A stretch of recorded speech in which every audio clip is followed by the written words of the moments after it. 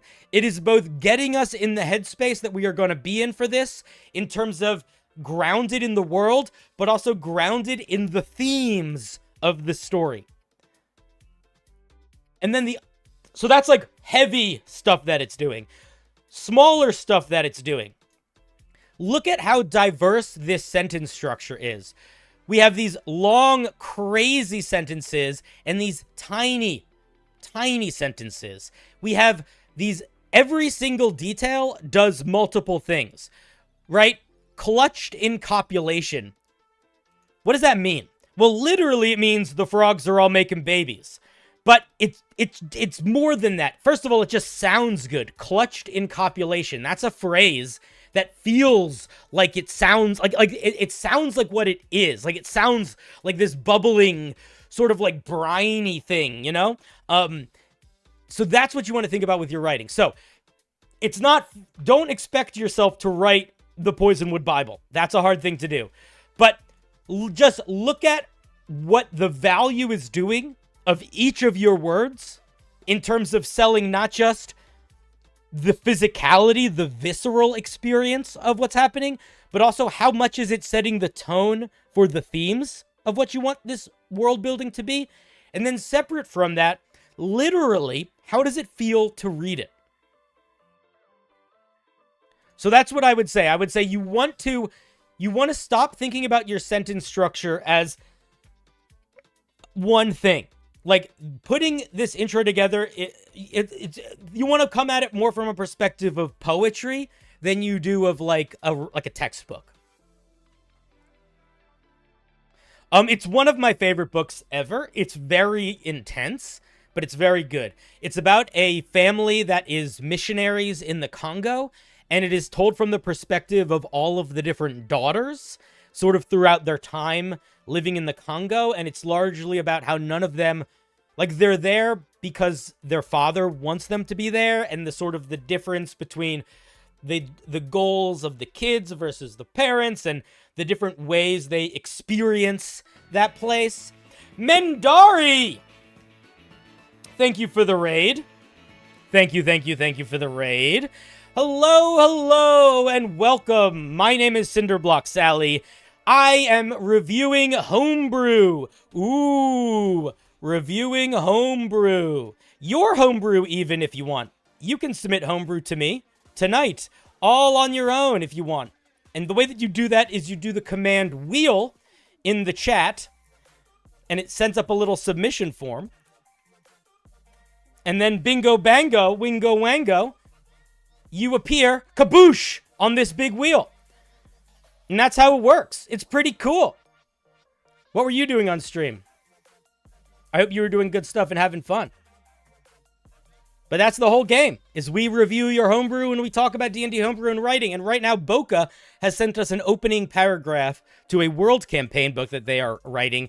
And we were talking about opening paragraphs, and we read the opening paragraph to the Poisonwood Bible, which is, in my opinion, maybe the best opening paragraph in modern literature.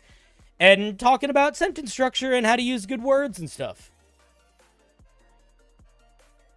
Session prep, talking about magic plots, having a death match between you and chat, and math. Ooh, math usually wins in that for me. I have a hard time defeating math. Math is a brutal fiend. A devilish beast.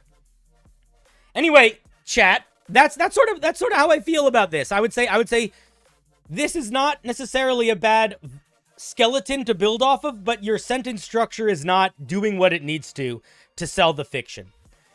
Whenever you're writing an intro, you want to be selling that fiction quickly, and you want to be putting the reader into the game viscerally. Like you want them to want to keep reading. So you can't assume that they're excited enough to buy into the fiction. You kind of have to elevator pitch them in that first opening paragraph, and then boom, that's it. All right. Anyway, Boca, thank you for sharing.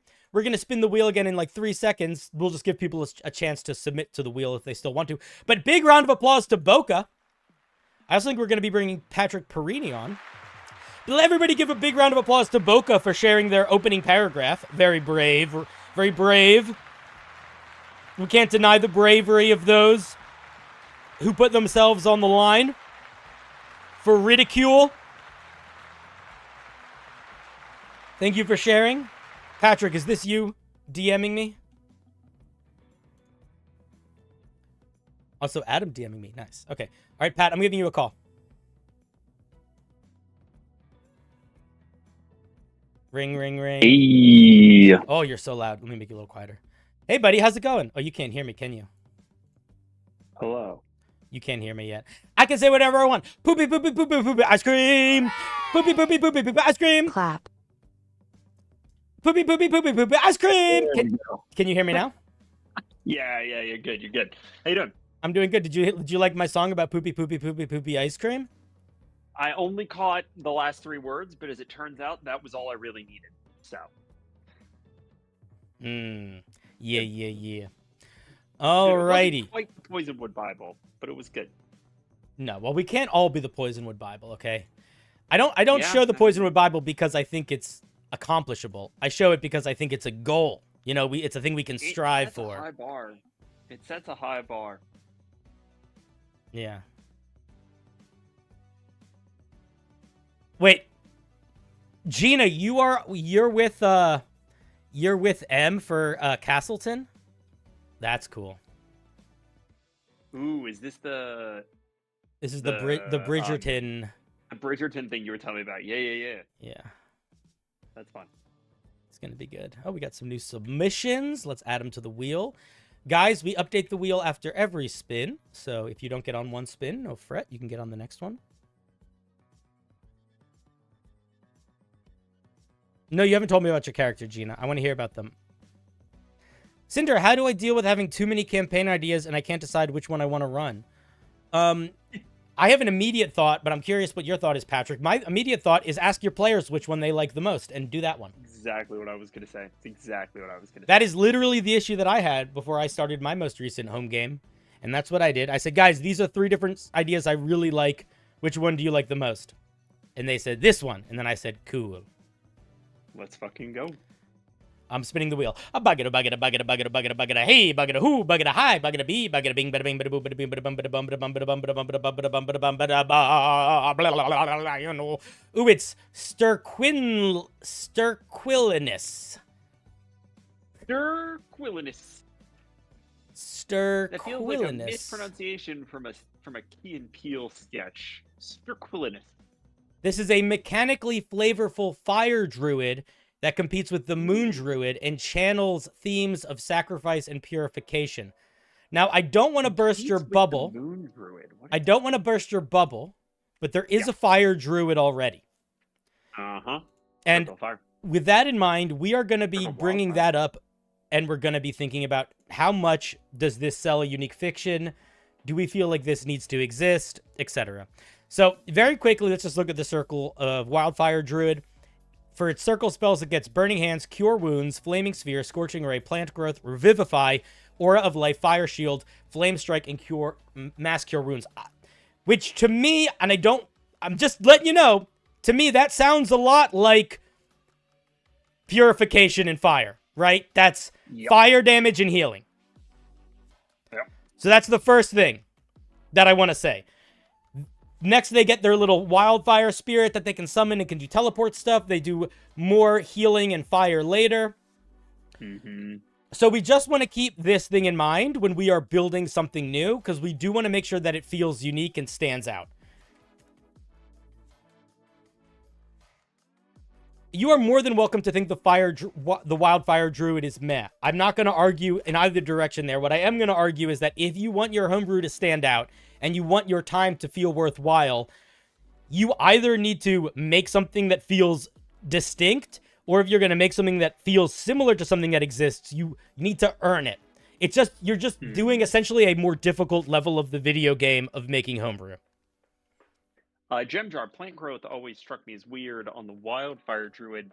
I'd argue it's in the healing space. It's regrowth. It's the Phoenix vibes. Regrowth. It's the Phoenix vibes. Yep. It's the Phoenix vibes. I mean, that's also just how a lot of plants work, right? Is that the fire is necessary to like fertilize the soil and give them space and sunlight.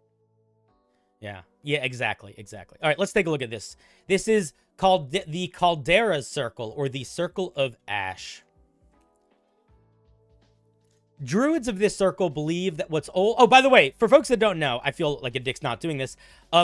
Who's Patrick? Patrick is my dungeon master for our podcast, Unbalanced Encounters. It is a actual play podcast that I am a player on. Patrick is the dungeon master. It is highly edited. It is more, I would say, it's more like Dimension 20 than it is like Critical Role, in that you are not listening to a 4-hour D&D session. You are listening to a 2-hour story that is edited out of a 4-hour D&D session.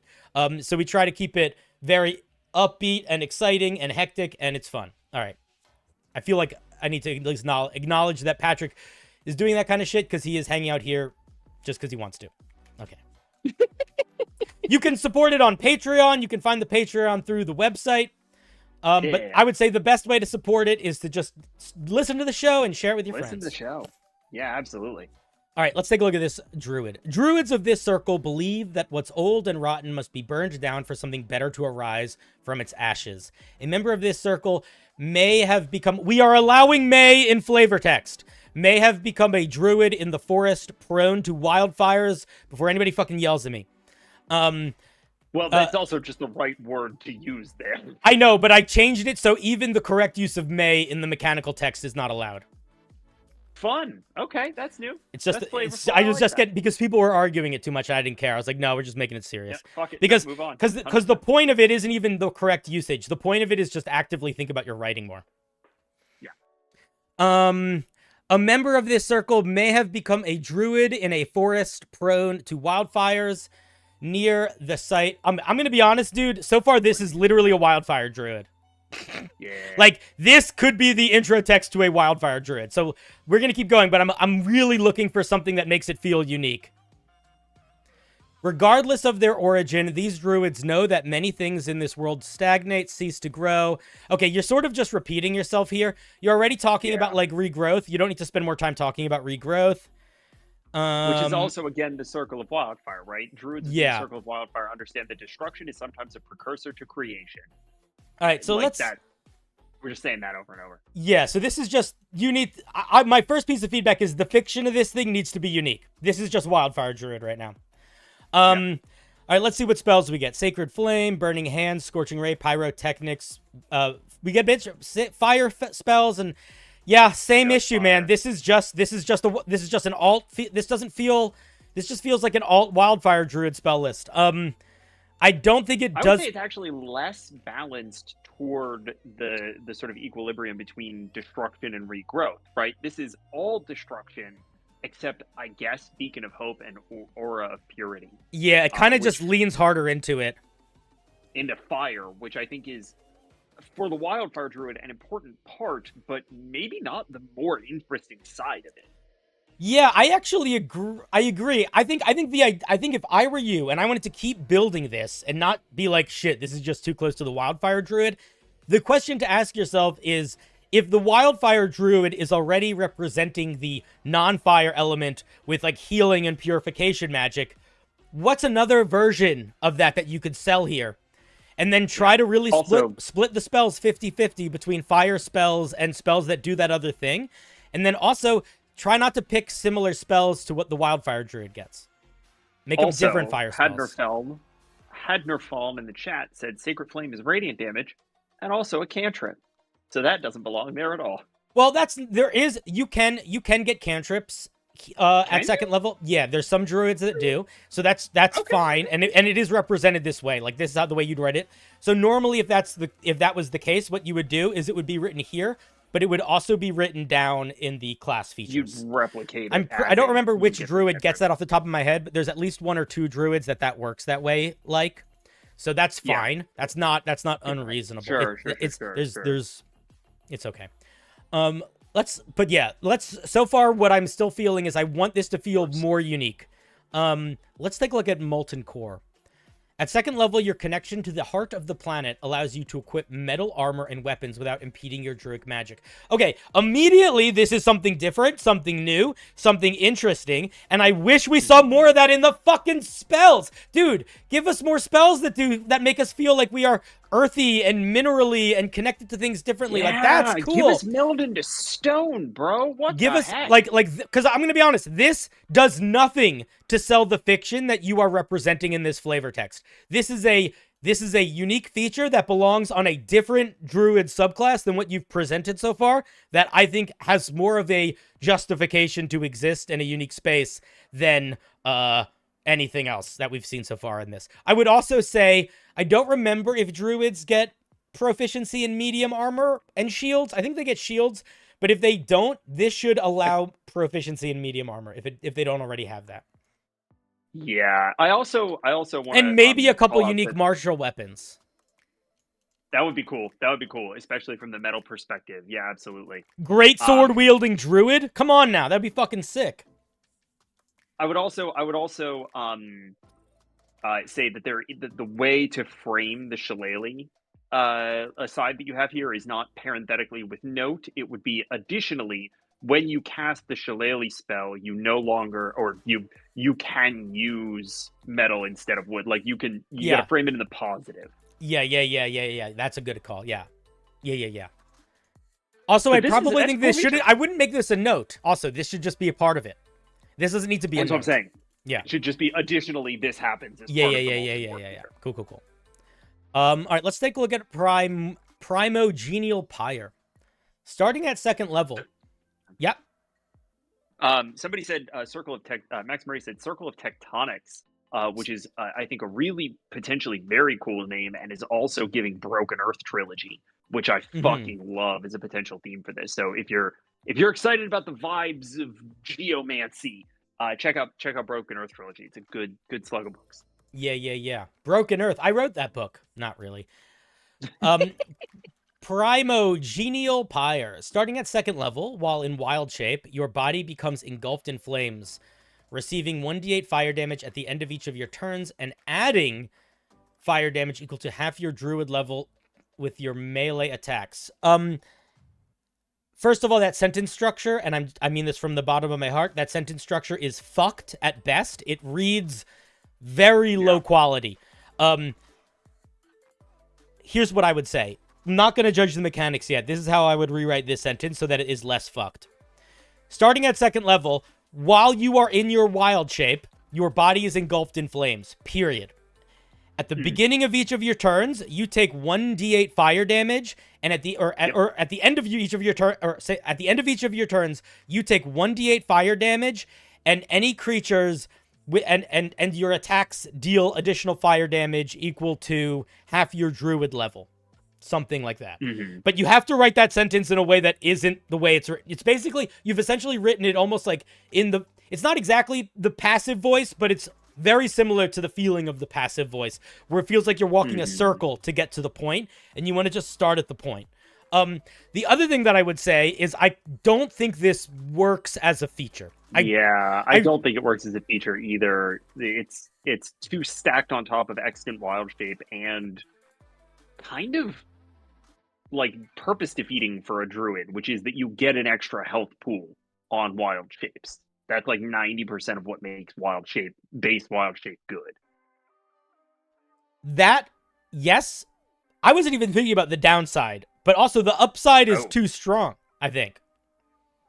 You're adding half your druid level to all of your melee attacks. Plus 10 is pretty fucking beefy. But even plus 3 is pretty beefy.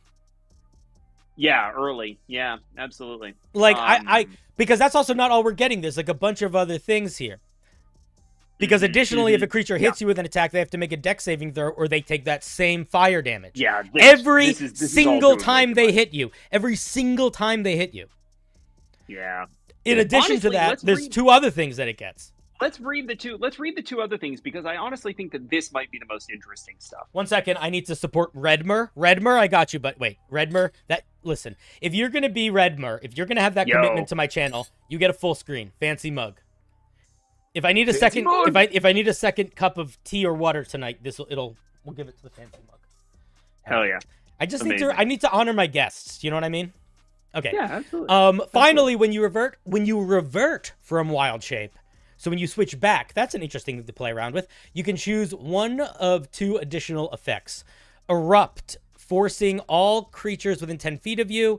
Erupt this is not a full sentence. You need to write a full sentence. You erupt in fire.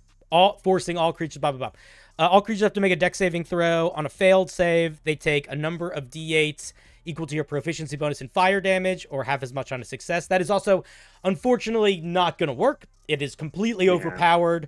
And that is because Wild Shape eventually is infinite use, but also, this Wild Shape is already pretty OP. This feature is interesting. It's not making it less OP. It's also doing a much stronger version of what the Wildfire Druid does, where they have their summon that explodes in fire. Also, the other thing you do is scatter your ashes, distributing a number of unspent hit die equal to your proficiency bonus to be immediately spent and rolled by all targets of your choice within 30 feet. I think that's an interesting idea, too. I think that this thing is essentially doing way too much. Yep. If you want to do an alternative form of Wild Shape, I think that you have to look to the other alternative forms of Wild Shape. So, like, if we look to, like, the Stars Druid, which is a great druid, here's what they get. They get their starry form. Their body glows in a 10-foot radius. That's a nothing burger, right? That's flavor. Then they pick one of three things. They don't get all three things. They don't get one thing for half of it and then one thing at the end of it. They pick one of three things. Each of these things scale with their wisdom modifier. There's no multiplier. They're not multiplying things by proficiency bonus. They're not doing things by your level. It's by your wisdom modifier. Why is it by your wisdom modifier? Because wisdom modifier don't ever grow that much, but it do grow a little. So I think that if you want this thing to work, you have to really limit it. And honestly, this might be the place where you decide, what am I making this subclass about so it feels unique? Because there's a lot here that genuinely doesn't feel unique. And I think we're back to just do a shit ton of fire damage. This is just do fire damage or heal, right? And it's like I want this. I think expressing the fire damage as you getting like a fire aura is not a bad idea, and I think it actually works well with the melee inclination of the armor. But I think it's doing way too much on top of that, and I think you got to kind of pick your poison here in how you're going to make it feel unique. This is because what you're doing is not only you overpacking it from a power perspective, but it makes it so it's hard to sort of gauge like what direction the rest of this subclass should even go in. Yeah, I think that's right. Let's see where it goes. I am curious. I'm going to tell you right now that all of your features seem like they are overpacked. They're real long. Because they take a lot of words to say it. I might be being judgmental right now, but let's take a look. Visions of Flame at 6th level. You gain advantage flavor text. You don't need flavor text, man. This is literally all you need, baby. I love when there's little flavor text in the words. Because the mechanics here need to be clear. We don't want to be hunting for mechanics within the flavor text. We just want to be able to read the mechanics. Also, your mechanics should be selling, and this is the drumbeat we've been hitting, should be selling the fiction. Yeah. You shouldn't need flavor text because you know, sometimes you do, but most of the time you shouldn't need to flavor what the mechanic is doing. The mechanic should be selling the vision of what you want to sell here. Yeah, or at least some combination of the name of the subclass feature and the mechanics. Yeah, the name of the subclass feature should give me is basically everything I need to know. You want to make them I don't think that's going to necessarily work for how D&D works, unfortunately. Unless you very specifically want to just make that what the wild shape is. You gain advantage on saving throws against spells that deal fire damage and thermal vision out to a range of 30 feet. What the fuck is thermal vision? I know what it might mean to you. There's no rules for that in D&D. Blind sight, tremor sense, something.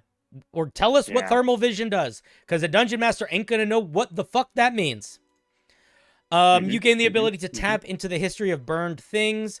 When you come across a burned object, you can use your action to touch it and learn approximately when it was burned and whether the fire was magical or not. That is interesting. It is barely a feature. Kind of nothing. It's a ribbon feature, but it's an interesting one. It's neat. Yeah, I might make it more than an action. I might make it like a minute, just to make it feel more like a ritual. Not from a power perspective, just to try to. If the goal is that it's like you are sort of ritualistically relating to fire, making it like you perform a 1-minute ritual will help sell that fiction. And because it's a ribbon feature, you don't need to be doing this in the middle of the combat. You know what I mean? If you use this feature on a corpse, you can choose to revive it. To revive it. You spelled revive wrong. You can choose to relive, the last 10 minutes of its conscious experience before death. This can only work if the creature's body was set ablaze before its moment of death. I think this is too specific. I think that this is enough. Really specific. I think this is too specific. And I'm also going to say this literally has nothing to do with anything that this subclass has gotten so far other than fire. So I would say you drop this and you give them some sort. I would also drop the heat vision too. I say keep the history thing and then give us something else that sells a fiction. Like I said, you're at level 6 now.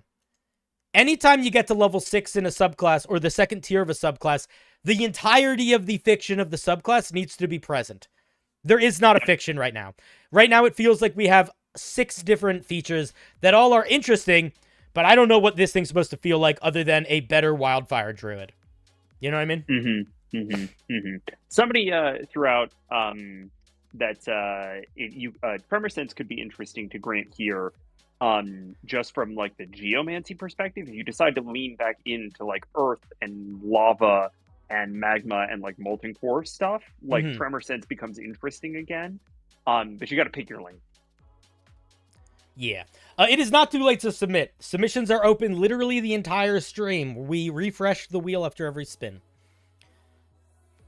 Let's take a look at 10th level, Creative Spark. At 10th level, your oneness with the elemental forces of fire grants you the power to hard this. I'll tell you what, if the flavor text ended here, it would be enough. I'm skipping the rest of it. When a creature within 30 feet of you is reduced to 0 hit points by fire, you can use your action to channel their fading essence to spawn a will-o-wisp in the space they fell. You can have a maximum number of will-o-wisps. No, this is too strong. It takes its turn after you, moving up to 10 feet in any direction of your choice. Wait, is it a will-o-wisp or not a will-o-wisp? Why can it only move 10 feet? I'm confused. And until the end of your next turn, when a will-o-wisp occupies your space, it disappears. And until the end of your next turn, additional fire damage equal to your wisdom modifier is added to your next use of a cantrip. Oh my god, this is so many fucking words. Holy shit. Bro, this is way too many features and way too many fucking words. Okay, here's what I'm going to say. I don't think we need to read this whole feature, because I'm going to say if the only thing this did was let you summon a bunch of will-o-wisps, it would be too strong. Yeah. This would be way too strong. Getting to summon a shit ton of CR2 monsters that don't seem to have a time period of how long they are out, that can also just add a bunch of shit on top of your other features, and then do a bunch of other things that will-o-wisps can't do, like, it's way too much. Also, again, where the fuck is the fiction here? Why are will-o-wisps a part of this? What do will-o-wisps have anything to do with rebirth and with fire stuff? They do electric damage. They are literally undead creatures that consume the souls of things, so they cannot come back. Like, they are the opposite of rebirth. Like, in the lore, on the stat block. I wonder if they don't mean the monster. If they don't mean the monster, they should not write the monster. I would assume the monster if I see the name of the monster. Will-o-wisps are a thing kind of independently. Right? I think it's the kind of situation where it's like... Yeah, but it's like... a skeleton. Is it the stat block skeleton, or is it just a skeleton? I understand. Okay, right? I see. So let me clarify why that's important here. Oh, yeah. In anything in D&D, if you list a thing that exists in D&D as that thing being summoned, it is assumed that it is literally that thing. So if you have a monster stat block that says they summon 3 skeletons, it is assumed that you as a dungeon master are going to go into the monster manual, find those 3 skeletons, find the skeleton stat block, and include that in the game. So when you see this written this way, it is assumed that you are literally summoning a shit ton of will-o-wisps. I think having a shit ton of will-o-wisps, even for an hour, is too strong. And I also think it doesn't sell the fiction of this thing at all. Like, we are now at level 10, and it's more different stuff. Yeah. I think getting There's branching features, but it's also all doing exactly the same thing. All of it is just adding fire damage, right? So we need to feel a little bit of other things happening here too. Yeah. Let's take a look at Crucible. When you get to 14, when you drop to 0 hit points in or out of wild shape, you can burst into Smoldering Shell. At full hit points without expending use of your wild shape. Why would the expending use of your wild shape be? Why is that as part of that sentence? You cure yourself of any ailing conditions. Okay, so this is if you drop to 0 hit points, you return to health with full hit points, and no conditions. The only thing that I'll say here is if you drop to 0 hit points while in wild shape. So so I guess you double up on your wild. You double up on your wild shape, I guess, is the benefit there. It's really similar to the Celestial Warlock's 14th level feature. That's the only thing I would say here is like the idea of you drop to 0 hit points and you like poof, come back like a phoenix. That just exists already in the game too. So I think that you've got some ideas here, but I don't know. I think you got to pick a lane, man. I think you got to pick a lane more. And I think you really got to simplify these features. I feel like if I were you, I would spend a lot more time looking at the druid subclasses that already exist when I'm power balancing this, because I think that the power balance feels really off. And I think that so much of that work would be done if you just look at how strong this is compared to other druids. The other thing is the wildfire druid exists. You can't ignore that.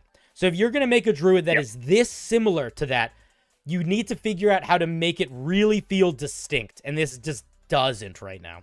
This feels like it's getting like the most distinct element of this, which I like and I would lean into if I were you, is the geomancy lava element, represented by you wearing armor of metal, you having the ability to add fire damage to your melee hits, or having a mode where creatures can take fire damage from hitting you. All of that is great and I think works well. I think everything else needs some serious reworking and rethinking, because that explosion of fire, that rebirth element, that's the wildfire druid, man. It's just there. That is the wildfire druid. You don't need to rebuild it. Or if you are going to rebuild it, you really need to really focus in on rebuilding it in a way that genuinely feels distinct.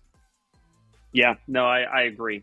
I also think that you need to make sure that you're sticking to themes that are going to pay off, right? So if you're going to give us metal armor, that implies a play style that you want to feel rewarded throughout the piece, right? And so, you think about how you're revisiting themes as you get to your 6th level, your 14th level.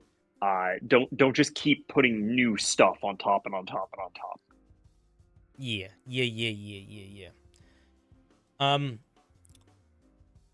That's it. Those are my thoughts. It's not the creature. It's just a fiery wisp. Okay, well then, okay. Yeah, right. So Sterquilinus is probably like 15 minutes late. So I will just reiterate that, well, you'll watch more of the video and you'll see where I talk about why that actually matters. All right, those are my thoughts. Those are my thoughts. I think it's an interesting idea if you can focus it, and I hope you do. All right, let us give Sterquilinus a round of applause. Thank you for sharing. Yeah. Well done, Sir. Thank you. Thank you. Very brave. Proud of you. We're all counting on you. Thank you.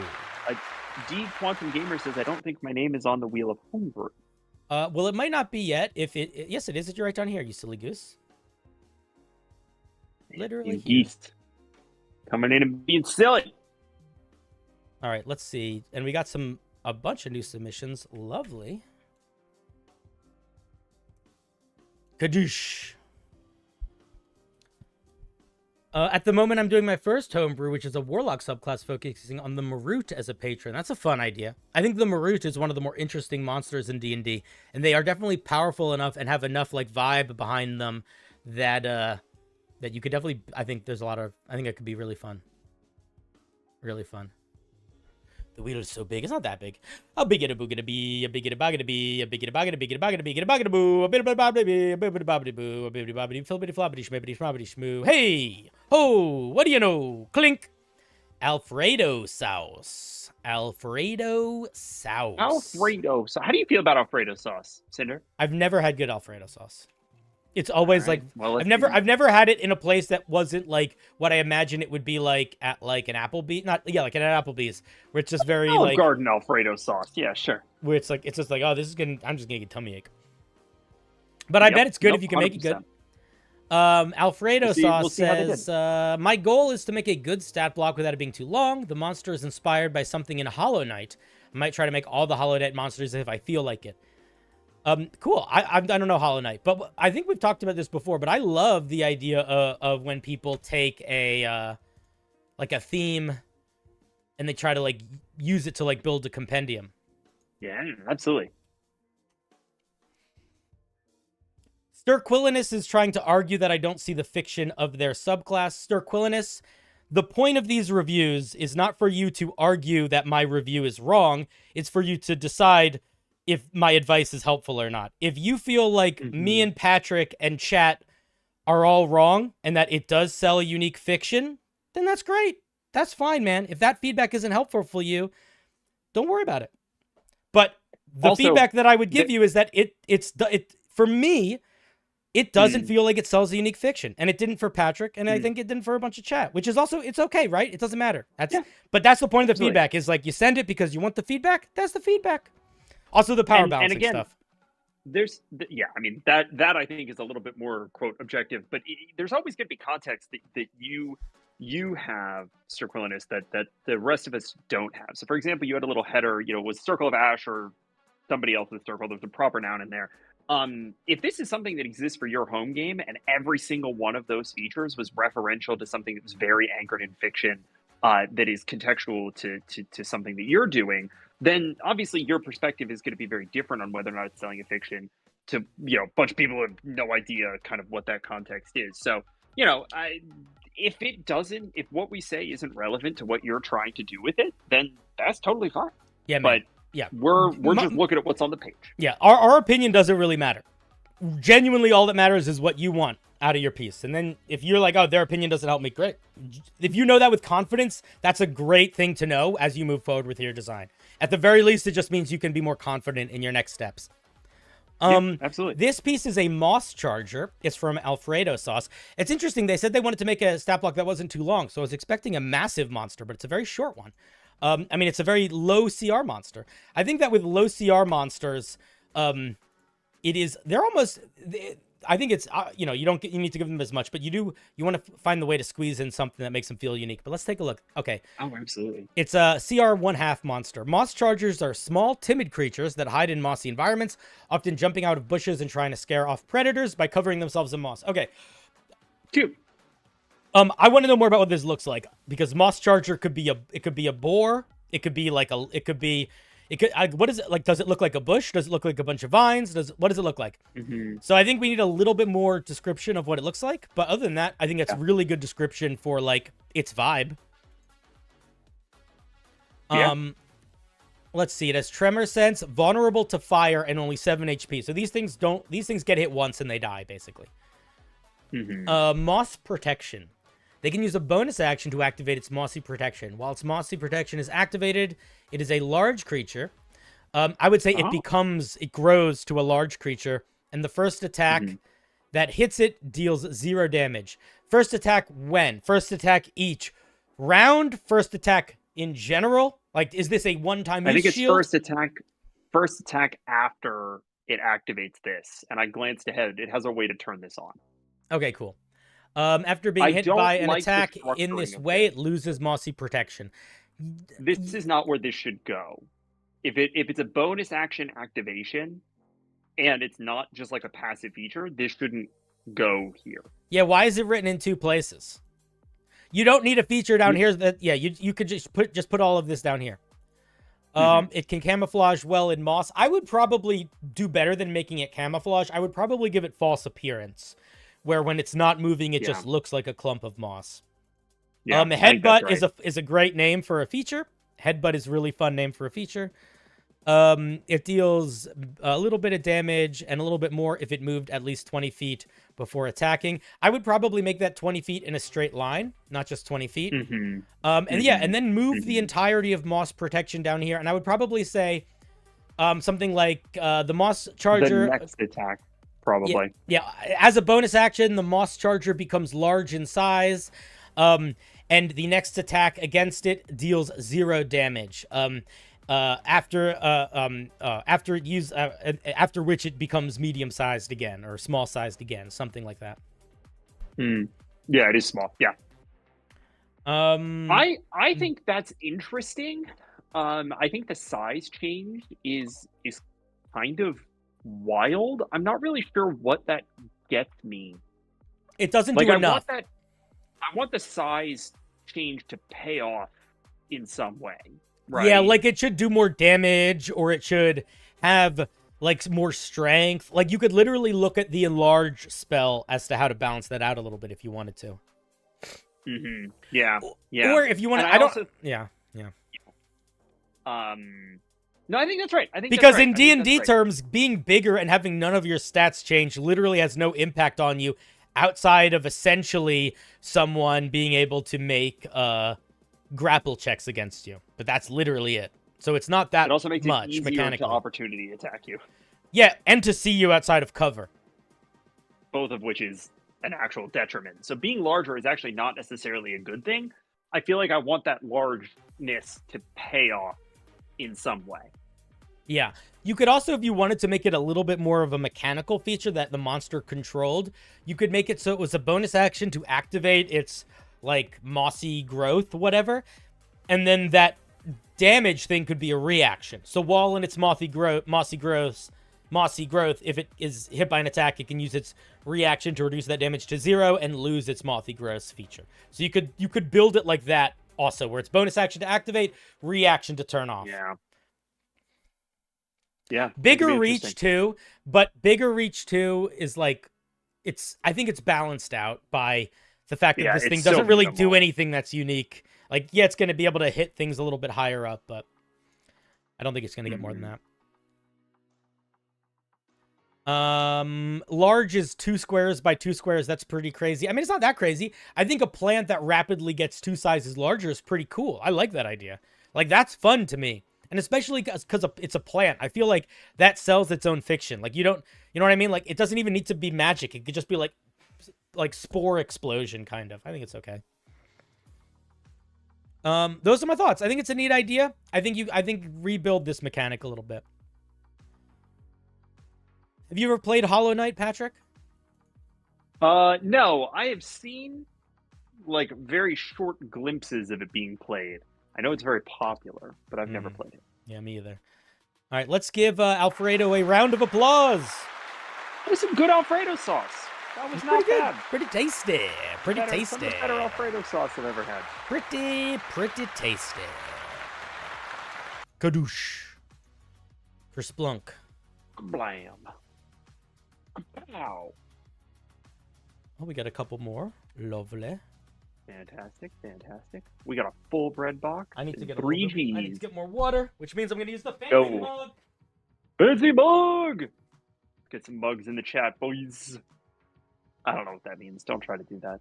That's nothing. Is there a mug emoji? Is there a fancy mug emoji? It might be. I don't fucking know how computers work. I don't know either. I don't know anything. I live in a world of shadow. The beer steins. That's kind of close. Yeah, kind of. Yeah. That's pretty much. That's it. That's it exactly. Yeah, there we go. A bucket.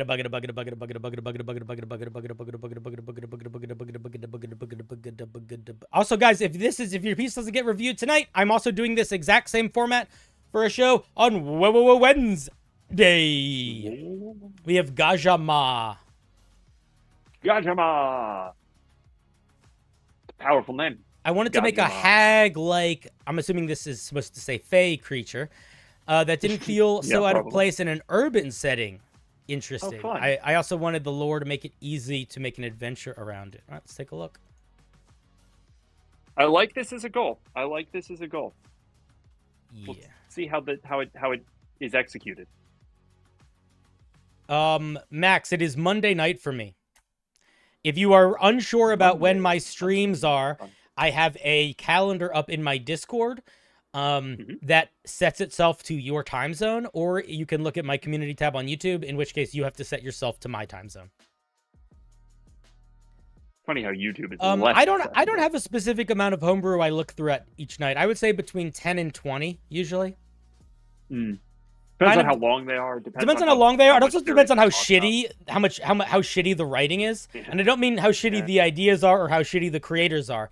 But if I read like 3 pieces in a row that are really poorly written, it like drains my energy.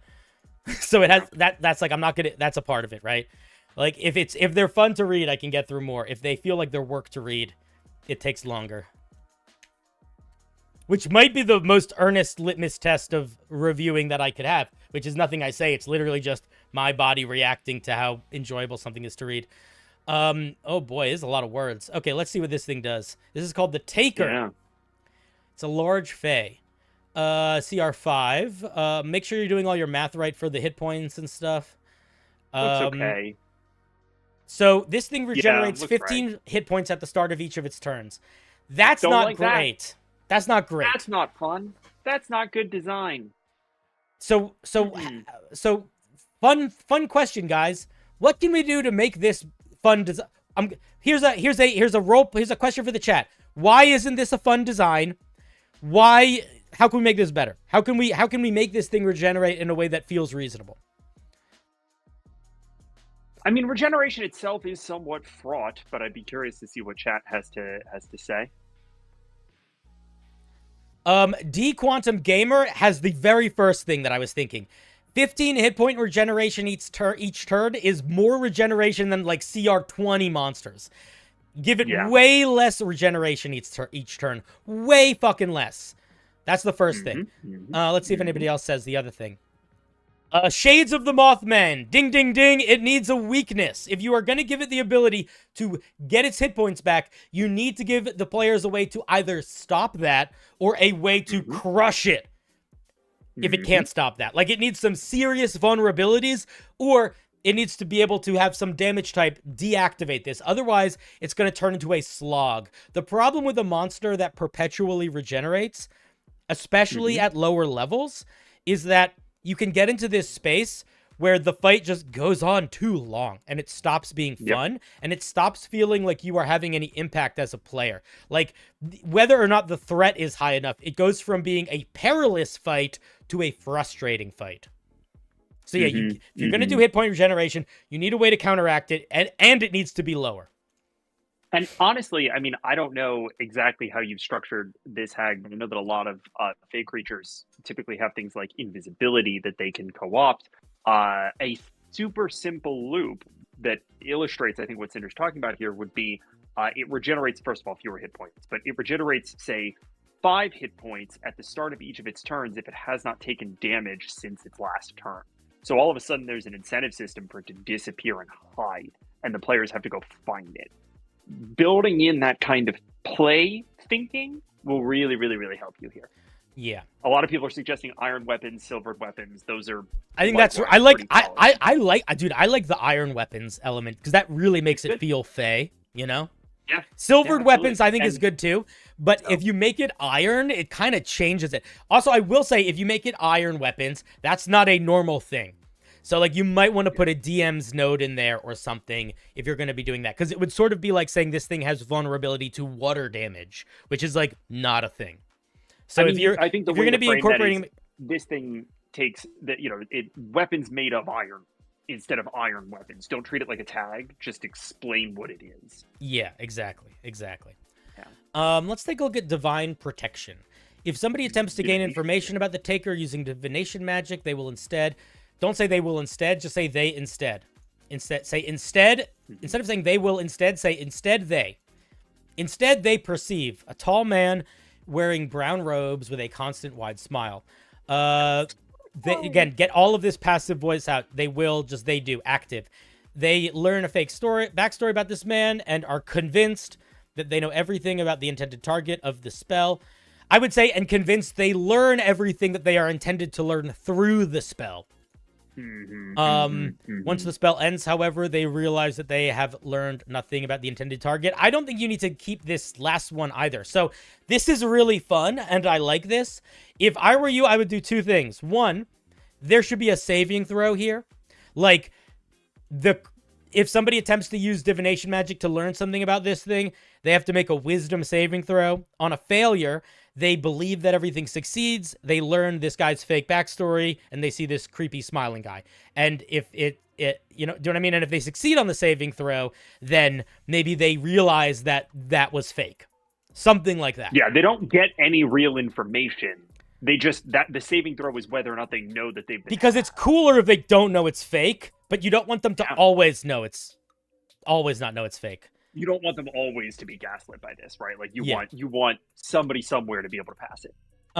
This thing makes 2 attacks, one with its bite, one with its claws, and then use its face steal. Bite does a lot of damage. Claws do less damage. This is a lot of damage output for a CR5 monster. I would be a little cautious about this if we're getting another feature on top of that. The face stealer can force a creature. Okay, so it grapples creatures with its claws also. Make sure that and then it does a lot more damage. Yeah, this is similar damage output to like a mind flare. Yeah. I would lower that damage. It's a little less, but it's still really fucking high. If the damage reduces the target to 0, the taker rips off its face, killing it instantly. So I'm gonna say something right now. There is a monster that does this already in Kobold Prest's Tome of Beast. It's called the Blood Hag. This is almost word for word a feature from that monster. I'm not at all assuming you copied that monster. It's a mechanic that is really brutal, and I think will work right in the right games. I think if I were you, I think you're doing the right thing in that in order for this to activate, it's bordered behind an attack roll hitting and then the failing of a saving throw and then enough damage being done. I still might limit its use a little bit, but overall I think it's fine. I just think the damage feels too high for a CR5 monster. Agreed. And then we get this thing. Why do you change sentence? Why are some of your words written closer together than others? What's going on there? You probably just copy paste fuckery. You gotta watch that. The taker smiles, forcing all humanoid creatures it can see. It should be a radius. It shouldn't be a can see. That's too many. To make a wisdom saving throw or be charmed for an hour. While charmed, it appears as a humanoid wearing brown robes, so it just appears as that guy. While charmed, a creature is compelled to follow the taker's instructions. Whatever the taker tells the target to do, something as a free action. Free action doesn't exist in D&D. I'm gonna probably just. What is this doing that's unique outside of charming? Charming doesn't give you commands. I think you need to figure out how to rewrite this so it doesn't take as long to say what you want this to do. Yeah. Is there like a spell that puts like a thrall over somebody? Suggestion kind of. I mean, thrall. Dominate person, but dominate person's really intense. I think you got to simplify, because this is really just doing one thing, right? All creatures within 30 feet of the thingy has to make a wisdom saving throw. On a failure, they're charmed by it for an hour. While charmed in this way, they are compelled to follow its instructions. Whenever it would construct them to do something that would harm them and put them in harm's way, they can make a saving throw to reattempt the save. Something like that.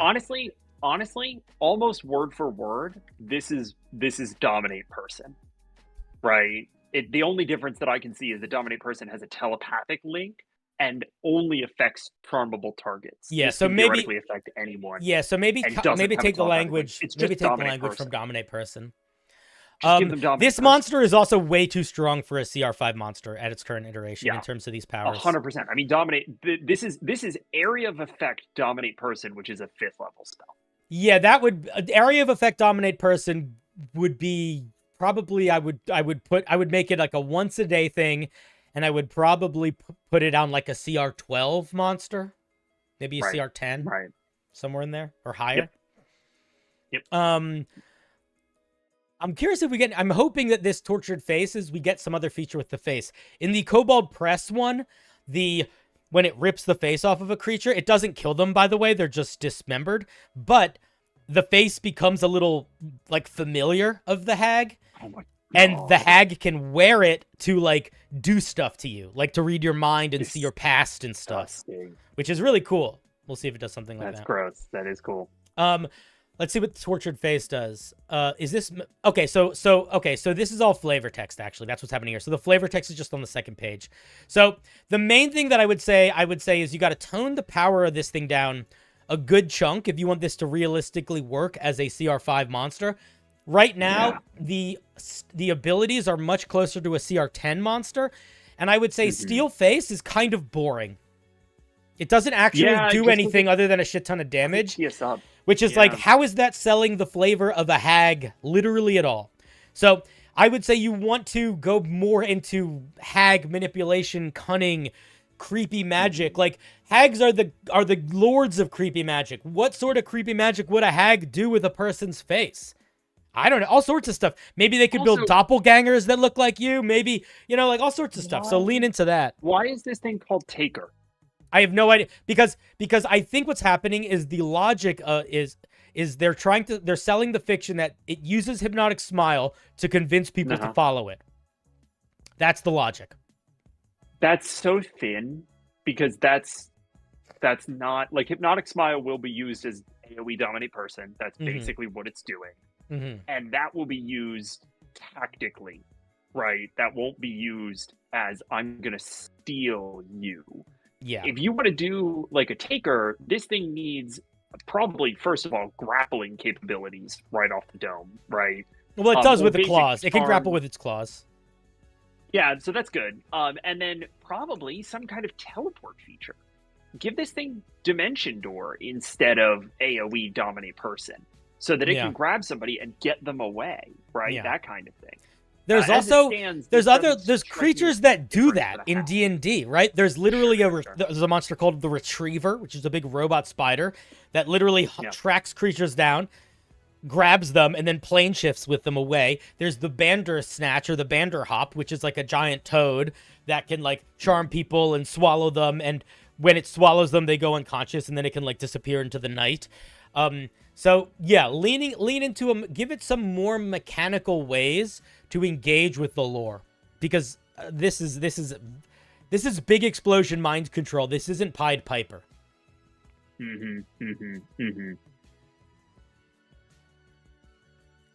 Tradosia says, I think hypnotic smile should be like hypnotic pattern, not dominate person. I agree. That would actually make it much more possible, because then everybody stops moving and you could walk up to them and pick them up and put them in your sack and then run away or something like that. Yeah, that's pretty good. Yeah. Ooh, you could also give this thing a bag of holding that's big enough to hold multiple creatures. Yeah. The whole kidnap thing is what the Bagman does. Yeah, the Bagman doesn't have a stat block though. So it's like the Bagman is just a reflavored troll, basically. Which is why Max is saying that it has regen as well.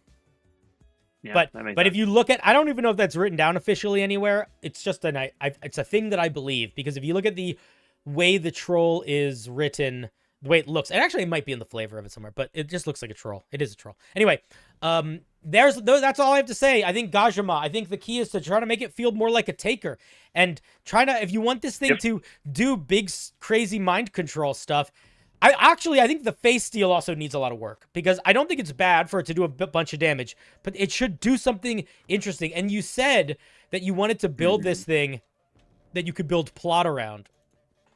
I wanted to make the lore to make it easy to build plot around. I acknowledge that we didn't read the lore, but similar to what we said in the last piece, I shouldn't have to read the lore to figure out what this thing does. Like when Patrick was asking, why is this a Taker? That's really important feedback for you to have. It should sell the lore in the mechanics. So if the lore isn't, and the lore isn't in the mechanics right now. So whatever the interesting things are in the lore that you want to make a part of this thing, give them some mechanical impact, so that when a dungeon master might pick this monster up and use it, they don't just have to figure out how to tie the lore into it mechanically, they can see through the mechanics, this is going to be really cool and good at doing these sorts of things. I want to double down on this thought because I think it's a big and important, broad thought about homebrewing monster design. Mm-hmm. Players will never read the lore. Yes. And so when you give a dungeon master a piece of homebrew, a homebrewed monster, you are asking them to either read the lore at the players or communicate the lore strictly through action. The latter is radically better storytelling. Mm-hmm. Infinitely better storytelling. Mm-hmm. Unprecedentedly better. It's showing versus telling. Exactly. Like in its purest form. Give them the tools, if you can give them the tools to show the lore through action, you're going to have a winning monster.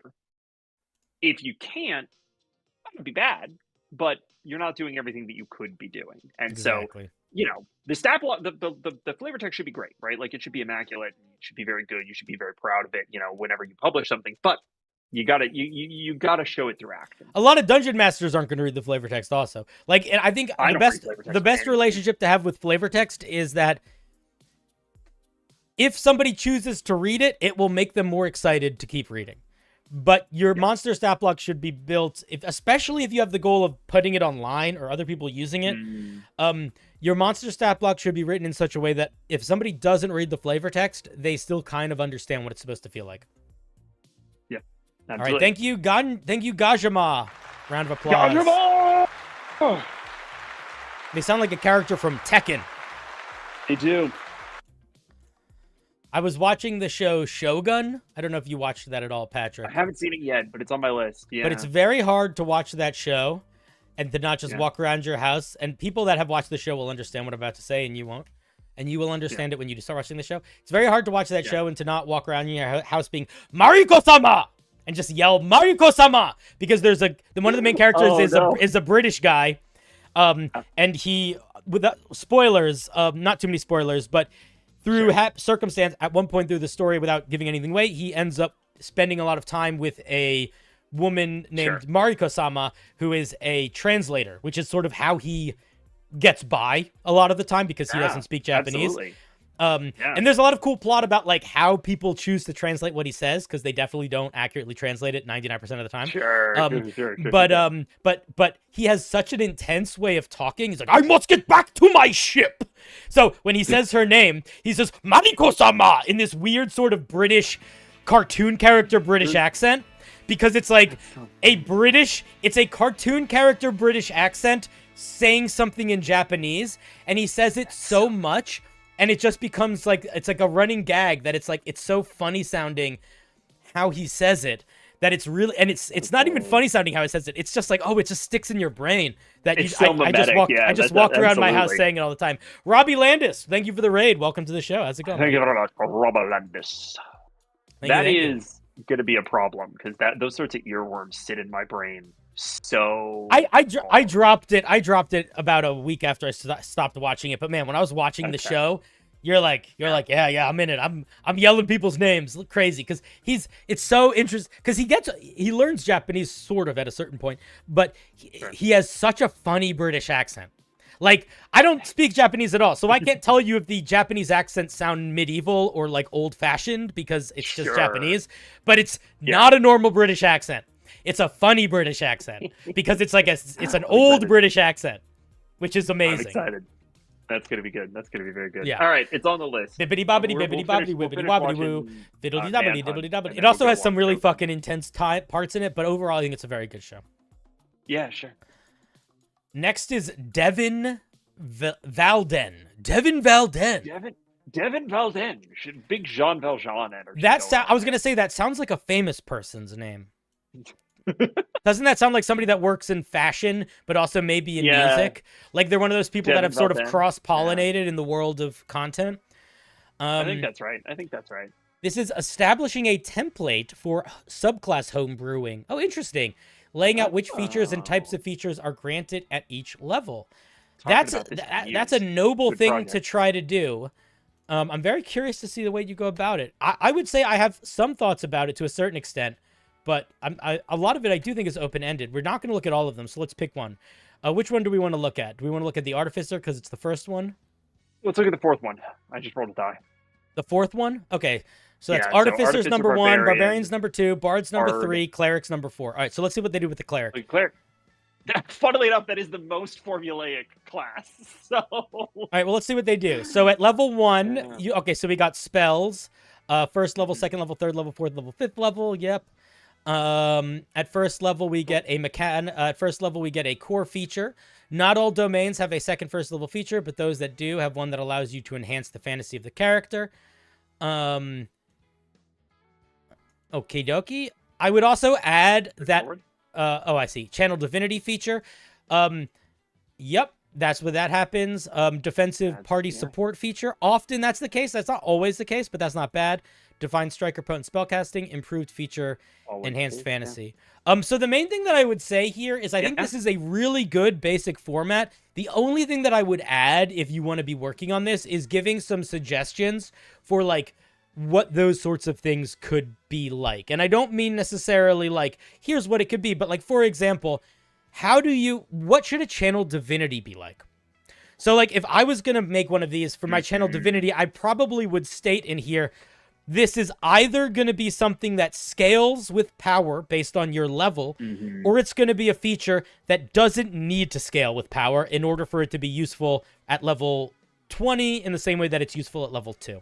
So, for example, like the light cleric gets a feature where it does this explosion of damage that does 2d8 damage plus, I think, your cleric level or half your cleric level. So it builds up over time, as opposed to like the war domain cleric where it gets ability to like add plus 10 to an attack roll, which is very good at level 1 in the same way that it's very good at level 20. If you are down to clown with doing that I think would elevate this a lot. I don't think you need to get into the weeds, but I do think it's good to, or like, for example, with like potent spellcasting versus divine spellcasting. Also, all your titles should be bolder. It's not good that 8th level feature mechanics is what stands out more than the actual title of the feature. But like, explain the difference, like divine strike versus potent spellcasting. Divine strike, if you have built this cleric to be more of a melee martial cleric. Potent spellcasting, if this is a less defensive cleric or a backline cleric. Do you know what I mean? Like, give them a little bit of guidance there too. This is a great first step though. Yeah, I think it's solid. Those are my thoughts. Yeah. Oh yeah, you could also totally make this 2 columns. Do we want to look at one more? Sure. Which one? Barbarian. Gotta be Barbarian. Okay, Barbarian, Rage variant. At 3rd level, you get a Rage variant feature. That is correct. Optional 3rd level ribbon feature. Yes, correct. New/improved Rage feature. Not particularly accurate. I would say a much more accurate way to say is this is 9 times out of 10 a utility or defensive feature. It is, I think, in one single circumstance, an offensive feature, and that is the Giant Barbarian. Arguably, the Wild Magic Barbarian too. Don't change it. Don't change it when I'm typing. Don't change it when I'm talking, or I'm gonna get really annoyed. Don't do that. So yeah, be more specific here. 9 times out of 10, this is a defense utility feature. Literally, the only times that this is not a defense utility feature is if this 3rd level feature does not directly give you access to more damage. So every Barbarian feature at 3rd level, Rage feature, directly gives you access to more damage outside of maybe 2, which is the Way of the Giant Barbarian and the Wild Magic Barbarian. Both of those barbarians are the only 2 that get a potentially offensive feature at 6th level. That doesn't mean you can't do that, but it's just worth thinking about. This is usually not improved rage. This is usually something completely separate. Maybe it's tied to when you're raging, but it's adding a new element. It's not really connecting to that 3rd level feature outside of adding a new branch. The other thing that I would say is that depending on how you do these features, this doesn't need to be a rage feature. Like, it could be a feature that's tied to when you're raging or not. It kind of depends on how powerful these are, but it definitely doesn't need to be that. 10th level, I would say, utility, party buff, status effect, spell feature. This is an okay way of thinking about it. I think the party buff is not accurate here. I think I think what I would put here if I were you is two things. One, you either get whatever your 3rd level barbarian rage feature is, it either improves at 10th level or 14th level, but usually not both. So depending on which one is which is going to have an impact on the other. For example, if you are going with the wild magic barbarian, they have a 14th level feature where they can change what they're doing in wild magic form. So their 10th level feature doesn't really improve their rage mechanic. It's doing something else.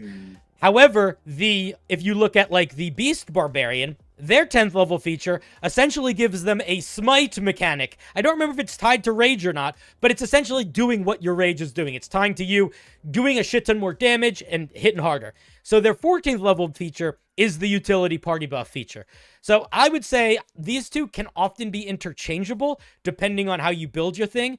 One of them almost always is an improvement on your rage mechanic, or if it's not a literal improvement on your rage mechanic, it's improving you in a way that affects your rage mechanic. And then the other is essentially a extra feature, utility feature, spell type feature, etc.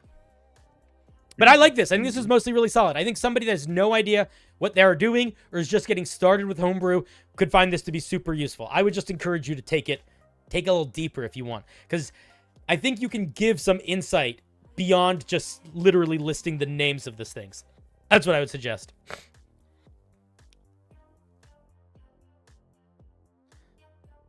Thoughts? Yeah. I don't have more thoughts. I think it's a cool idea. I think it's a really noble thing to do. And I think it's one of those things that if you keep working on it, or even if you don't keep working on it, even if it just stays as this, I think a lot of people would find it super helpful. Yeah. I agree. Cool.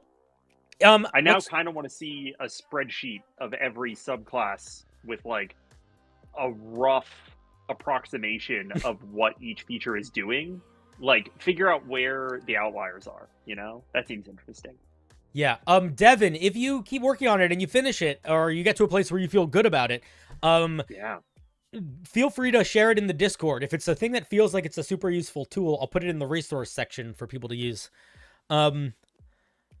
TLDR, it's a form for helping build the outline of how you can build subclasses if you're not familiar with them. Yeah. Data says, oh, hi, Data. Hi, Dice. I haven't seen either of you yet. If you have, I apologize. Data says, breaking any rule requires knowing what the rules are. Yeah, baby. Yeah, baby. Yeah. Evan says, Cinder, what do you think about the Battle Rager barbarian-wise? You know what? I think me and Databank agree 100% on the Battle Rager, which is that if you can fix the damage output of the 3rd level feature, the Battle Rager is a cool barbarian. I think almost every other feature works on the Battle Rager. The issue is that the damage output of the 3rd level feature sucks and doesn't get better. But I would argue that the 6th level feature of the Battle Rager is one of the coolest barbarian 6th level features, which is that when you recklessly attack, you get temporary hit points. Simple, straightforward, not OP, works well. Simple, it's just fucking good. Yeah. Cool. I've never looked at this. The Battle Ranger. If you look at the Battle Rager, we can take a little side path for a second. Just for half a second. Sure.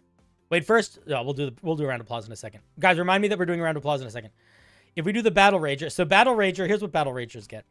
Battle Ragers, at 3rd level, they get their spiked armor, which is like the main thing that you are going to use as your weapon and to grapple. The problem is it deals 1d4 piercing damage, and it never gets higher, and that's bad and it's stupid. At 6th level, while you're raging, you get temporary hit points equal to your con modifier. Simple, not OP, fucking amazing. At 10th level, you can dash as a bonus action while you're raging. Not really powerful anymore with the power creep of D&D, but if you looked at this in comparison to like the basic 5e books, like just the player's handbook options, totally legit. I think you would need to improve this a little bit, though, in the current iteration. And then starting at 14th level, creatures just take extra damage around you. It's like you can just hurt them. You become a little porcupine, which I also think works as a 14th level barbarian feature. Like, I think all of these work. This one needs a tiny tweak. This needs a tweak, and then I think you're there. Yeah, no, I think that's right. It's weird that it's dwarf only. Dude, it's classic OG 5e design. It's Yeah. you know, Blade Singer used to be elf only. Back in the fucking day, man. Yeah. All right, let us give our dear Devin a good old round of applause. Doing Devin! God's work, building stuff for us so we can be better creators. Let's give back to the community. Yeah, Devin, if that's a thing that you like doing and you keep working on it, two things. One, if you keep working on it, share it. But also, if you want, I would be willing to give you more feedback on that again, not on stream, because I think that would be a cool resource to have. So if it's something that you build into another iteration, I'm happy to give it a gander, just to try to support the cause. Nobody can see this, but I'm saluting. All right, let's spin again. What are we gonna see? Are we gonna see Bibble? Look how fast I'm at that now. You see pandas? Turtle. Turtle. All right, I accept. Reliable. I like turtles. Nothing fancy, you know? Solid. Dude, I think if I lived in a part of the world that supported it, I would get a pet tortoise, like one of the ones that lives like 80 years and gets like to be like 200 pounds. Oh my god! But I would say you could probably get a small one. Yeah, I used to have a little turtle, but I would want to live in like Arizona where I could like where I could have like a reinforced, massive, fenced in like yard that would be huge, and it could just be where it lived, and I wouldn't need to like have a temperature controlled ecosystem. I would just live in a place that it was comfortable living. I'm into that. Turtle wanted to make a subclass where you fight with your familiar. Now, I would argue that means fight using your familiar and not. I'm very curious what that means, because here's what I think. I think a couple things. One, I think Pact of the Chain Warlock gets a feat that basically makes you do that. Then it also makes me think of like the Drake Warden or the Beastmaster Ranger, which essentially do a version of that. It might be a Fire Druid. Yeah, it might be a wizard. Oh, it is a wizard. We don't need a spell school for wizards. I'm not sure why you're doing that. Are you giving? Okay, I'm gonna. Is the contention here that your familiar gets their own separate spell list? If that's the contention here, I am going to make you a little bit disappointed. I really don't think that works. Yeah. That's so much work, man. That's more complicated than that's like two separate. Okay, we're going to see if that's what it is. If that's what it is, I so fundamentally disagree with that. But we're going to see if you figured out how to make it work. Mechanically, it's just free extra spells. Yeah, it's literally just more spells. That you can't cast for reasons that are just complicated. Starting at level 2, your familiar gains magical abilities from watching you learn and cast spells. Your familiar can use and learn spells of its own from the wizard's spell list. Wait, hold on. I'm sorry. We need to back up. We need to talk about the fact that wizards don't get familiars by default. Yes, that's also true. Wizards don't get familiar by default. So you would probably need to give us a second level feature that guarantees we get the familiar spell. Also, this doesn't do anything different the way it's written. The way this is written is that your familiar can cast your spells. So normally in D&D, familiars can already do that. They are just limited to a range of touch. So you are not actually saying anywhere. Well, they're also not. They're literally not saying anywhere here that the familiar gets its own spell slots and that this is what this table is for. Yeah. So the way this is written, we're not using this table currently because you're not actually writing mechanically that it's using its own spell. It has its own spell slots. I also think that this would be, if you want to go in this direction, just give us the Find Familiar spell. Boom, done. And then alleviate the constraint of a range of touch. You can cast any spell from your familiar's position. I would also argue that that feature literally already exists, and it is the Scribe Wizard's 6th level feature. Oh yeah, because they get the book. That's right. So the thing that you have to keep in mind is I think you pretty much have to make it so your familiar is either not fighting with you by casting spells, and it certainly should not be getting its own quarter caster spell list. That's silly. That genuinely is not a good idea on a full spellcaster. But also, you need to make it different than the Scribe Wizard. So the Scribe Wizard, basically at 6th level, gets a feature that is doing what you want this to do. Where is it? The Scribe Wizard's 6th level feature is that you can summon a little spell book that floats around and can cast your spells for you. That's not their 2nd level feature.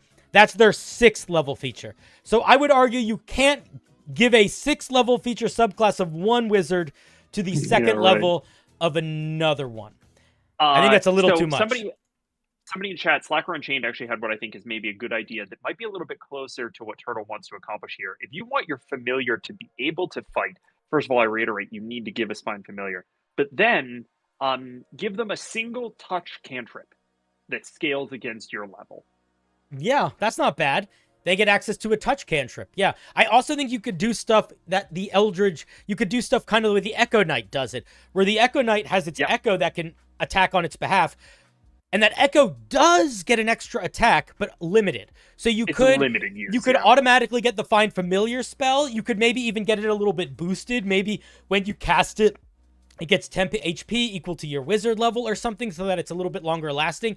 And you can cast some element of spells through it, which you normally can do anyway. But then, maybe limited times per day, you can use your bonus action to let it cast a cantrip, which scales really nicely for damage. Like, bonus action damage cantrip is a powerful thing. That's a feature that is like, that's basically like higher level mixed martial magic features right there. Also, it's very similar to the Warlock Pact boon. I mentioned that very briefly at the beginning. So I think that you got to fundamentally readdress this opening. But let's see what else we're getting, because maybe we'll see some stuff in there that can help think about the way we readdress the opening. At 6th level, your bond with your familiar grows. You now magically bonded. That is a... You just repeated yourself. You said, at 6th level, your bond grows, and your magic bond grows. So you don't need to say that twice. You and your familiar can trade spell slots as an action. You need a completely different 6th level feature, because you are going to completely remove the ability for your familiar to have its own spell slots. We literally... Because the problem is, if you keep that feature... That completely changes what this subclass is, and it genuinely doesn't matter how you express it in its iteration, because it makes this subclass. You are a wizard that gets more spells, and that is literally all that matters at that point. And it's not good, and it's too much. So, new 6th level feature. Figure it out based on the way you rebuild the 3rd level feature. Protection from bond. Yeah, the way that this is structured currently, it would just be by 6th level. You'd have this familiar summoned and like shoved into your pocket so that you can get free extra spell slot, because that is far and away the optimal path here. Shalakor says YouTube streams should deactivate letter key shortcuts. I hate accidentally browsing out of stream while trying to type. I don't know what that means, but I accept, Shalakor, and I wish you well in that journey. We get another 6th level feature. We're not here to change your homebrew. Okay, databank. I agree that we are not here to change your homebrew fundamentally, but I would argue, and I think you agree with me here, which is why you're however ... and I appreciate that. If the fundamental idea at your 1st level is fundamentally broken, it does need to change. So I think that that's which is why we're going to keep reading it, and we're going to see if we can see some things that it could maybe change into. But I'm not going to tell them what this should be, but I got sort of gave some suggestions. But at the end of the day, you can't have a wizard subclass that says you're more wizard. Let's see what this other 6th level feature is. You gain the ability to take any incoming damage to your familiar and transfer the damage to yourself as a reaction. You need to be able to see it. You can only do this as many times as your intelligence modifier per long rest. Your sentence structure is kind of janky. There are plenty of features that do things like this in D&D that you could look to for how to word that, both in terms of how you express writing sentences that you get limited times per day. You don't really use the word only. You would probably say, once use this feature, you can use this feature intelligence modifier times before needing to take a long rest or something like that. The ability to use a reaction to redirect damage to yourself is interesting. I don't think it's going to be good, but it's interesting. I don't know that it's necessarily bad, especially if you're putting your familiar into harm's way with the use of like touch cantrips, right? Yeah. I think it's not. First of all, I don't actually think you need to limit it, because you're a wizard. You don't have that much health. Also, you're going to be making a shit ton more concentration checks to maintain your concentration spells if you are taking that damage. Yeah. If you're going to continue limiting it, maybe you could say you don't have to make concentration checks from this damage. That's not a bad idea. If you are concentrating on a spell, when you do this, you do not need to make a con save as if you took damage. That's a good idea, actually. If you do want to keep it that way, I think that might be the only way to make it feel good, unless you're changing some of these earlier features to make you a little bit beefier. But again, then we're falling into like the Abjuration Wizard, which is not what this should be. Yeah, absolutely. You could also make it vice versa, where you can transfer damage from yourself to your familiar. I agree. That could totally be another move, an aspect of it. I mean, tricky though, because familiars don't have much. No, it basically will give you a one. It's like it's a one-time use, basically. It's the way that it would work. Yeah. Unless you're taking like 2 damage, because familiars generally have like 1 hit point most of the time. Maybe 2. Yeah, right. You get empowered familiar at 10th level. You choose an element. For 1 minute, you can do this once per short or long rest. You need to say how you activate it. So is this a bonus action to activate? Is it an action? This takes an action to do. So you need to write that it takes an action to do at the very front. The reason why you need to write that at the very front is because when somebody is using your homebrew, you do not want them to have to spend a lot of time reading the paragraph to understand how it works. You want them to read it and immediately understand the things they need. And the way that you do that is you write it in the order of the order of operations. If the first thing this thing is doing is, if it's triggered by you using your action, the first thing that you do is you use your action. At 10th level, you can, as an action, you can enhance your element, you can enhance your familiar with elemental power, period. Choose one of the following. They gain the following benefits for 1 minute. And then at the end, you say, once you use this feature, you can't use it again until you finish a short or long rest. But that order of operations is really important for the clarity of your writing. So once per short rest, we can add do one of these things, basically. I also think that this is just a weird direction to take it. Why are we getting elemental stuff? I'm not sure. At 10th level. I don't know. I would yes, we should. Yeah. If there's no vibe of elemental beforehand, I think picking such a specific direction for it to upgrade is weirdly limiting. Like, because there's nothing in this subclass so far that indicates at all that you should be building your character to be like a master of elemental stuff, like at all. Yeah.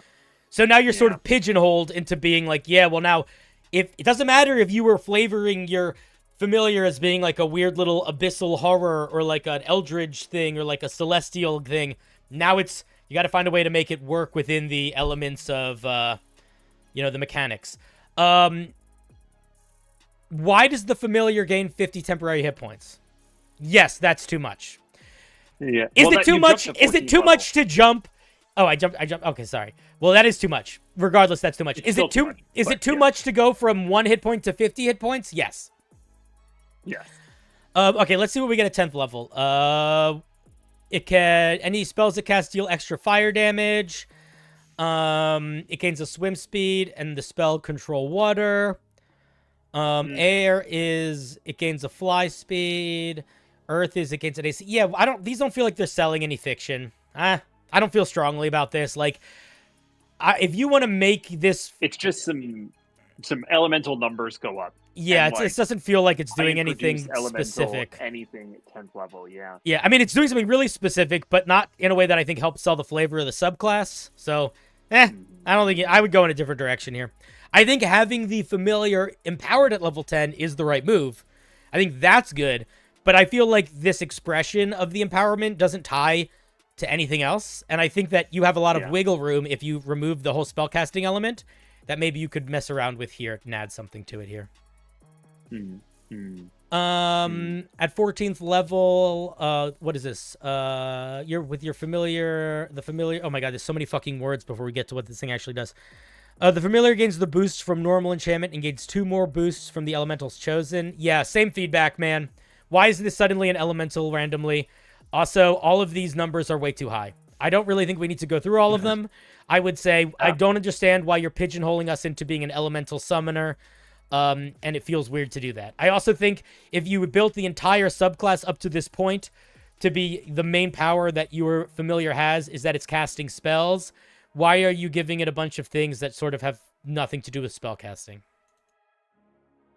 Yeah, I think that's right. I think you got to focus the fiction a little bit more at the beginning. Get rid of the extra spellcasting. If you want to fill that with elemental stuff, fill it with elemental stuff. If you want to go in a more open-ended direction, drop the elemental stuff and go a little bit broader, you know? Like, you can empower your thing's magic or its strength or its whatever, you know, find a more open-ended direction to explore. Or a more specific direction that then you can build towards. I mean, we talked about being able to cast ranged spells from your familiar. The issue is that it's literally the same as the Scribe Wizard 6th level feature. Like, that's just what that is. And if you want your familiar to... Yeah, I don't know, man. I think I would build it in a different direction. If the goal is having a familiar around... Like, realistically, in D&D, there are a bunch of subclasses now that get minions, and none of them work based off of the familiar, and that's kind of with intention. So I would maybe make this just not even rely on the find familiar, but like make it a true minion warlock wizard in the same way that like the Drake Warden has a minion stat block, or the Beast Ranger has a minion stat block, or the Battlesmith has a minion stat block. That's a fun way to sort of handle the, like, you get a stat block that is your familiar that will power up alongside you. Yeah, that's what I would just do. Put a little thing in there saying, while you have this familiar active, you cannot summon another one via the find familiar spell. Yeah, right? yeah, and you could even have it grow. Like, if I was gonna have it grow, I would probably do it based on creature types. So maybe you could grow it to be more of a demonic familiar, or a construct familiar, or a celestial familiar, or a fey familiar, or something like that. I like that a lot. And then you could give it like, so if I want to be like, so instead of these features, and then you could sort of have these features lean into the flavor a little bit. The only other thing that I would add is, if you're gonna do that, sort of what you're doing with the elemental thing here, keep in mind that the more options you give, the more you have to make sure that each of them is balanced. Otherwise, if one is too strong, it will just always be picked. And then suddenly there's like, you're sort of not giving options. And then also, the more options you give, the more powerful the feature is inherently, regardless of what each individual option does. The more versatility you give a subclass, the more power it intrinsically has, just by having choices to make.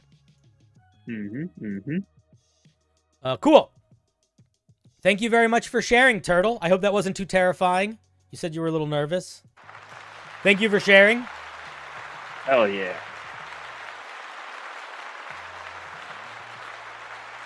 Thank you, thank you.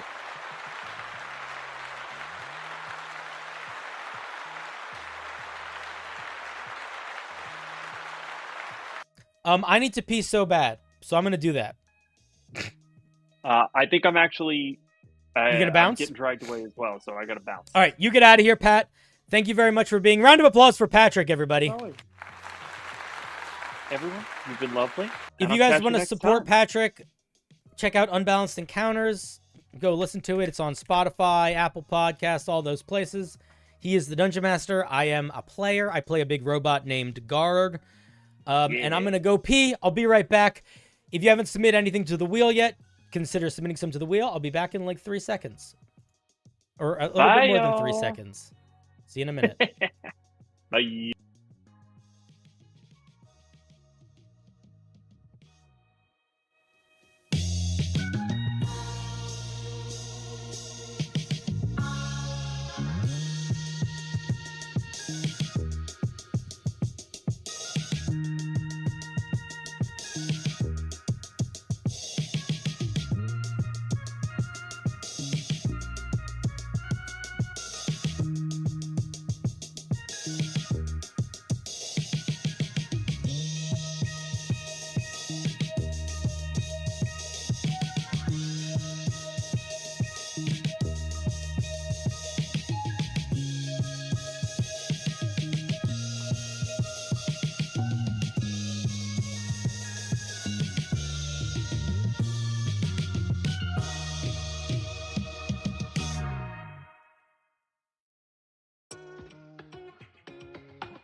Boom! I'm back. Did I miss anything important?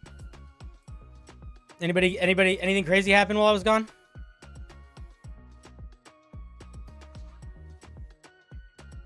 No? I always wash my hands. Or I never wash my hands. You decide.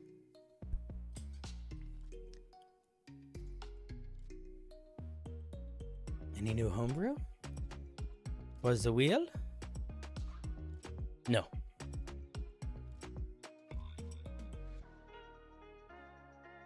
You got a severe thunderstorm warning. Cool. I like a good thunderstorm. I'm a big fan.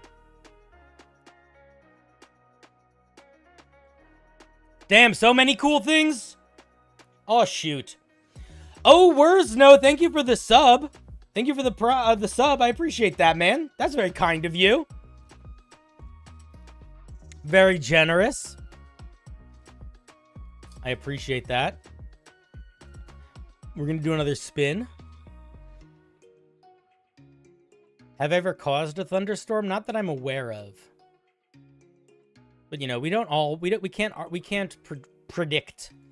We can't predict all of the, you know, all of the effects we have out there in the world. Artist is next. I forgot if your name was with a Y or an I for a second. Artist, are you? Where are you? I'm trying. There we go. Aritis. Made this for the non-damaging stream. Is it a spell?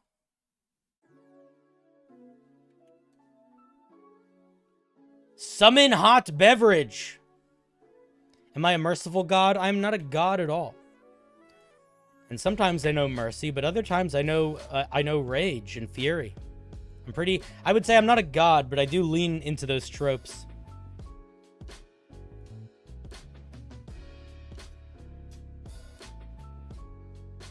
What non-combat features could I use for a barbarian I'm building who pretends to be a pacifist? Depends on how they pretend to be a pacifist. What other... I don't know. I don't have any ideas for that. What does that mean to pretend to... Because here's what I would say. A barbarian that pretends to be a pacifist, I would argue, could be literally any barbarian. That, to me, is a roleplay mechanic more than a gameplay mechanic. So if you want to figure out a gameplay, a little bit, I would need to know a little bit more about what the initial goal is. Or, like, not the goal, but the initial way you're trying to express that.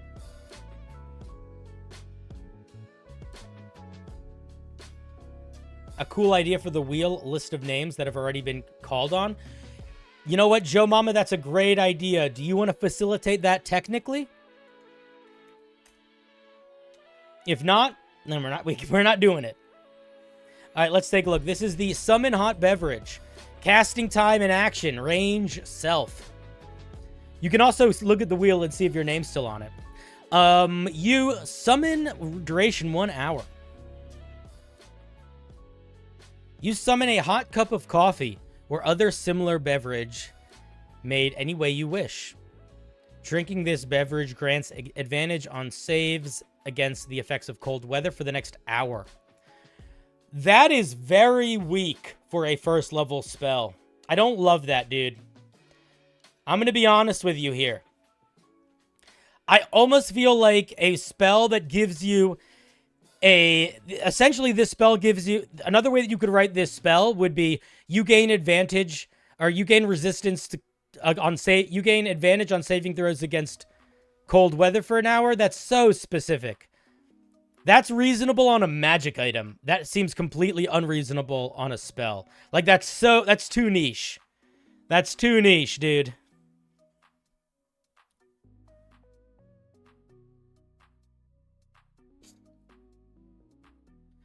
Like, I think this could work if it was like, you have advantage on saving throws against the effects of inclement weather. But even that, those are so limited. Like, I feel like it would be more reasonable if you were just immune to those effects. You could add cold resistance on top of it, but the problem is, it's like, where is that why, that doesn't, like, look at D&D spells, right? Why, there is no... It's so niche to get a spell that just, that you just get resistance to cold damage. Like, why? That feels weird to me. I don't know.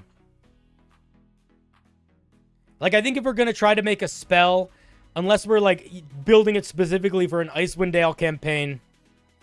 I think the goal should be that it feels like a spell that could be plugged into any game.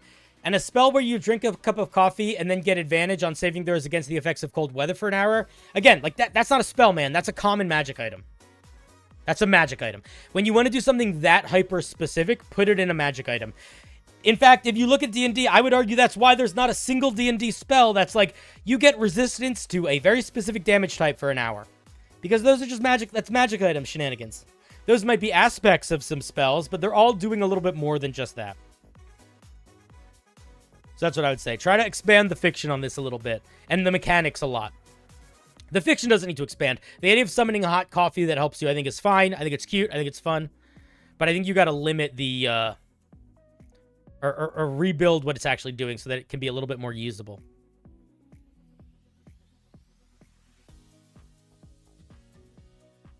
I also think that depending on what feature you give this, it probably should not have the ritual tag. If you're giving any sort of like serious buff, advantage on some sort of saving throw, for example, I think that I would not give it the ritual tag because it should eat resources. The only time I think spells really don't need to eat resources is when they're like general knowledge gaining, really utility type spells.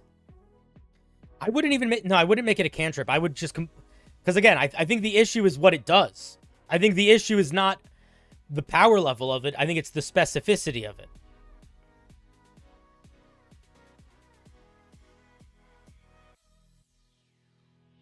I don't know if it would work if it had the ritual tag. I would argue if it had the ritual tag, it more should just be a magic item. Because it's just the thing that you always have on. You know? Those would be my thoughts. I think if you're going to make a spell that gives a minor passive bonus, you need to either make that bonus a little bit more open-ended, or you need to give that bonus a little variety. Those would be my thoughts, Artist. Let's give Artist a round of applause. Yeah, the mug of warming. It like build... Sometimes you look at a piece of homebrew and you realize this is just made in the wrong way. Like, I think you don't need to change it almost at all if you make it a magic item. I think it feels like a magic item that was forced into a spell. Thank you for sharing, Artist. Thank you, thank you. Dankeschön. Gedoish. Folks, as always, you can still submit homebrew if you haven't already. If you're watching on Twitch, do the command wheel, exclamation point wheel. If you're watching on YouTube, the submission form is in the video description.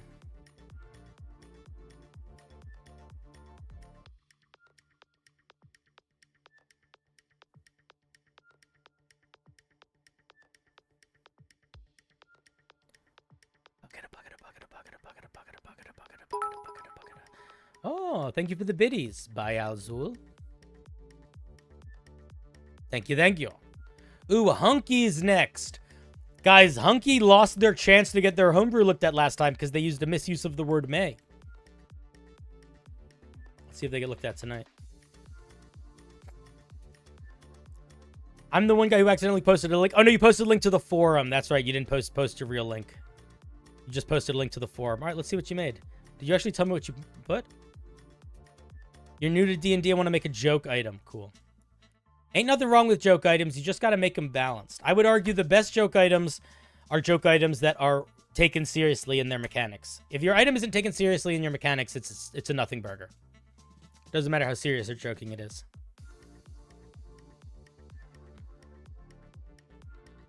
All right, let's take a look. Banana phone. An item from the long-forgotten country that managed to fuse technology and nature. Their disappearance still eludes archaeologists to this very day. This item's lame. It's a long sentence. It's tedious. It's you're doing that thing where you're walking a spiral around the idea. Just say the fucking idea.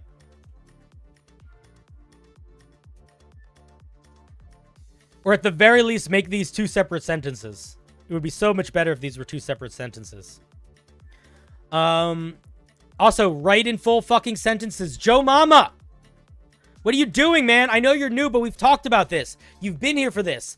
This is not a full sentence. It immediately makes me be like, well, fuck you. Your item doesn't matter. You're not going to put the work in to write a full fucking sentence, no one's going to give a shit about your writing. Ever. Ever. That's just a harsh reality of the world. Especially your joke items. Write in full sentences. Allows you to ring any creature you know and talk to them no matter the distance for 1 minute daily. Be specific. What the fuck does this mean? What does it mean to ring someone? How does that work? So whenever you make a mechanic in D&D, you need to actually say what it does. It doesn't matter if it's a joke item or not. There should be no room for a player to have an argument with a dungeon master about how a feature works. And there's a lot of room for that here. So this is written like flavor text. You need to write the mechanics.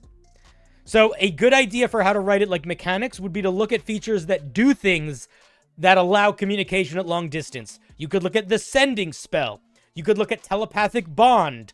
You could look at all sorts of different things. But there is plenty of things out there that just, like, look up any telepathic features and just pull that sort of language. The message spell. Yeah, so there's a lot of things that do exactly this. Grab the sending stone. Thank you. So grab the language from those. Because this means fucking nothing. This is flavor text. It doesn't mean nothing, but it's flavor text. The minute is not. Can be consumed to restore 1d12 health, and this destroys the item. This is fine. This is good. This is a fine feature. Again, write it in full sentences or it makes it seem genuinely stupid. And I know you're not stupid. And your writing should not come off as stupid because you're not stupid. You have the ability to write full sentences. Please, I would say, you deserve the respect you deserve respect, man. Make your writing give you respect. This writing is disrespectful to you. Don't disrespect yourself.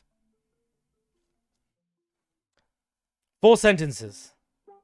It's a small step, but it's like making your bed in the morning for some people. It's just a little extra work that you are doing to respect yourself.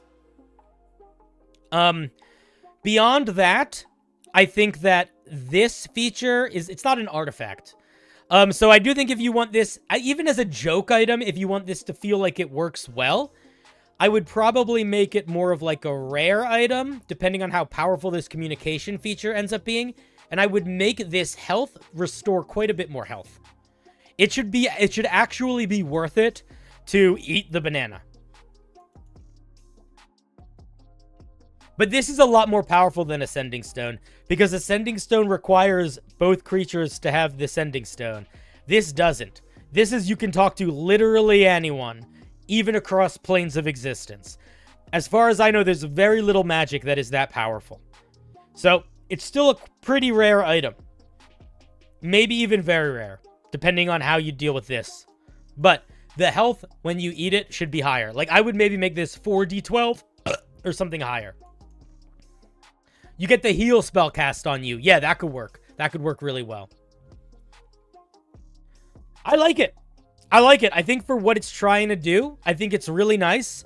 I think that if you get the language right to make this clear how it works mechanically, if you up the damage, if you up the healing here, I think this is an excellent example of a joke magic item that can work really well in your game.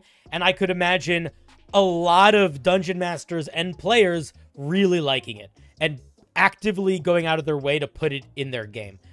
Just make it so this healing is powerful enough that it's going to tempt the people to actually use it. Because no one is going to lose this power for 1d12 health.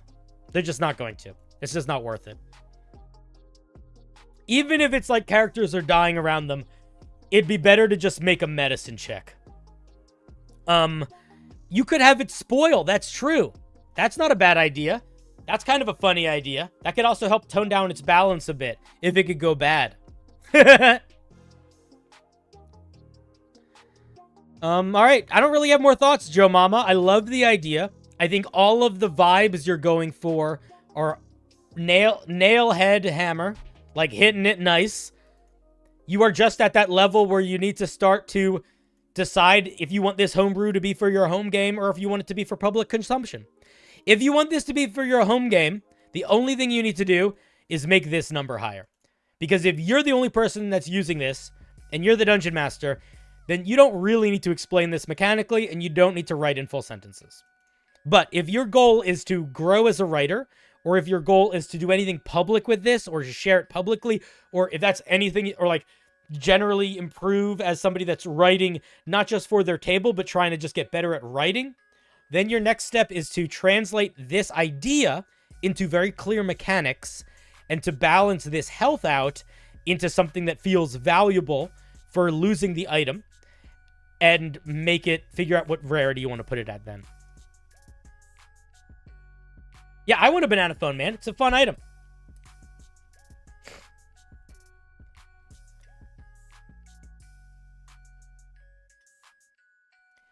So, Joe Mama says, I was stuck in the special classes for language arts all my life. Can I tell you a weird thing here, man? It is much, much easier to write D&D mechanics if you don't have any preconceived notions of the right way to write. But you just have to know that, and then you have to find them. Because D&D is not written in normal English. D&D is game mechanics translated into literary text. So it's more like legalese. So what you want to do if you're writing D&D homebrew is look for things that do what you want yours to do in the officially published material to find the right language. And that is going to help guarantee that you are writing it in a way that anybody reading it can understand it and use it. So you don't actually need to know that much about writing. You just need to know about looking up writing.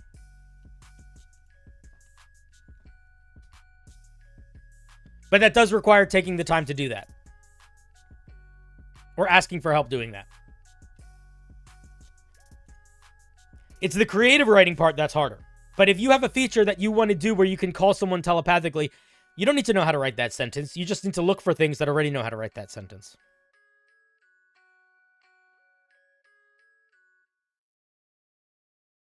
Trust that it's weird, and trust in your researching. Does Mr. Sally not like when you use a original material and try to tweak it and make it your own? Do you mean do I not like if you reinterpret homebrew of like if you want to rebuild like the Beastmaster Barbarian or the Beastmaster Ranger? I don't like it or dislike it. I would say I very rarely see it in a way that I think it's good. Usually it's taking something that I don't think is broken and making it stronger in a way that I disagree with. So that will often be the train of thought when I review those sorts of things. But I would say if you earnestly think there's something wrong with something and you think you fixed it or you are trying to fix it, you can still share it. I just might disagree with your initial contention.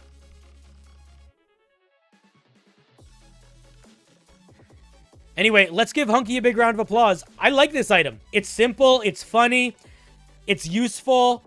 As far as joke items go, I think it's a really, really solid start. I think you're basically done it. Now you just got to do the cleanup work. Let's give a round of applause to our dear Hunky. I love joke items. Also, there is something else interesting that this item is doing, which is it gives you a sort of ongoing power, and then a one-time use, but the thing fades away power. And to create that element of choice in a magic item is really good, because it gives players more impact in the decisions they make.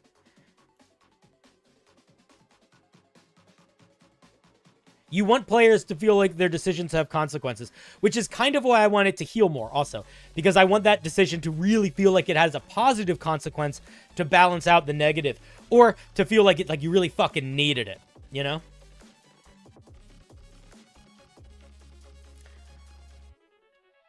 Let's see, who's the bottom of our list right now? Jesse. We got a couple new people on the wheel. Kadoosh.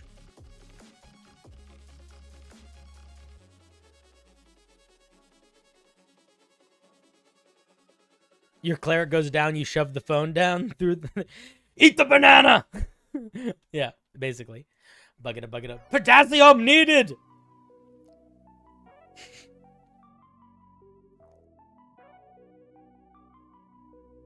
I mean, is that any different than a health potion? That's why I kind of wanted to do more damage, right? It should feel more significant than doing that with a health potion. Next, we have Brent. One of the old monster, from the old monster synergy thing. Meet the Krato Mike. A while ago, we did a special day where people were supposed to send in monsters that were intended to synergize with other things in D&D. I believe this is from that. Let's take a look. What if you could also use the banana as a grenade to deal radiant damage or radiation damage? I think that would kind of be changing it to be like pretty radically different. You totally could do that, but I think that would be adding an element to it that really is not there.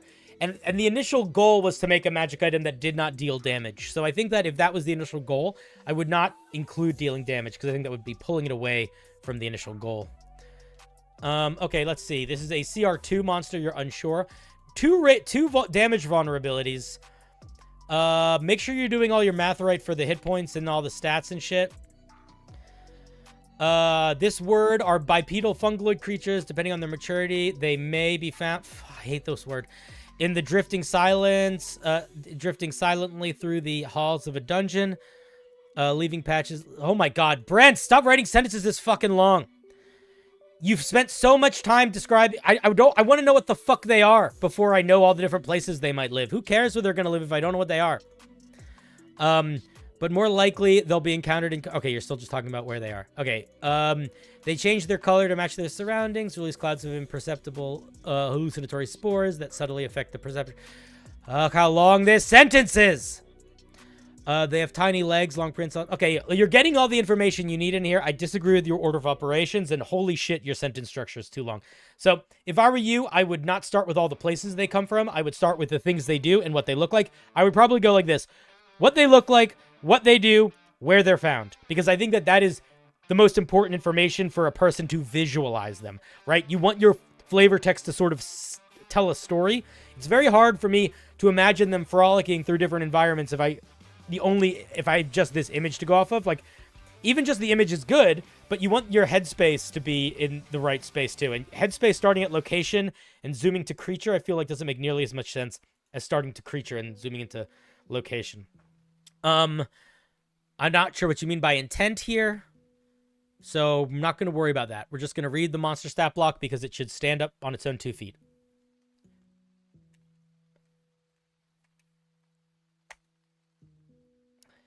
Databank. The rule of thumb that we decided towards the end of the month, I forget when I said it, but at some point last week, was you are allowed a correct usage of the word may in your flavor text, but any usage of the word may in anything other than the flavor text, incorrect or correct, to get you kicked. But that's going to end this week too.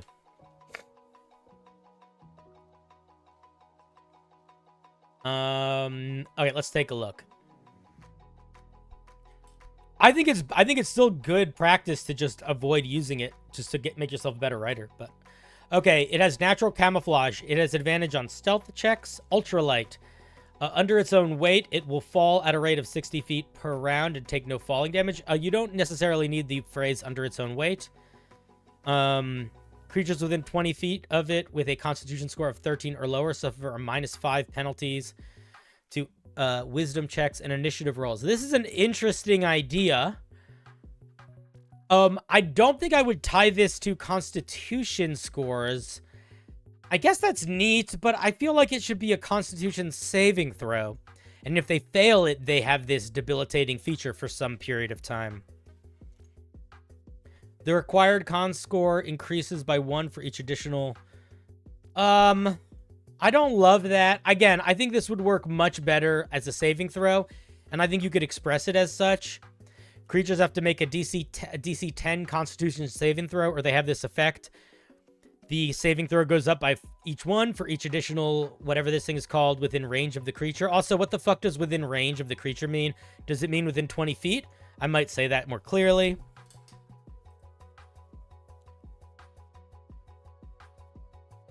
What are wisdom checks? I would say wisdom-based checks. Perception, perception, insight, that sort of thing. But yeah, wisdom abilities checks, you could say, or ability checks that use wisdom, or skill checks, wisdom skill checks. An adhered creature can attempt to dislodge. What is adhered? Wow, okay, so if you're going to have separate features, again, man, this is sort of a formatting thing. But this would look so much fucking nicer if there was a paragraph break between these features. Like, I assume that this was tied to this. This needs a paragraph break. This needs a paragraph break. This becomes, like, annoying to read when there isn't that, because it just looks like a wall of text. If it touches a small or larger creature, it can adhere to that creature. This should be probably tied to their attack, I would say. How is this written on Mimics? I would write it the way it's written on Mimics.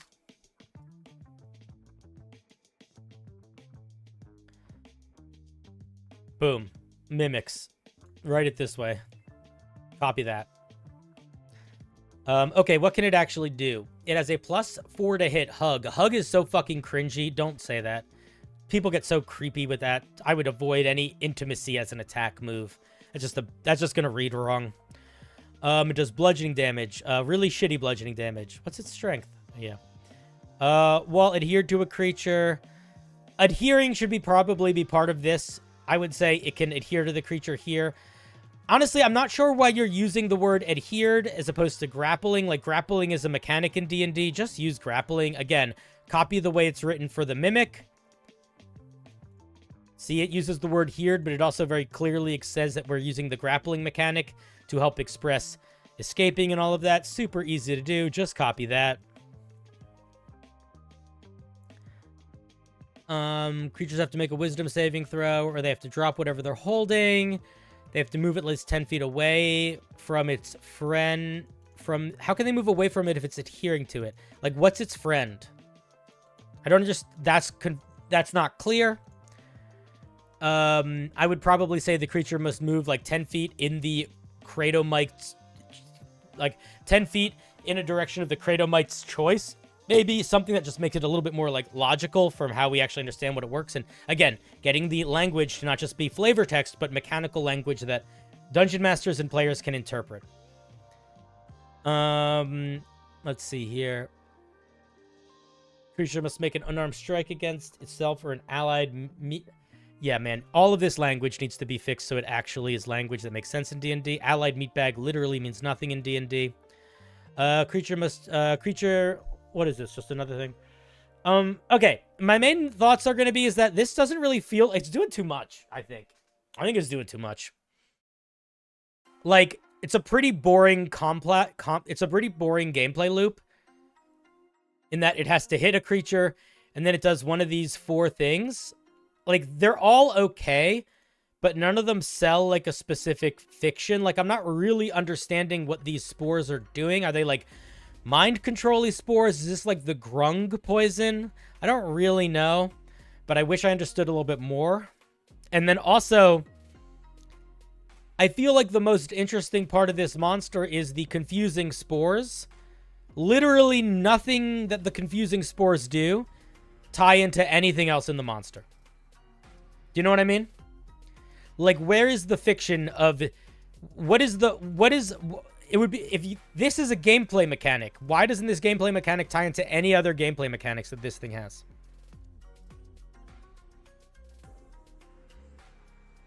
So that's probably what I would say the main feedback is. The main feedback is these features, they don't feel like they're doing anything super evocative enough for me to feel like I want 4 of them. I would also say maybe it's the way it's written.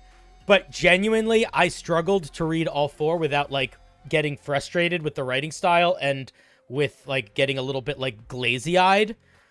Which means that there's something going on here that needs to be addressed, whether it's the swift, like... Because all of these are doing really fucking basic things. So, I don't know. I think this needs to be either more interesting or simplified.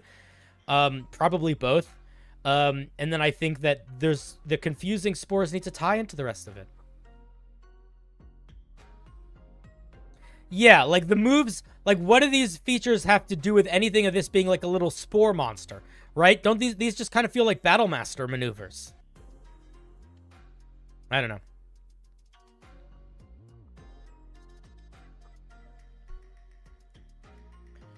That's what I would say. I would say try to sell this more like a whatever it is, little spore guy. It's meant to be paired with mimics, but not too sure how well it works on its own. I would argue it doesn't at all feel like it's meant to be paired with mimics right now. I guess confusing spores is supposed to, but I don't think it does a good. I don't think it's enough. I don't think it's enough. Because yeah, it doesn't really like it just feels so it's doing either too much or too little. Unclear. The fiction is lost in it. I see that I see here the confusing spores is where it's supposed to be tied to mimics, because I guess you're less likely to notice that a mimic is a mimic. And that can work, but it's again, I think some big changes are needed if you want this thing to feel fun and usable, as opposed to just like usable and like maybe not as evocative as it's going to be time to run it.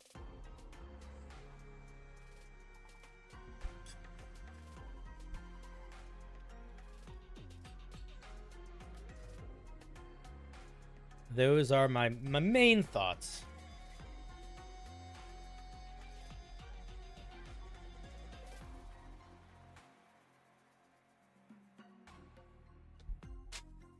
I see now that I see now where it's meant to be compared with mimics though.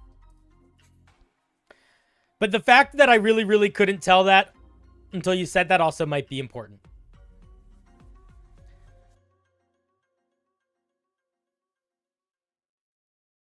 All right, those are my thoughts. Oh, you're not 100% sure that's the case? That's just a guess? Dude, Shalakor, that's a good guess, though, man.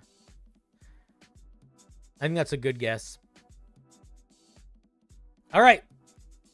I don't have more thoughts, Brent. I think it's a neat idea, but I think that I would make inject spores do less to try to make it sell more of a fiction and make the things that they do feel more tied to a gameplay loop that it doesn't, that it feels like it's connected to. And for the love of God, get the flavor text of what this thing is supposed to be using for in the lore here. Don't make me like hunt down to figure it out. All right, those are my thoughts. Thank you, Brent. Let's give Brent a round of applause.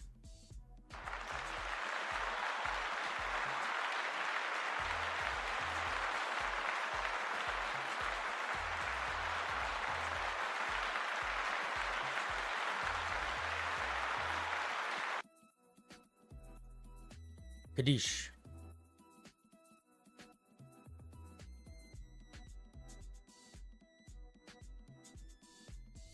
Ooh, a couple new pieces. Hitting the wheel. Kadoosh.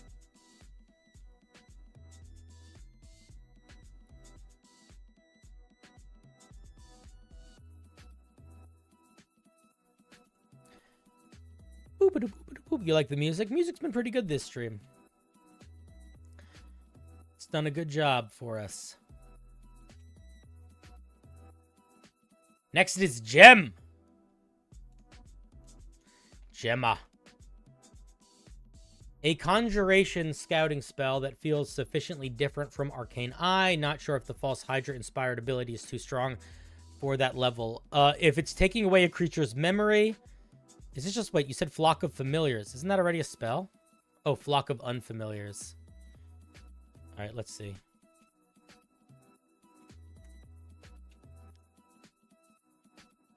Fourth level conjuration spell, range 15 feet.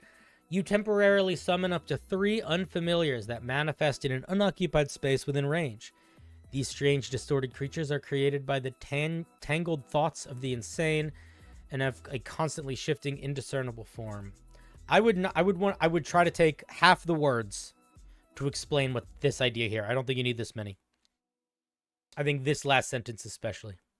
I think it's a good sentence, but again, we don't need flavor text here. I want to know immediately that, like, tell us if there's not mechanics for them being indiscernible. I'm not sure. Okay, we need a little bit of that. I guess maybe it'll be in the monster stat block. The familiars are friendly to you and your allies and will obey any verbal commands you give them while within 30 feet. An unfamiliar can mentally share anything they have seen or heard. Since the spell was cast with perfect accuracy, in combat they cannot take actions, bonus actions, or reactions. This seems like an overcomplicated version of Arcane Eye.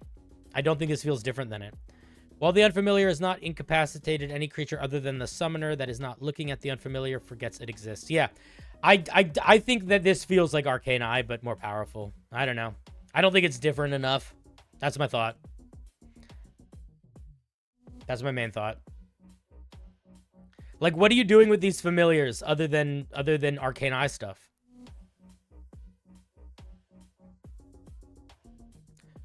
I mean, you can answer. I'm curious. Like, what if you feel like it's different than Arcane Eye? I'm curious why. Because like it's not that different. I guess the difference is like it's just a shit ton stronger. Because they can move a lot faster. And they have an ability to be unseen that is stronger than invisibility. And you can have multiple of them up at the same time. But is that enough to make it a unique spell? Or is it just Arcane Eye, but a shit ton better? Do you know what I mean? Like, I don't think that needs to be a spell. I would also argue that, like, how long do Flock of Familiars last? Do they last an hour?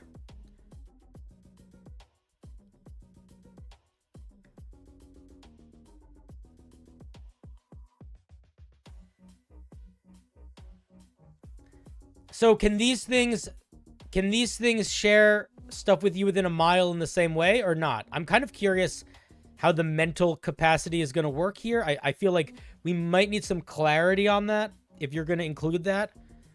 But beyond that, I feel like it's just a overcomplicated way of getting a better version of scrying / Arcane Eye. You know? It's only within 30 feet? Yeah. I think Unfamiliar Form is a cool idea. I would probably include that on a monster, maybe. Or try to figure out a way to incorporate that. I think it's a really cool mechanic. But I think for the purposes of this spell, it's just doing stuff other spells do, but better and kind of more complicated. Unless there's another element of it that I'm really not thinking about. Like, I don't feel like we're missing this in D&D.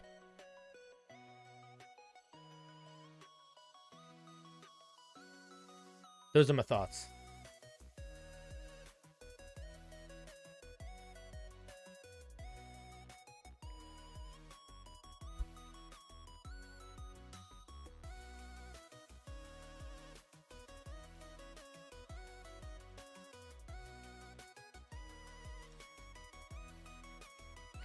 Arcane Eye is also a 4th level spell that lasts an hour.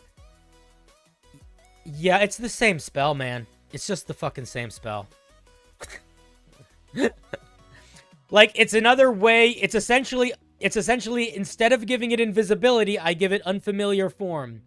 And instead of it being able to move 30 feet and having this, it moves at 40 feet. And I have multiple, but it's not different enough, I don't think. I think you got to make it more different.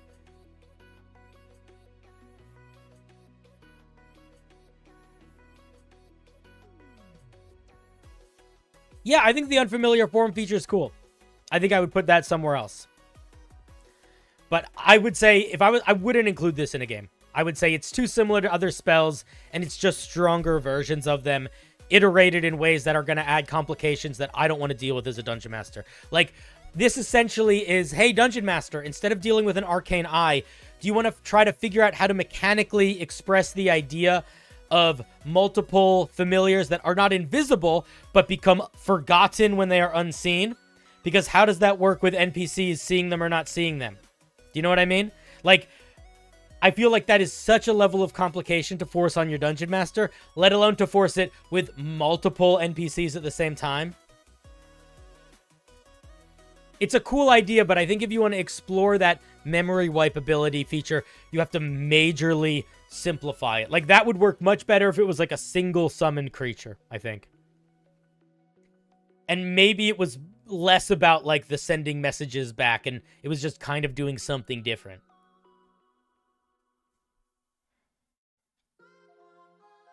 Because I don't necessarily even... I mean, I do think it's too powerful if I'm understanding it correctly. But let's assume it wasn't even too powerful, right? Let's just assume it was one familiar. And it essentially is Arcane Eye, but different.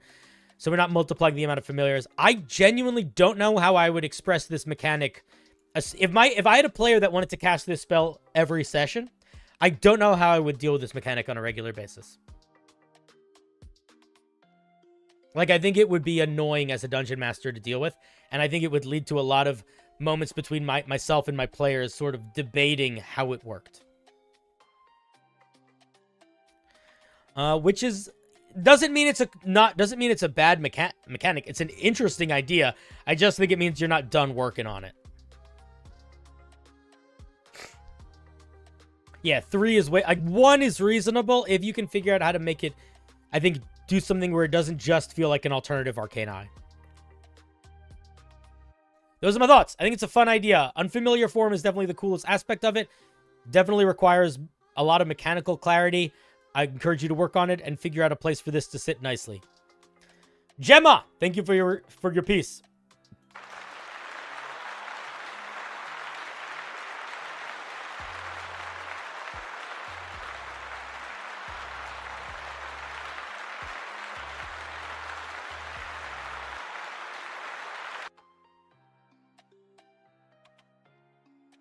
I don't think you would have to do Meanwhile elsewhere more or less than you would with the spell Arcane Eye or Scrying. I guess it's longer range, but I think that's not an issue with that spell. I think the more of an issue is that I think it just needs to lean into its strengths a little bit more and not like maybe it started as the goal was an alternative Arcane Eye, but I feel like we don't need that.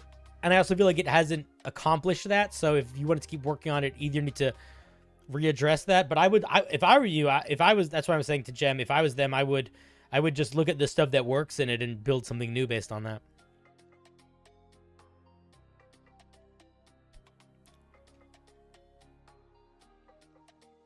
Squatch is the bottom. Is Squatch still the bottom? Yes. Bippity boppity bippity boppity bippity boppity boo. That's the type of spell that's better in the hands of a bad guy. Yeah. That's why I see that sort of feature I think fits a lot better on a monster than it does on a spell.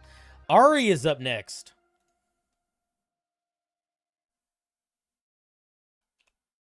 Ari. There you are. I wanted to make an anglerfish race where you have a little light. I want you to be able to lurk just outside of the light to ambush targets. All right, let's take a look. I love anglerfish. They're fun. It's crazy how big of a niche Arcane Eye fills, to be honest. Any other scouting spells of that level or higher feel like it'd be redundant. Yeah, it kind of is, right? How do you communicate to a player that they see a thing, but they forget that it's there when they look away? I probably would just literally say that.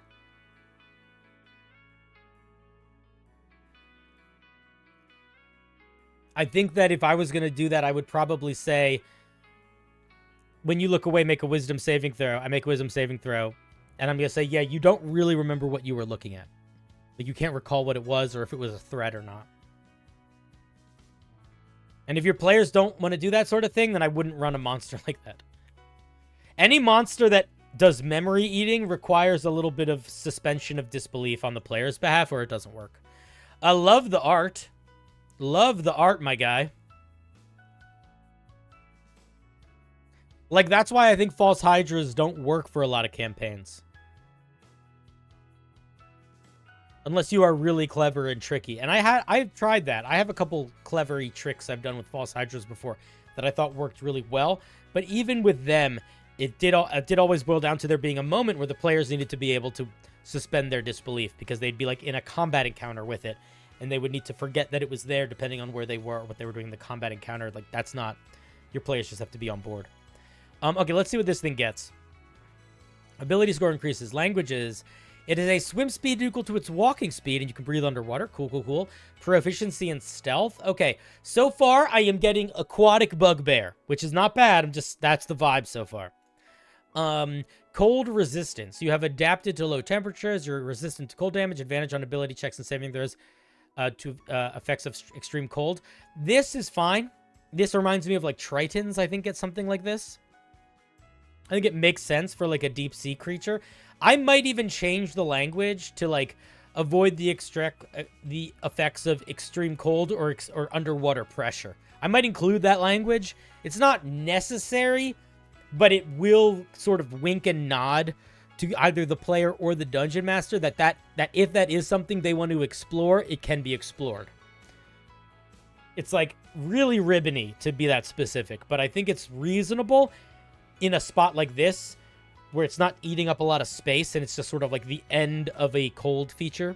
You could also call this like deep water resistance then, which might be a little bit more specific feeling, which might feel better. Light lore. You have a light lore positioned at a point within 5 feet of you that emits a 5-foot... Okay, so the way that you're going to do this light lore is you are going to copy the language of the plasmoid. So the plasmoid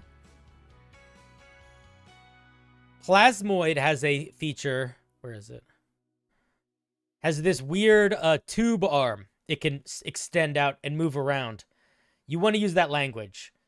So, like, you know, as a bonus action, you can extend your lore and move it around to any point within 5 feet of you. Blah, blah, blah, blah. But copy that language. As an action, you can change the light emitted by the lore to make it emit no light.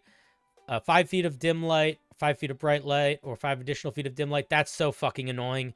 Don't write it that way. Like, I don't want to... I literally am reading it for the first time, and you are only dealing in increments of 5, and I'm confused. So make it on or off. Don't do bullshit with extending the range. Or if you're going to do that, be very clear. It has a range of 5 feet or a range of 10 feet. Don't do the torch bullshit stuff. Just make it simpler. When changing the light of your lore, you can also change its color. All right, that's fine for flavor text.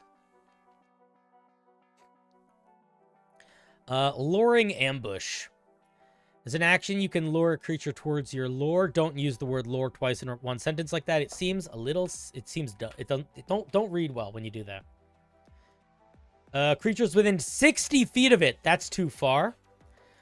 Have to make an intelligence saving throw. I would make this a wisdom saving throw. Creatures that have an unobscured view of it automatically... Unobscured view of you automatically succeed. That's kind of fun. Creature that fails must use its movement, as much of its movement as possible, on its next turn to move towards the light. Intelligent creatures will not take a path that puts them in obvious danger. When a creature affected by this moves into the dim or bright light of your lore, you could use your reaction to make an attack against them. I would probably not allow you to immediately make an attack against them. I don't know how I feel about that. I think that this whole feature works a lot better if either the radius of the effect has to do with the radius of the light of the lore.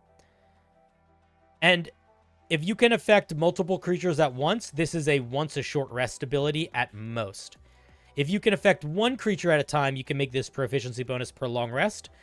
And even if you do make it one creature, this range has to be cut in half. This got to be 30 feet. The other thing is you're already going to have advantage on the attack against a creature that you're hidden from, which you're going to be when you use this lore anyway. So, I don't know. I feel like the pulling a creature towards you is strong enough. I don't think we need the reaction ambush attack. I think it's a cool idea. I think the only way that I'm okay with the reaction ambush attack is if we build in a, like, natural bite attack that you can use with this feature, but it can't just be any attack you want. I think that if you get rid of that, you figure out balancing the radius, the number of creatures that can be affected, the amount of times you can use it, get the language of the lore decent. Don't spend so much fucking language on the radius of the light if the radius of the light is not tied to luring ambush, and then I think you're groovy. Then you're groovy, baby.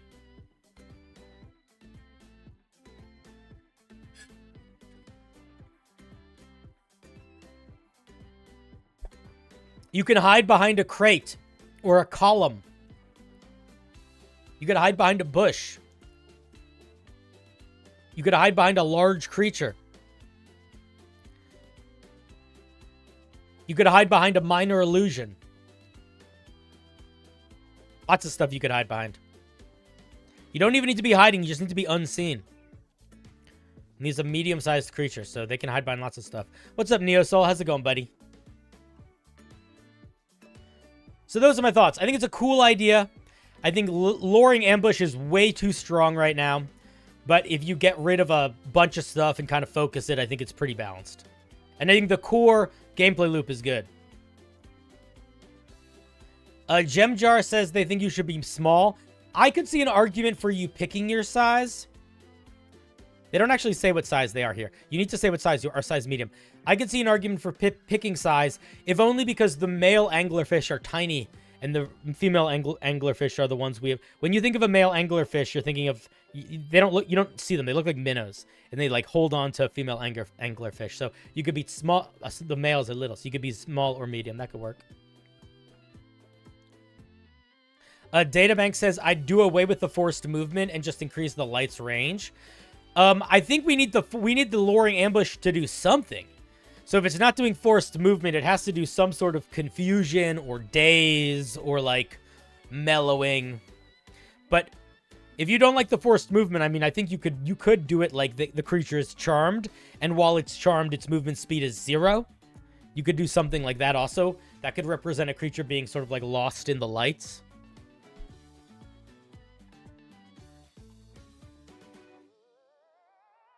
You don't think it needs it because people are usually interested anyway? I think that is not at all true from a gameplay. I would say that I would argue opposite. I would say if you're intending the lore to draw people in, assuming that a dungeon master is just going to be down to clown with that is not a good idea. Because you don't want to create a situation where the player has to argue for that being what's happening every time they use it. I don't want to have to rely on DM interpretation, especially because it's something like forced movement is really powerful. Like something like a creature is going to walk over there and be distracted. There's power in that I think would justify it being in the mechanics, just to avoid players needing to like be in any way confrontational or aggressive or argumentative with DMs. I like it. I think it's good, dude. I think you hit every single thing you need to in order to capture the vibe of an anglerfish.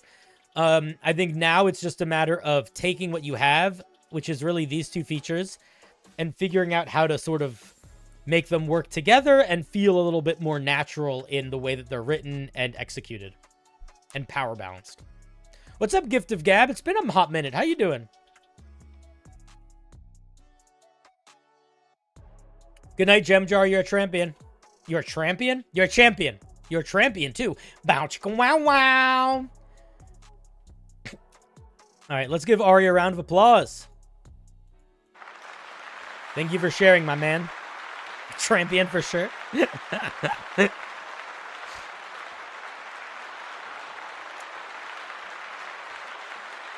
Kaboosh. Kerplunk. All right, folks, if you just got here, if you're new to the channel, we are still accepting Homebrew. It's totally random what pieces get looked at. You can submit Homebrew to the wheel in the video description on YouTube, or you can submit Homebrew on the, you do the command wheel on Twitch. We are doing open forum Homebrew reviews tonight. We are also doing open forum Homebrew reviews on Wednesday. And then on Thursday is my member review section, which is essentially the same format as of this, except it is exclusive to people that are paying subs or Twitch primes or patrons or members on YouTube. So if that is the kind of thing that you like, if you want to support me, or if you just are like, I want another day of the week that I can get the wheel and it's going to be a little smaller, then consider doing that. But also don't do that if you don't have money, because I don't want you to spend money on a stranger on the internet if you can't afford it. Bug it. Oh, did I have to redo it. Sorry. Gotta add Devin.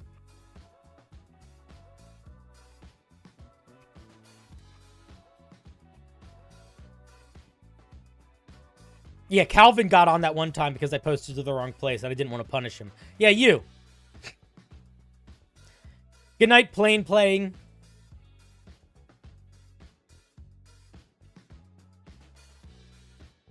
Lucky Bamber gifted 50 bits.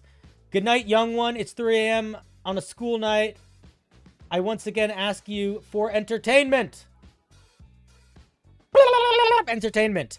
I wonder why the voice didn't go off. Oh, maybe the voice only goes off if it's... I think the voice only... I think TTS is 100 biddies. Well, I read it out loud, but I love you, Bambi. Have a good night. Thank you. That wasn't your spin data, you silly goose. Don't worry, I'll read it, Lucky. Don't spend more money on me. It's fine. Quick NPC. Ah, this is somebody did not fill out the form correctly. Love it.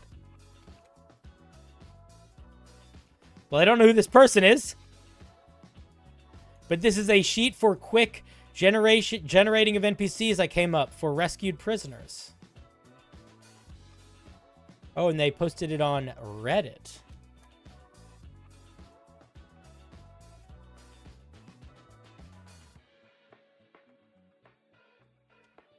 Here it is, if you want to take a look at it. My first piece of feedback is I probably would not write it in this giant list. I probably would organize it a little bit more so you didn't have to find it. Like, if I'm reading this, I don't want to have to scan. Like, I don't want to have to do this. It's like, oh shit, I forgot. I need to find professional lists. Like, I would probably organize it so it's a little bit, it's laid out a little bit more clearly.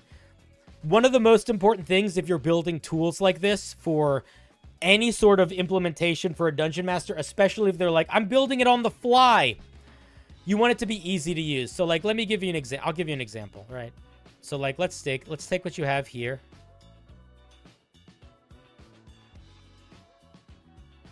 If I put this into like a Word document, 1 second. No, I don't need to go that. I just need to be a regular drive. Drive me. Drive me. Drive me. Fine. Normally it just goes to where I need it to go. Let me in. Realistically, you do deserve it. I am still but planning to run my first game, but I want to believe that your advice has made me a better person, and better prepared to be a DM. Well, that's very kind of you, Lucky Bamber. I don't know how to respond to wholesome comments, so I'm just going to say fuck you and I love you. And I hope that's okay. That is very sweet. Okay, so... Oops, that's not what I meant to do. Where is your document? Where is the thing that you made? Okay, so here's this list, right? This list is fucking annoying to use. So there's a couple things you could do right off the bat. If you're going to make a list with a lot of things on it, you know, break your shit up into columns. And ideally, list 1 should be like big and like fucking bold as hell, right? And it should say what this is. Is this list 1? No, this is professions, right? And then where's list 2?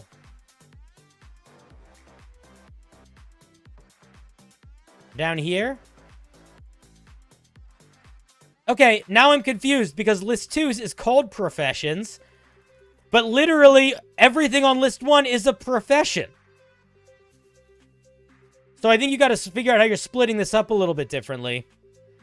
What's the next list? Race. Yeah, so a couple things here. One, what did you say?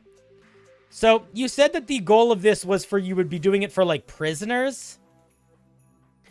So I want to say 2 things here. One, I think that your different tables should be different things. Like, why do you have 2 profession tables? You should have one table that's a profession table and one table that's something else and one table that's something else. Also, there's one really big thing that's missing. Can anybody tell me what it is? If you said the goal of this was that you were making something for people to put in a prison, why is there not a table for reasons for being in prison? You know? I think it's okay if you want it to just be profession, race, and a vibe of personality. That's fine. But even that, it's kind of too bare bones for what it's trying to do, I think. Yeah, crimes. Something. You know? If you're going to be making a list for players to use, the two most important, or for Dungeon Masters to use, the two most important things are, one, it's easy for them to use at the table, so it's structured in a way that they're not having to hunt for things. And two, it's giving them information or things that they wouldn't come up with on their own or is, like, unique. So that's what I would say here. I think it's a nice idea for a thing to do. I would say focus it in a little bit more. Right now, it's a little too vague, and it kind of doesn't make sense logically to have two profession tables, and then the formatting is doing no favors for the person using it. And in an ideal situation, the formatting should be doing a mountain of favors. I don't know who you are, but I am going to give you a round of applause.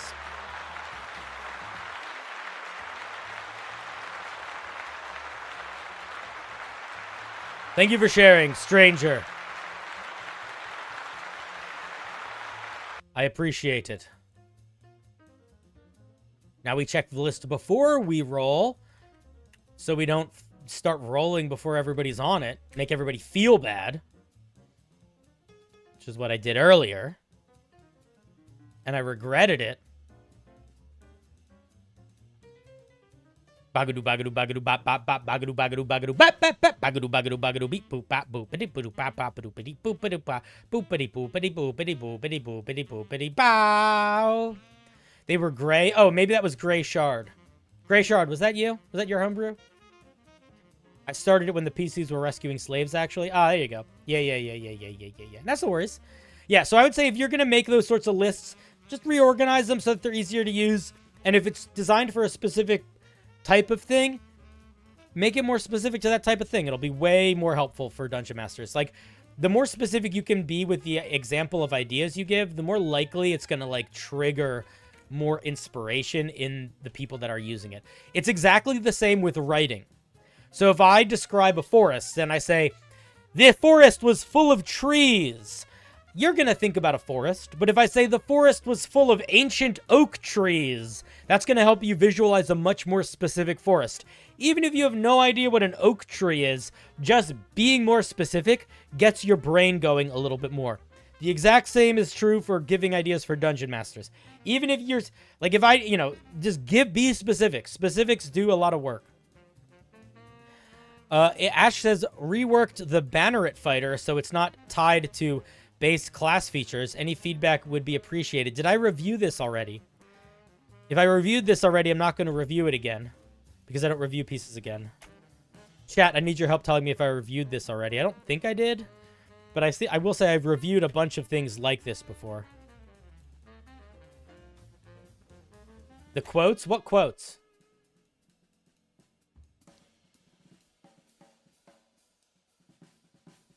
Quotes that I say? Cool. Hey, what? So a banneret, eh? I will tell you, if I realize that I read this before in the middle of it, I'm going to stop reading it and your feedback is going to be over. And I'm going to be annoyed with you. But I'm going by the goodwill that I maybe have not read this before. The only reason why I say that is because you mentioned revised and shit. The Banneret is a knight who inspires greatness in others by committing brave deeds in battle. The mere presence of one in a hamlet is enough to cause some orcs and bandits to seek easier prey. A lone Banneret is a skilled warrior, but a Banneret leading a band of allies can transform even the most poorly equipped militia into a ferocious war band. The Banneret prefers to lead through deeds, not words, as the Banneret spearheads the attack. Okay, so you're doing a lot to tell us what these things are doing from, like, a vibe perspective. Like, they are literally, like, they're uplifting the battle, all of this stuff. But you know what you're not doing? You're not giving us any understanding of how or why. So I still don't really understand what a Banneret is. Like, if this fighter got its power by radiating a magical aura that it was given by a celestial, that flavor text would not feel that different than if this guy holds up a flag of the country and shouts songs that uplift you. And those are very different flavors. So I think it might be worth trying to make clear what's going on here a bit more. That's Wizards of the Coast flavor text, literally? Really? Oh, it's the Purple Dragon Knight? Did you just rebuild the Purple Dragon Knight? All right. Well, I disagree with the way they wrote the flavor text. I think it's fucking lame. Also, write your own flavor text, man. Okay, let's see what the Purple Dragon Knight gets now that I understand we're rebuilding a Purple Dragon Knight. When you use your second wind, you can choose other creatures. Each one gets hit points equal to that. Okay. Let's see. At 7th level, you get Persuasion, and you get some other bullshit, and you're better at it. At 10th level, you can Action Surge with a buddy. At 18th level, you can Action Surge with 2 buddies. At 15th level, you get Bulwark, where you use Indomitable saving throws. You can choose an ally that can also... Okay, they're horrible. I hate them. Okay, let's see what you did to try to make it better. I just needed to make sure. I just to remind myself what it did. You can't argue they're good. Maybe they're fine, but they're boring and stupid. Okay, let's see. As a bonus action, you can choose a number of creatures equal to Charisma modifier to 60 feet within you. 60 feet of you, each creature gains hit points equal to half your fighter level, provided the creature can see or hear you. This should be temporary hit points. You can use this feature a number of times equal to your Charisma modifier. This should be temporary hit points. Also, don't make everything based on your Charisma modifier. I would probably make this a once per short rest feature. Let's see. What else can we get? You gain proficiency in the Persuasion skill. You did not fix the Banneret. At 3rd level, you still haven't fixed it. Banneret still fucking sucks. Why? What's missing, guys? There's something that this really needs at 3rd level in order for this to function. What is it? Really, it's one of 2 things. The first one doesn't have it. This one also doesn't have it.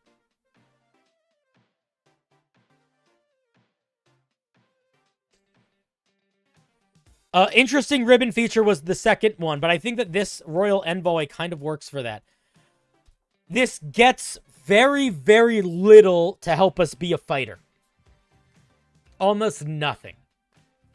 If you want Rallying Cry to be balanced, you have to limit its use pretty significantly. And beyond then, it's not even like great defensively. It's a really mediocre feature. Like, it's gonna be okay sometimes. But it's when you've used it. And now you just have fucking Persuasion. Like, this either needs to be turned into a ribbon feature or should be the 7th level feature. It's very similar to the Rallying Battlemaster maneuver. Yeah, it doesn't feel like it has a play style. I think it's still pretty... I don't think it succeeds. I think it still is falling into the same pit traps as the other...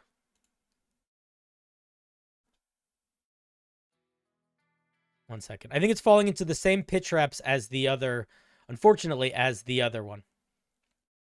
As the classic one.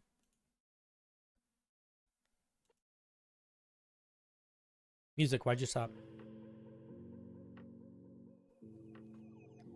It doesn't even need to do damage. It just needs to do something that is going to affect combat more than a little burst of healing. Like, a burst of healing is fine, but that's not a subclass feature anymore. That's not a core subclass feature. Unless you, like, build enough stuff around it to really fill it out. Which this doesn't have. Oh, this music's a little too intense. I think we went in the wrong direction here, guys. I think we got to pick a different direction for our audio. Just a slightly different one. Just a tiny bit of a different one. Just a little bit of a different one. There we go.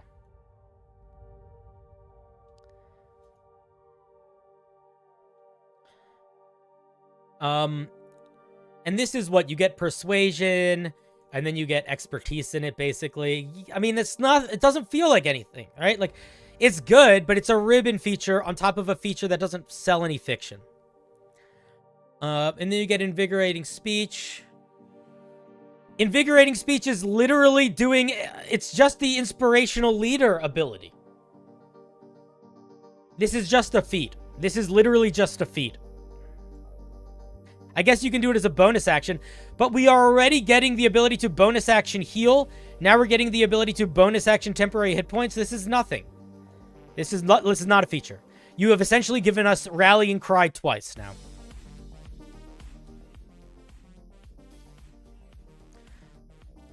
Inspiring Surge.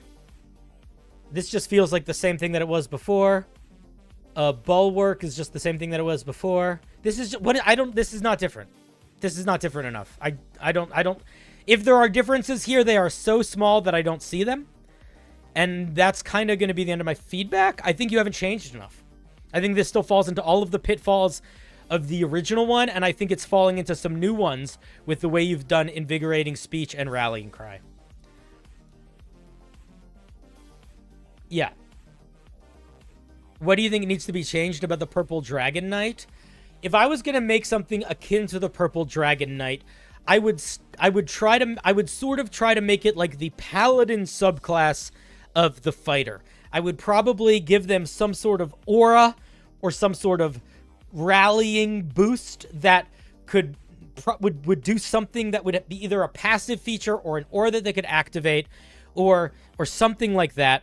And then I would probably give them ways to invigorate their allies' attacks. Maybe sort of like, maybe not getting Battle Master maneuvers, but getting the ability to enhance other creatures when they are doing damage or stuff like that. You know, when a creature within 10 feet of you hits with a melee weapon attack, you can use your reaction to invigorate them. The creature that they hit has to make a saving throw or gets knocked back 10 feet. I don't know. Bullshit like that. But I would try to make it feel more like you were having a more interesting buffing your support than just take the basic ideas of a fighter and apply them blandly to other creatures.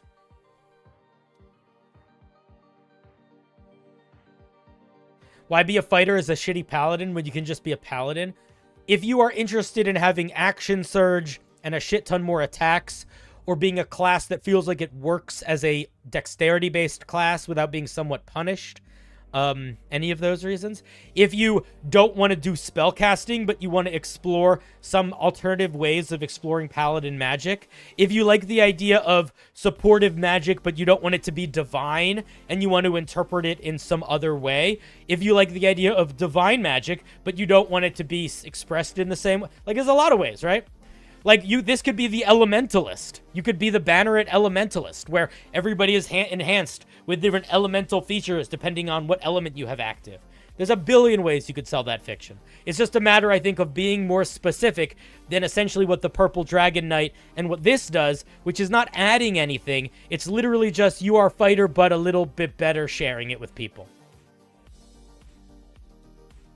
Yeah, non-spellcasting support healer. You can see, but you don't like it? That's okay, you don't need to like it. Not every piece of homebrew is for everybody. And if you're like, fuck that, I need spellcasting to feel like a cool paladin, and I don't want a fighter subclass that gives me a little bit of paladin features, that's fine. But you know what? That's doing a shit ton more than the Purple Dragon Knight. The wonderful world of homebrew is that you don't need every piece of homebrew to be exactly what you want, because there's a billion of it. Those would be my thoughts. All right, thank you for sharing, Ash Winters. I think that you need to go farther if you're trying to make the fighter Purple Dragon Knight banner at work. I think you did not go far enough, which is okay. It's reasonable. All right, let's give Ash Winter a round of applause.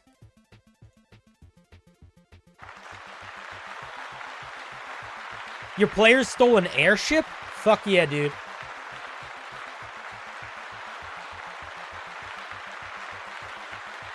Of all the things to steal, that's a great one. Airships are sort of like stealing fast. It's like sort of like getting fast travel.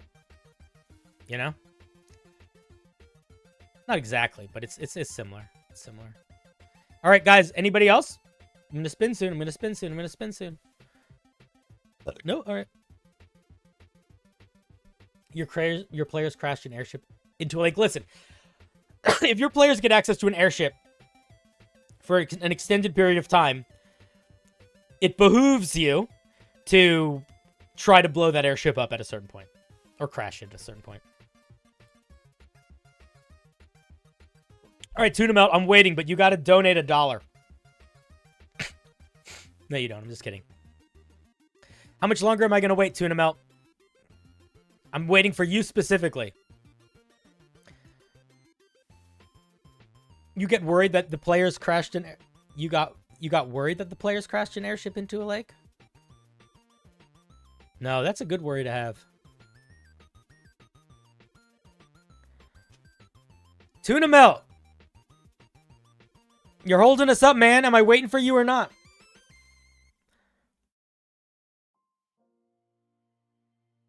Listen, you'll get the next one? All right, buddy. Listen, I'll do what I can to wait. Listen, I acknowledge that the only way to really succeed as a streamer is to ignore the assholes and to be very accommodating and respectful of the non-assholes. So I mean, no, don't apologize. That was entertaining for me. That was like funny. I enjoyed that moment. If I didn't want to wait for you, I wouldn't have. You know? But you're still not there. All right, we're gonna spin, but get on the next one. Don't apologize though. You're fine. You're a champion, and I love you.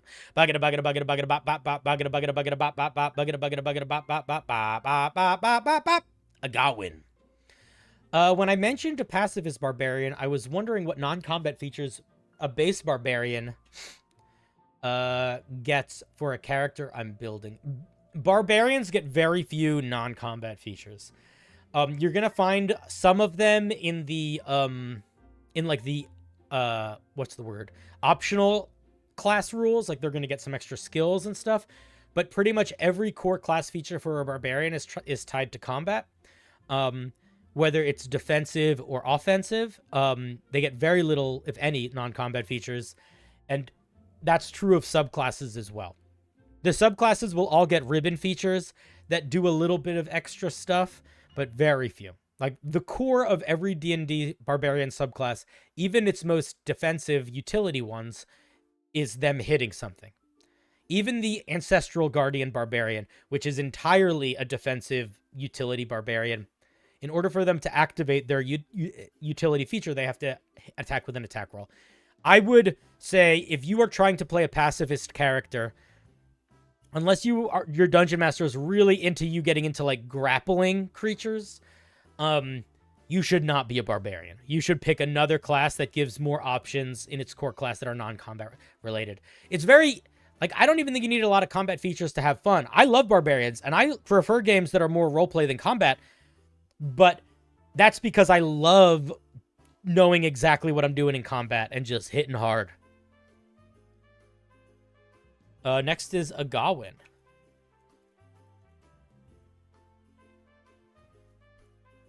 Go to sleep, full bread box. You're a champion. Thanks for hanging out.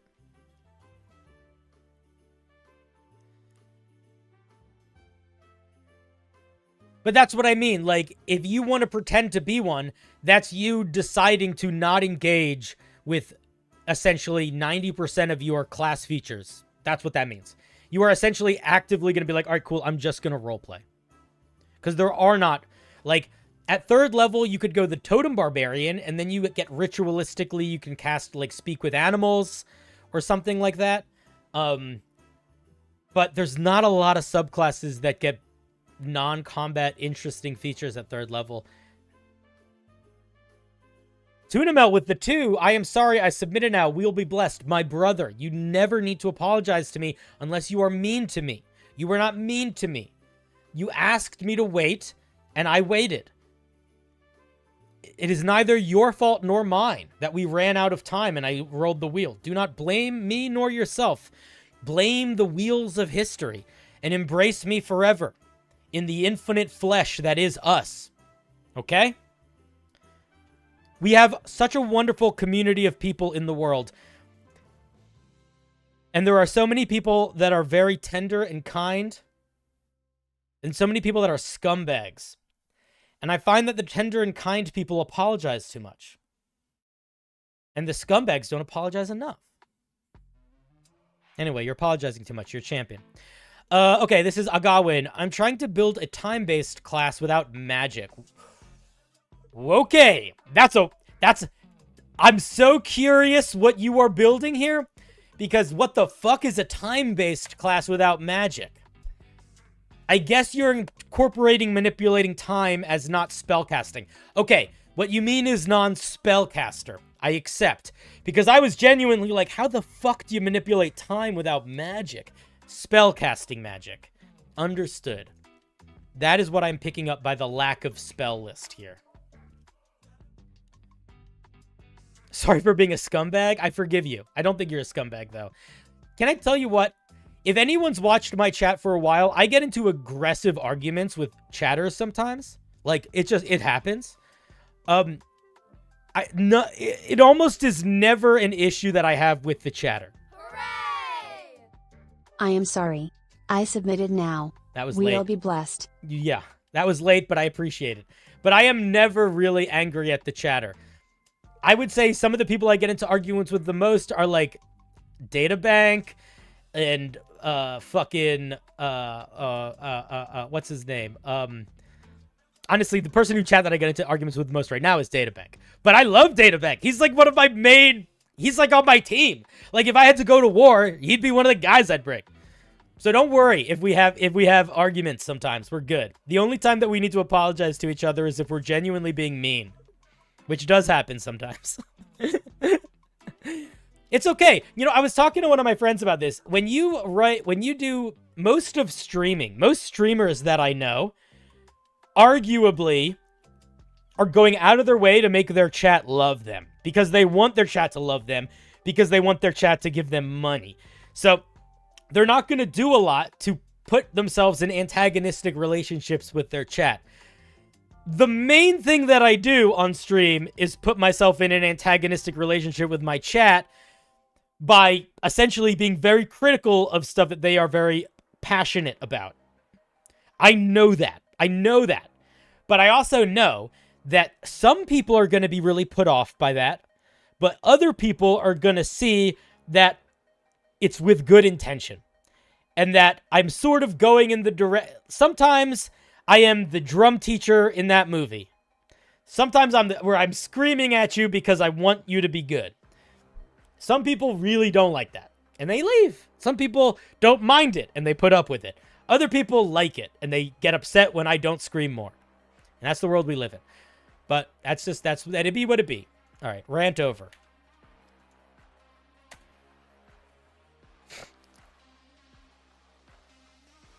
You come here for that, though. Some people do. I try to make it clear that I'm a little bit intense because I don't even want to be intense. It just happens. Like, most of my... I can't show you because of my camera, but I have a little note. I have, like, a sticky pad on my computer right next to my camera, and it literally says, "They're only human."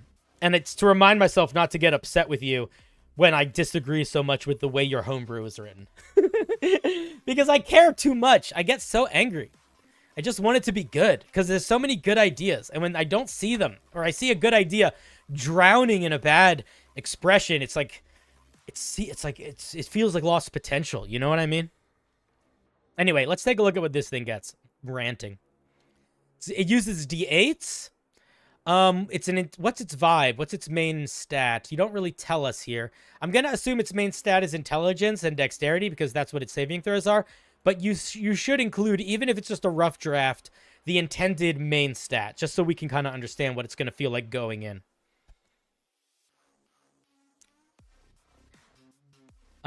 Cinder, is it bad to make my races look pretty?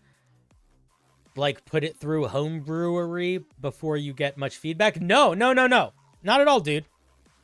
If you have fun making it look pretty, spend all the time you want making it look pretty, man. All the time you want. Because that's going to be work that you could do at the beginning or the end. But if you make it look pretty now, you're still just changing the text later. The main piece of feedback that I would give if you like formatting it now is you should still write it up in something like Google Docs in addition, because you're going to have things like spell check. And that's going to be really helpful. I'm really bad at spelling, and I do spelling mistakes all the time. So I like writing everything in Google Docs because it just keeps me from having to do that. Skim Milk, thank you for the 5. I'm not sorry for being a scumbag. You're beneath me. Here's $5. All right. The machine will say that in a minute or two. I know it's being late. I apologize. Is there a precedent for a companion which changes damage types I can draw from for my homebrew? Not really, although I think you could pretty easily translate the Drake Warden into doing that. The Drake Warden deals a little bit of bonus. Hooray! There we go. I'm not sorry for being a scumbag. I don't forgive you. You're beneath me. Great. Here's a $5. Thank you. The Drake Warden, I think you pick a damage type, but I think you could probably have it change it and it would be fine. The main thing to think about is if you're changing damage types, is certain damage types are more powerful than others. So you have the base level damage types, which are like the elemental damage types, those that would be affected by a spell like Absorb Elements, Fire, Cold, Lightning, Thunder, that sort of thing. And then you have like the higher tier damage types, which are a little bit less resisted, generally considered more powerful, which are like Psychic, Radiant, Necrotic, Force damage, that sort of thing. All right, let's see what this thing gets at first level. At first level, we get Time Jump and Synced. From studying time, you've learned to effortlessly sync your movements with the things going on around you. You have blind sight out to 10 feet and have an additional 5 feet of movement speed. I don't think that this is a great start. Neither one of these is a unique feature. So we're starting off with two things that neither of which is unique. One is just a fighting style. Blind fighting. This is just a fighting style. Fighters at first level that take blind fighting get blind sight to a range of 10 feet. Additional movement speed. This is just rogue stuff. Not rogue stuff. This is just monk stuff. So right out immediately, we don't have anything that sells a unique fiction, which is not great. In fact, we have something that is sort of like a limited fighter. Almost. When do monks get that extra movement? I don't think they get it immediately, but I do want to check when they get it. They get it at second level. Yeah, it's not. It's too close, man. It's too close. I don't think. Well, more importantly, none of this sells any fiction of anything unique. So, rework that. Let's take a look at the other first level feature. Time Jump. At first level, you've learned how to navigate different streams of time. On your turn, if you haven't moved, you can time jump as an action. When you time jump, you can choose from possible futures taking the ready action. When you take the ready action this way, you choose a trigger but not an action. If the trigger occurs, you can move a distance up to your movement speed, and you can take an action. When you time jump, you can't move until the end of your next turn. You can time jump a number of times equal to your proficiency bonus. Okay, there is a pretty big problem here. Can anybody tell me what it is? I'm very curious.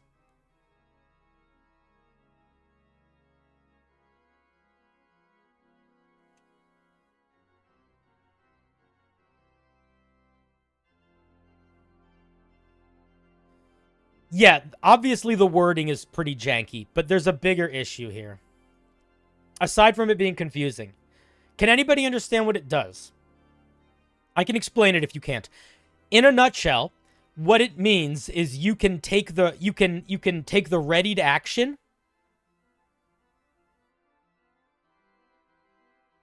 choosing something that is going to activate your move, but you have, in the same way that anybody can take the readied action, but you have a lot more freedom in the thing you can do with it. So, for example, you don't have to decide what you're doing. You could be like, okay, I don't know what I'm doing with my action, but I am going to take it when that happens. That's the difference. The trigger is not easy. You have to specify the trigger. It's exactly the same as ready to action, but there's a bigger issue here. There's a bigger issue here. Paragraph breaks are an issue, but yeah. How is D&D designed fundamentally? How does combat work? What is D&D designed? How is D&D designed? I would say the fundamental game design of D&D is that you do stuff on your turn and can do sometimes stuff on other turns, but D&D is designed around your character doing something on your turn. At the end of the day, there are plenty of unique features that many characters get that give them access to stuff on other turns. There's a variety of ways you can get reactions to do things, all sorts of different things like that. I would argue that changing that core dynamic of you no longer do a main thing on your turn kind of takes away the point of having a turn. And I think it kind of messes up that core gameplay idea. Not even from a power balance perspective, but from a is this going to be fun perspective. Because essentially, what you're doing is you're saying, I am going to take longer to do my turn than most people take, and maybe not do anything with my turn.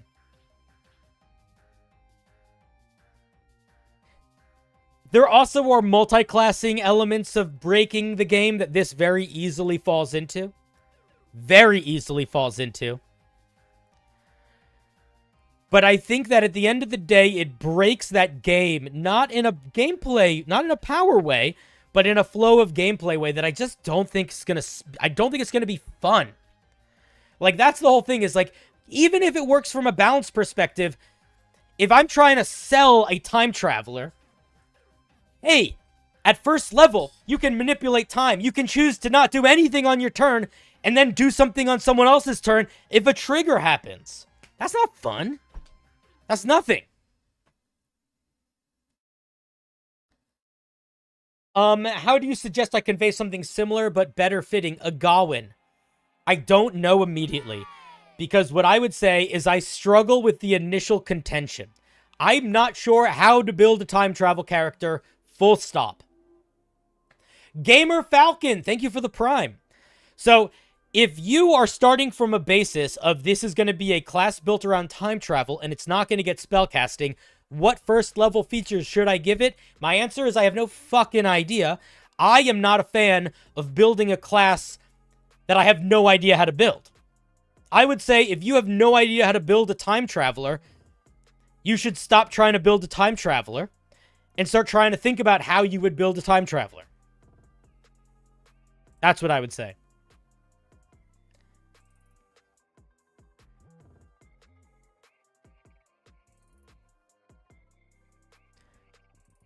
D&D is really... The other thing is, like, it's a multiplayer game where the things that keep track of what happened are people's brains. So, there's a lot of stuff with time travel that is so fucking easy in video games that are one player. Or even, like, a multiplayer game like Hearthstone, where a computer keeps track of the tactics. But if you are relying on player agency, turn-based combat, players keeping track of where things were and what things are doing, you gotta really, really, really go in other directions, man. Dice Admiral, thank you for the resub. Let's go, baby.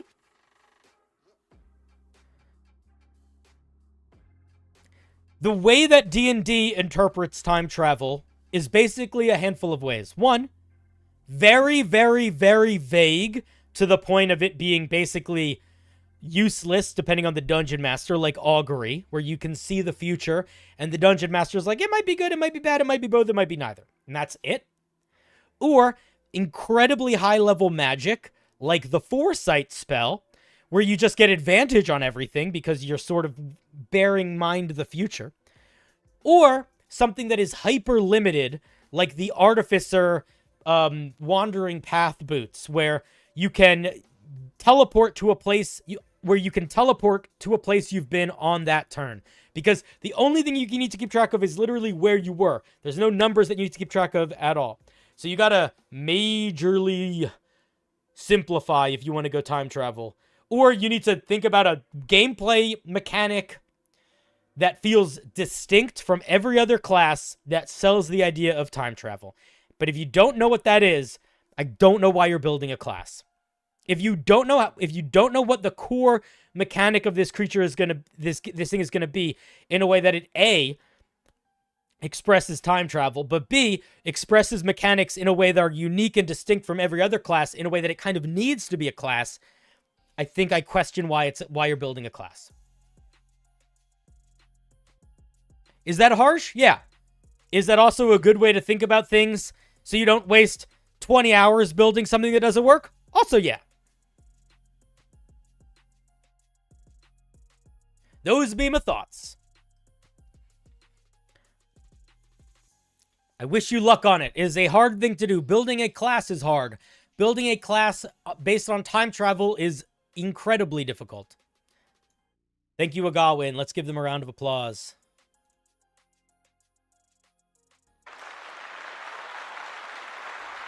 When you take the reaction action, you can change the action. Don't say action that many times in a sentence.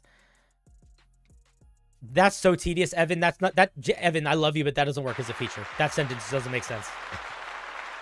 When you take the reaction action, you can change the action on the trigger to better suit the situation. I would just say when you ready your action, you don't need to pick the trigger. But even that, I think, would be too strong. I don't think that really works. Also, that sentence is crazy. Artist, thank you for the biddies. Gadoosh. Mo biddies, baby. Biddy up. We got two new. Tuna Melt, you're on the list. You've made it. Not only you, Tuna Melt, but also Goddess Up. Clink. Ever heard a word so many times it loses all meaning? Yeah, baby. But again, Agawin, what do you need to do with initiative? How many different things get bonuses to their initiative? Off the top of my head, the Gloomstalker, the Swashbuckler, the Fey Wanderer, maybe? No. The, there's a Battlemaster fucking thing. There's there's this time spell. Like, we don't, like, you're not adding anything new, man. That's what I mean. You gotta, like, you gotta think bigger than, like, random features that you might want to throw in. You need to think of core concepts, core gameplay concepts. So, like, sure, it's traveling time. What the fuck else is it doing? So if I'm building let's think about it like this. I'm building a paladin. What's a paladin? A paladin is a support, buff-based martial character with some spellcasting. That's what they are. So they are designed to have some spellcasting, some features that uniquely support and buff. What are those features? Well, lay on hands, divine sense, their auras, a lot of how their channel divinities work, a lot of the spells they get access to. So a lot of their subclass features. Like that, not only the core class fundamentally is built on that idea of this thing is meant to be melee, upfront, and to be helping its allies. And it's not it's expressing that in very unique ways, but every single one of those things works directly towards that goal. So you don't want to be picking arbitrary features that sell the fiction of your thing without understanding the core gameplay place that you want it to sit in. It's the wrong way to build it.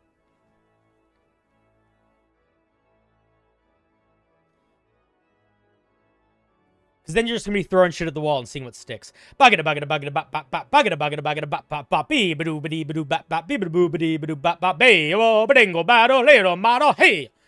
Ooh, Valentine. The music's gotten intense. What are we listening to right now? It's like some fucking classic shenanigans. Balancing feedback. I was given the concept of a character like Venom that draws from villainous alter ego to fuel themselves in battle. The best way to make Venom in D&D is to be the beast, Path of the Beast Barbarian. You literally don't need to reflavor anything at all.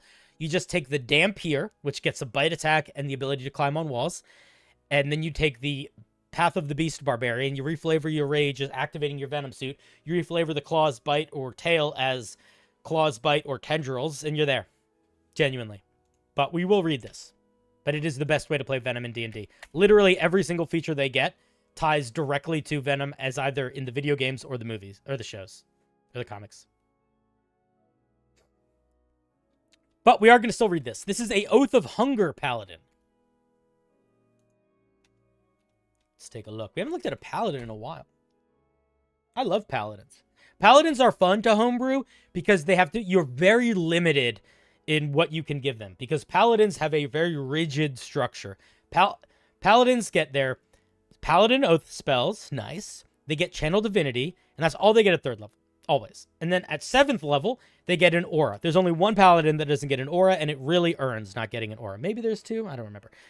And then at 15th level is basically the first level where you can give them something that you kind of can make whatever you want. And then at 20th level, they get an avatar state. And that's how every single fucking paladin works. So for better or worse, that's how you build a paladin. You have to think about that when you're building a paladin. If you want to think in another direction, you have to earn that through the gameplay, through the way the piece is written, in terms of the way you're expressing the mechanics. Like the Oath of Vengeance paladin is the only paladin I can think of off the top of my head. Maybe there's another one that has to do with like athletics, the Oath of the Champion or whatever that one's called, Oath of Glory. Maybe that one doesn't get an aura, but both of them, if the Vengeance doesn't get an aura, it makes sense because it's not about helping people at all. It's like the one paladin that's like, fuck you, I'm hunting you. And the Glory one would kind of make sense too if it was like that, because it'd be like, fuck you, I'm in charge, it's my glory, bitch. All right, let's take a look at what's going on here. This is the Oath of Hunger. It's Mongre. One time I was at a bus stop in like rural southern Midwest or Mid-East, I guess, like Charleston, not Charleston, but like South Carolina vibe area, like not at all near a city. And there were 2 guys that were clearly locals, and they said the coolest thing I've ever heard any guy say. And it was so authentically their accent, and I loved it. And this is what they said. One of them said, Mongre skeet. That's what he said. Mongre skeet. And what he was saying is, I'm hungry, let's eat. It was the cool. I was like, oh my God, I wish I could talk like that. That was cool. Okay, let's see. Path of Oath of Hunger. A lonely, staggering night, furiously arguing with something that isn't there. This is not a complete sentence. A dark, gangly creature morphing. How do you make this a complete sentence, chat? Let's just fix this first, because this is going to impact this person's writing for the rest of their life. How do we make this sentence? How do we actually fix this and make this a sentence?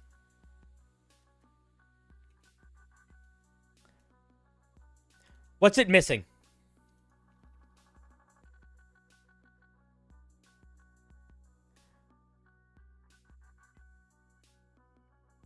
Add a predicate. Yep. What's a way you could do that? What's a way you could change it so it makes sense? You don't even need to add a word. I'll give you a clue. I'll do it for you. That. A lonely and staggering knight furiously argues with something that isn't there. Same thing for this next sentence. A dark and gangly creature morphs back into a humanoid form. These are too many examples. We don't need this many. Your quest and ventures have taken too much of a toll on you, forcing you to weaponize. Holy shit. We need some shorter sentences. There's too much going on. Similar to Oathbreaker Paladins turn to this oath in place of their current one when they find that their quest is... Okay, yeah. So this is all one sentence also. That's fucked. Hunger Paladins cultivate their maddening wrath into almost a second consciousness that they surrender control to in thralls of combat. This is probably your best flavor text, probably your best sentence in the flavor text. It's way too far in the back. This does a really good job of conveying vibe, but even this one is too wordy. Hunger Paladins cultivate their maddening wrath into almost a second consciousness. This is really casual language that doesn't come off good at all. Especially, it feels really weird juxtaposed with the phrase, they surrender control. Like, the first part of this sentence is, like, somebody talking to their buddy. And then the second half is, like, written like it's, like, an ecclesiastical textbook. They don't match. You got to make your whole tone match. Okay, let's move past that. But your flavor text is a little all over the place. There's some really good ideas in it. You just got to tone it down, and you got to focus it, and you got to make sure the language all fits. You can't have this really high evocative descriptive language and really informal casual mechanical language. They don't jive. Quench the thirst. Only the trickle of blood can satisfy the voices of within. Don't know what that means. Not clear enough. Become the monster. Let ferocity of your inner demon fuel the swing of your blade. That is also not clear enough. Also, how the fuck is that different than the first one? They seem like they are both... These both seem like they are both metaphors for be violent. Those who stand in the way of your mission serve one purpose, target practice. All of these tenets are the same thing. Come up with some unique tenets. This one says only violence. This one says only violence. This one says only violence. Unique tenets, baby. Let's see what spells we get. Inflict wounds, armor of arms of Hadar, Ray of Enfeeblement, animate dead. Is this just... This is really similar to the Oathbreaker Paladin spell list. Is this just the Oathbreaker Paladin spell list? That's... I don't like that if that's the case. It's a little different. What do they get? Hellish Rebuke, Inflict Wounds, Crown of Madness, Darkness, Animate Dead, Bestow Curse, Blight, Confusion, Contagion, Dominate Person. Okay, what does this one get? Inflict Wounds, Arms of Vidar, Ray of Enfeeblement, Animate Dead, Vampiric Touch, Feign Death, Everard's Black Tentacles, Blight, Scrying, Contagion. I would drop everything on this list that the Oathbreaker gets and lean much harder into the Cosmic Horror stuff. Animate Dead doesn't make any sense here. Feign Death doesn't make any sense here. Vampiric Touch doesn't make any sense here. Ray of Enfeeblement doesn't make any sense here. I would say the only thing that makes sense here to me are Arms of Hadar, Everard's Black Tentacles, arguably Blight, maybe Scrying, depending on what else we get. Okay, let's see what we get at 3rd level. At 3rd level, we get 2 Channel Divinity options. Most Paladins at 3rd level get 2 Channel Divinity options. Oftentimes, one is very combat-focused. One is a little bit more... utility defense. Yeah, there's a whole, like, yeah, why isn't fucking Phantasmal Killer on this list? There's a whole bunch of weird psionic shit that would make so much sense here.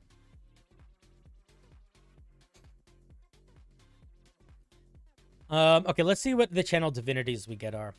Wrathful Gaze. As an action, use your channel divinity to make your eyes flash with uncontrollable hunger. You force all creatures of your choice, just say creatures, not enemies, within 30 feet of you to make a wisdom save. On a failed save, they're frightened of you for 1 minute, and you gain a bonus to your attack rolls against them. The bonus you received cannot exceed 1 plus your charisma modifier. Can it not exceed it, or is it that? Wait, why is it related to the number of enemies? That's so fucking tedious. No. First of all, this is too strong. Second of all, no.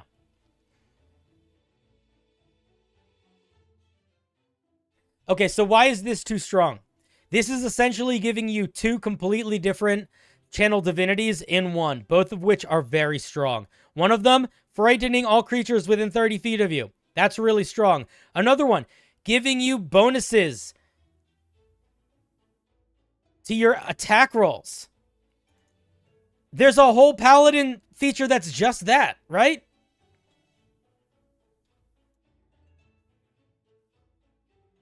Literally, Sacred Weapon is just a much, much shittier version of that. So, I think that you are not doing a good job of selling fiction here. Also, like, why is getting bonuses to our attack rolls anything? Also, why do we have to count the number of creatures, but then make sure it's limited by this other thing? That's just like, that's so many steps to get to the end. Just make it a flat number. But even then, don't make it a flat number. This isn't selling the fiction of the subclass, and it's just fundamentally better than other paladin channel divinities.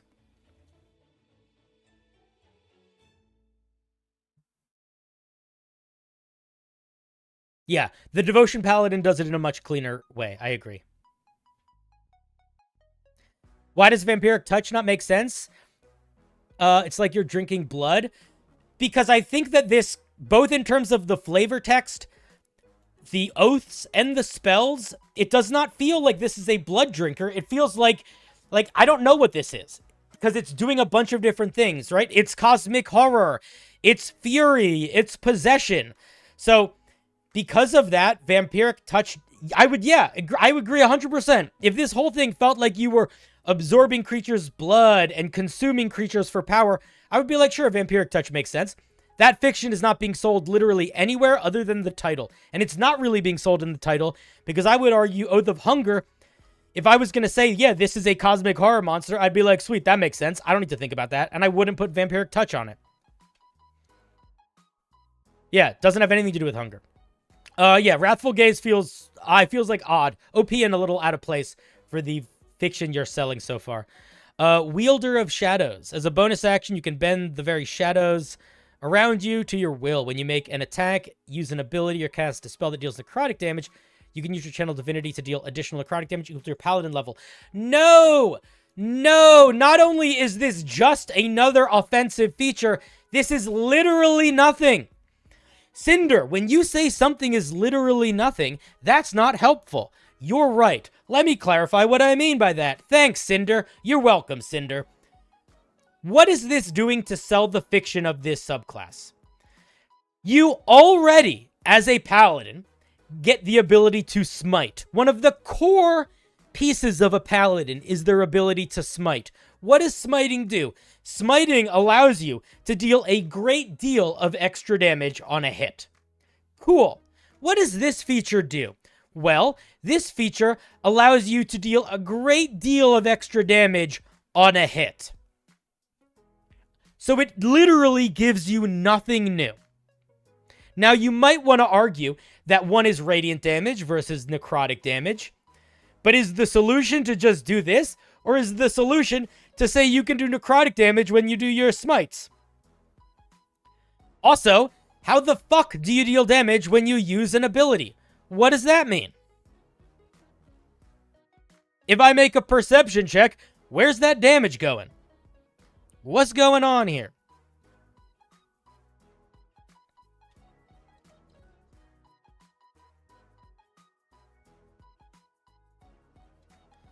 So I don't feel like either Channel Divinity is really doing anything to sell a fiction. Like, this one is, yeah, you're scary. I don't think that we should convey it in this way. There's other subclasses that get this. Like, what is the... I just want to check. What is the... It's either the Revenge or... It's either Vengeance or Conquest. What is Vengeance? Let's just double check. Vengeance, choose a creature. Yeah, literally Vengeance Paladin is the same thing yours does, except it only targets one creature, and it just makes them frightened. And it makes it so they can't move. That's the extra thing it does. But it's really fucking similar, and way differently powered than yours. And then this just isn't anything. And by anything, I mean it's not adding something new. It's just giving us another feature that we basically already have, which is smiting. You don't need to give us an alternative smite as a core feature for a subclass for a class that smiting is a part of the core class. Which is why paladins like the Devotion Paladin, when it gets its Channel Divinity, it's adding to its attack roll. It's not getting alternative smites, because it doesn't really need them. Let's take a look at 7th level. Form of Hunger. You can alter your body. As a bonus action for 1 minute, you enter your Form of Hunger, which gives you the following benefits. You have advantage on intimidation checks. You become large. While you're in the form, your weapon attacks deal an extra 1d8 force damage. I'm not going to skip. This is, why is this? What is this? This is nothing. You can use this feature a number of times equal to your proficiency bonus. Yeah, this is also too strong. This is just too strong. This is just a much better version of the Way of the Giant Barbarian or Rude Knight 3rd level feature. Both of them get the ability to become large.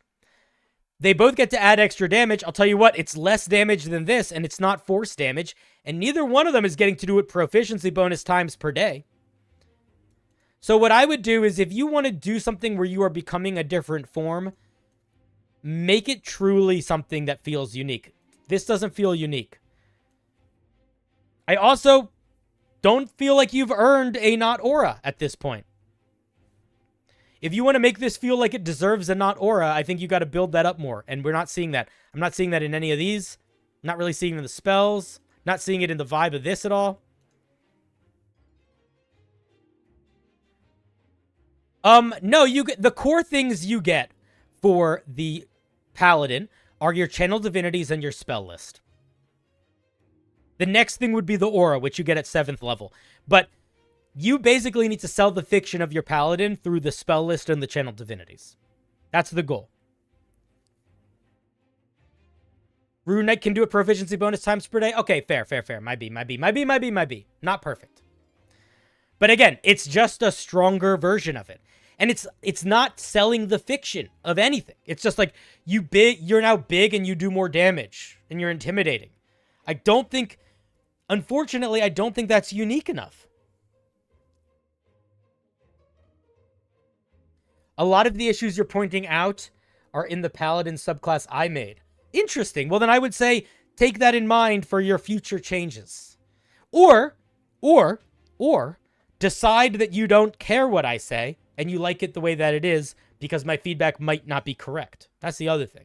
Because if you don't, no one ever needs to agree with my feedback. I'm questioning why we're not getting the Form of Hunger Venom Symbiote mode, which is meant to be the whole subclass of this until 7th level. I think because they knew they needed to do a channel divinity. But yeah, it just it don't work. If you want to do something like, if you want to do like a transformative subclass where it gets its main transforming feature, you got to kind of build it as something that's going to get that feature early. That's what Tuna Melt was saying. Tuna Melt was saying, if this is the core feature, maybe this shouldn't be a Paladin. Because we're not getting this until 7th level. And a lot of games aren't going to go till 7th level. We get Aura of Hunger. When a creature within reach of you deals damage to an ally, you can use your reaction to have that creature take necrotic damage equal to half the damage dealt. This is too strong, too late for an Aura. I think I don't need to read I don't really want to read the rest. I think that this feels pretty unfocused right now. And realistically, by the time you get to 20th level, it's probably going to look different. The fact that you don't use any paragraph breaks in your 20th level feature makes me also like not struggle to read it a little bit. Yeah, man, I think you got to go back to the drawing board with a couple things here. I think you need to refamiliarize yourself with the other Paladin subclasses. That's probably the biggest thing that's going to help you, because you're going to realize that Wrathful Gaze is way too strong. You're going to realize that Wielder of Shadows isn't giving us anything distinct or unique. If you want to do something like you know what I mean? Like, you got to think about where these things sit in the class and how they build to sell the fiction. Right now, I think you have some interesting ideas here, but they don't feel like they fit together in a way that makes sense or sells a fiction. And they go against a Paladin in a bunch of ways that is okay for you to do if you make it work. So it's a reasonable thing to try to do. You can make a Paladin that doesn't get an Aura at 7th level. But it really has to feel like it fits. And this doesn't. This feels like we're waiting till 7th level to get our main subclass feature, which is not great.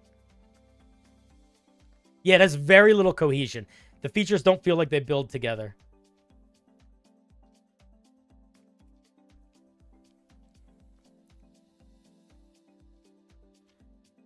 Could kind of split this into a couple ideas, one being Oath of Fury, one being Oath of Blood or Thirst or something. Yeah, that might be it. There's just too many little pieces going on here. I'm not really sure. I love spooky stuff. I'm all for it. I strongly encourage you to keep working on this spooky guy, but this needs a lot of focus and a good, earnest conversation with yourself about, if you're going to build this divergently from a Paladin normally, have you earned that?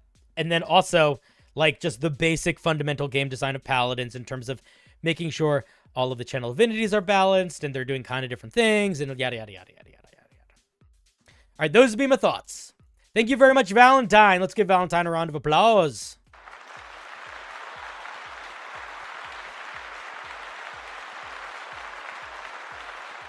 Thank you, thank you.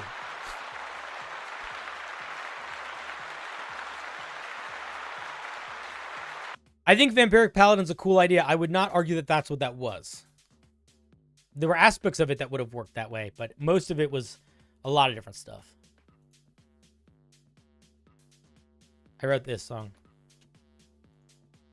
No, I'm just kidding. Buggada, buggada, buggada, buggada, hey, buggada, who, buggada, he, how, hey, who, buggada, bee, buggada, boom, buggada, bing, bam, bing, bam, boo, bee, boo, boo, boo, boo. Wow. Into the indie. What you got for us today? This was my submission for the Smash Brothers challenge, a barbarian based on Bowser. It also works for Ridley. I don't know what Ridley is. Kind of fun to make a dragon subclass that cannot fly. Yeah, I agree. That's a good idea. All right, cool. Let's take a look. Is Ridley the dragon in Smash Brothers? That's like a big robot dragon. I never got good at it. That was a character that I was like, oh, I wish I'd like that character, but I never got good with them because they looked cool, but I wasn't good with them. Okay, Path of the Vengeful Dragon. I really don't like how many bullet points we're getting here. That's a mistake, man. Right off the bat, who is this? Who is this? Into the Indie, you're better than this. Into the Indie, I'm gonna be honest, man. If a lot of these aren't flavor text, this is too much fucking shit. If we're getting 4 completely different first level features at 3rd level, that's too much. All right, let's take a look at what this is. If some of these we're picking and choosing, then it's more reasonable. Path of the Vengeful Dragon. There are a few barbarians who can call upon the strength of powerful dragons they gain an attachment to. It's a weird way to describe that these barbarians exist. It's sort of saying like they don't really exist. Why are you saying there are few? I would say these barbarians are bop bop bop bop. It's a weird opening. The only known way to forge a bond strong enough to forge this connection is to have a common. This is so much flavor text that tells us literally fuck all. What does this flavor text tell me about this subclass literally at all? Nothing. This doesn't tell me about what this thing feels like to play. It doesn't tell me about the vibe. It tells me, it gives me this paragraph is essentially like when you're describing a cleric subclass, and at the final paragraph you say, if you are going to be this sort of cleric, here's a number of gods you might choose to worship. This is not flavor text. This is like there to help the player at the end. This needs flavor text. All of this flavor text feels like circumstantial exposition about like the literals of how to do this. But yeah, we need something about like what this thing actually feels like to play, etc. All right, let's take a look at the features. At 3rd level, the connection you have towards dragons leads you. The connection you have towards dragons leads you to. There's so many extra words here. Your connection to dragons.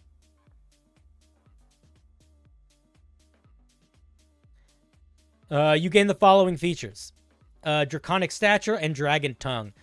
Your stature naturally beckons authority. When you make a charisma check, you can add your strength modifier to the roll. You can do this a number of times equal to your proficiency bonus for gaining uses after a long rest. I think that's fun. I probably would limit that to...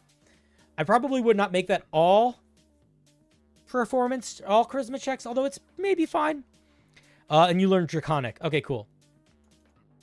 If you're going to be talking about this in terms of fear, though, it really should just be intimidation.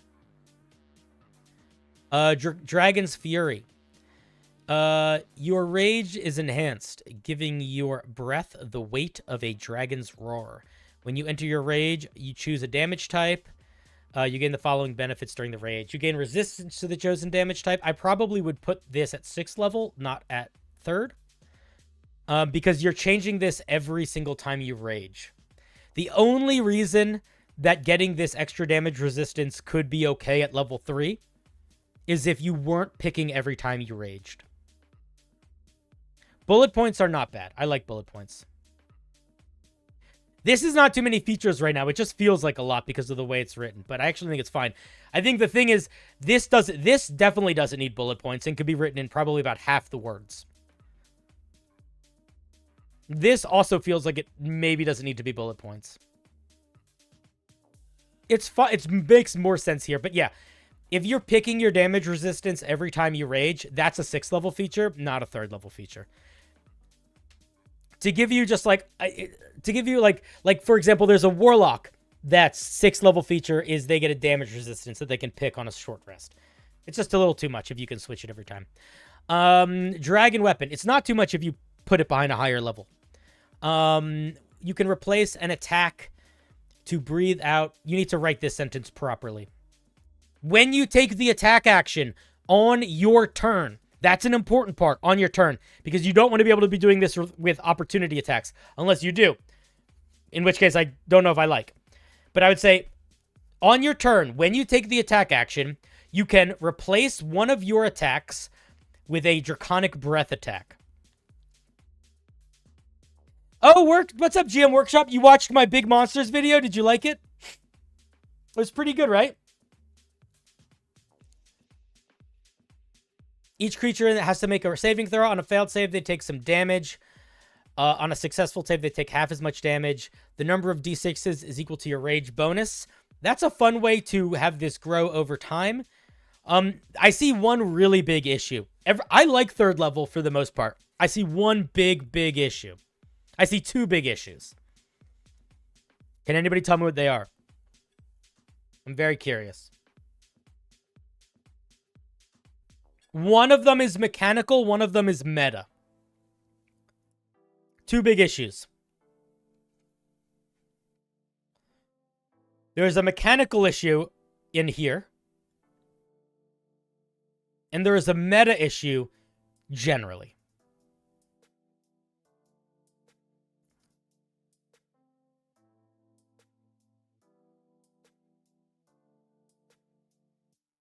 How do you become better at writing? You become better at writing by looking at the way other things are written, not just to read them, but to try to understand them. And you also get better at writing by sharing your writing with other people and asking them for advice and taking that advice earnestly and taking steps to address it. A really good way to get better at writing, especially for D&D, aside from just like looking at the stuff that's out there and not just being like, this is cool, being like, why are these sentences written this way? And trying to emulate that. But when you send Homebrew to people, like if not to me, don't just send it to me. If you are relying on me to make you a better writer, I'm not going to do that. But if you find a writing workshop, whether that's through my Discord or whatever, when you are sharing your Homebrew, be very explicit about the things you want feedback on. Hey guys, I know that I am bad at writing sentence structure for D&D. Can you please help me with that specifically when you're reading this piece? Because that's the way you get better. You get better by practicing. Everybody starts as being really shitty.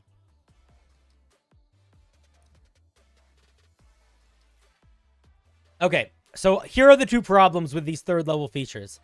The first is that we have this weird situation where we get our special breath weapon while raging, but we only get proficiency bonus breath attacks a day, which means that we very easily could be in a situation where we are raging and we have no draconic vibe going on at third level, and that's lame. I don't want to be in a situation where I have access to my draconic... I want my draconic rage to be every time I rage if I want. I don't want to be limited in that. That's one big issue. The other big issue, which I think is more of a big deal here, is that this is not a unique rage mechanic. Because if I was a Dragonborn, I would just get this feature. And I don't think the core fundamental subclass feature of your subclass should be something that anybody could just get by being a Dragonborn. That makes this feel less special. It doesn't feel like this is a unique dragon breath for barbarians. It just feels like a barbarian that gets dragon breath. When the Arcane Trickster rogue gets access to wizard spells, it doesn't just get access to wizard spells. It can cast Invisible Mage Hand. It's casting it in a unique way. When the Wild Magic Barbarian does wild magic, it's not getting the Wild Magic Sorcerer list. It has its own distinct list, and it has its own distinct features that are completely separate feeling. So I think that you gotta build this in a way that it feels special, even if somebody else in the party is a Dragonborn. Because right now it doesn't. The solution is not giving you more breath attacks. I think the solution is figuring out a different way of interpreting breath attacks, making them work differently, something like that. You could make it once per rage. There's a bunch of different things you could do, but the issue is not the amount of breath attacks you get. The issue is that this is literally carbon copied from a racial feature. And even if, and the way to, it doesn't feel different. Even if you're getting more uses, it doesn't feel different.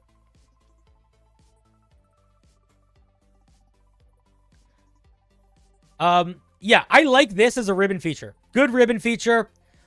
I disagree pretty strongly with your core subclass feature. Only because it doesn't feel like it's selling a unique fiction. It might work, but like, I'm not going to feel special as a barbarian if I can just do this in the same way that everyone else can. Like, how does the monk do it? How does the way of the ascendant, how does the ascendant dragon monk get? Like, what do they get that makes theirs feel different? Because they can do this too. Let's see what it is. Breath of the Dragon. When you would take the attack action on your turn, you can replace one of the attacks with the breath attack. Okay. It's a 20-foot cone or a 30-foot line. You're choosing the damage type. Okay. So this is how this is different. And this is fucking important. The sizes are different than the ones the basic dragon gets, and you can pick them. The saving throw is directly related to something in your core class, which is your key save DC, which is a fundamental part of monks. You're building this based off your martial arts die. Now, there is an argument to be made with this one that it's based off of your rage damage die. But I would argue that using D6s and having the D6s go up feels so similar. Like, using D6s and having the D6s go up is so much closer feeling to the draconic race than having the die be, again, tied to something that is a part of your core class that goes up.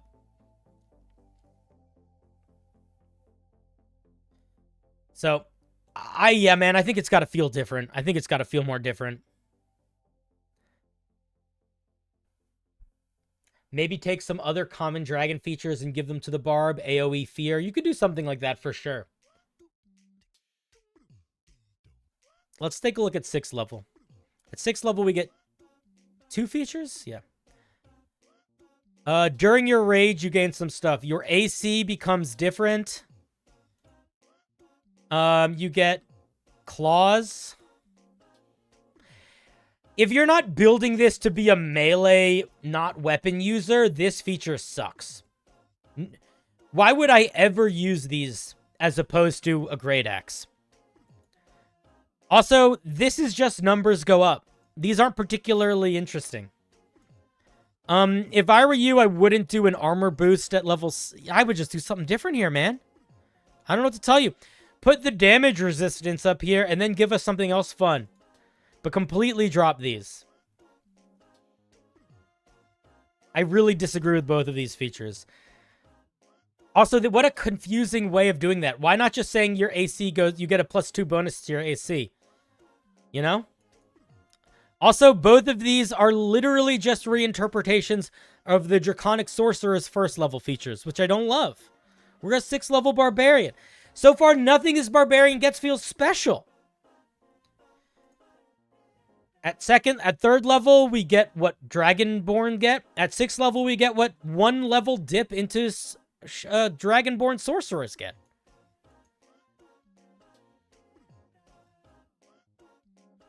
You know, we need some unique features, my guy. If it's meant to feel like Bowser, maybe he should get some sort of retaliation shell. Yeah, or some sort of like jump slam or spin move or something. Yeah, this needs to be different. I would move the damage resistance up here and get rid of these entirely. Again, these are nothing. These are wasting real estate that you need because we are now at level 6 and we have literally nothing unique outside of being able to change our damage resistance and getting to strength for charisma checks, which is not that much of anything. Also, unless this is really going to be a charisma-oriented guy, I don't know if this should be the feature. Or at least shouldn't be this open-ended. I don't know. Let's take a look at 10th level. I'm not reading the flavor text anymore because I'd hate when there's this much flavor text. There's too much flavor text. At 10th level should be the first part of this sentence. The fact that it's not means I'm going to skip to it. At 10th level, your Draconic Fury is boosted, gaining the following features. You have immunity to it. Okay. What do you get?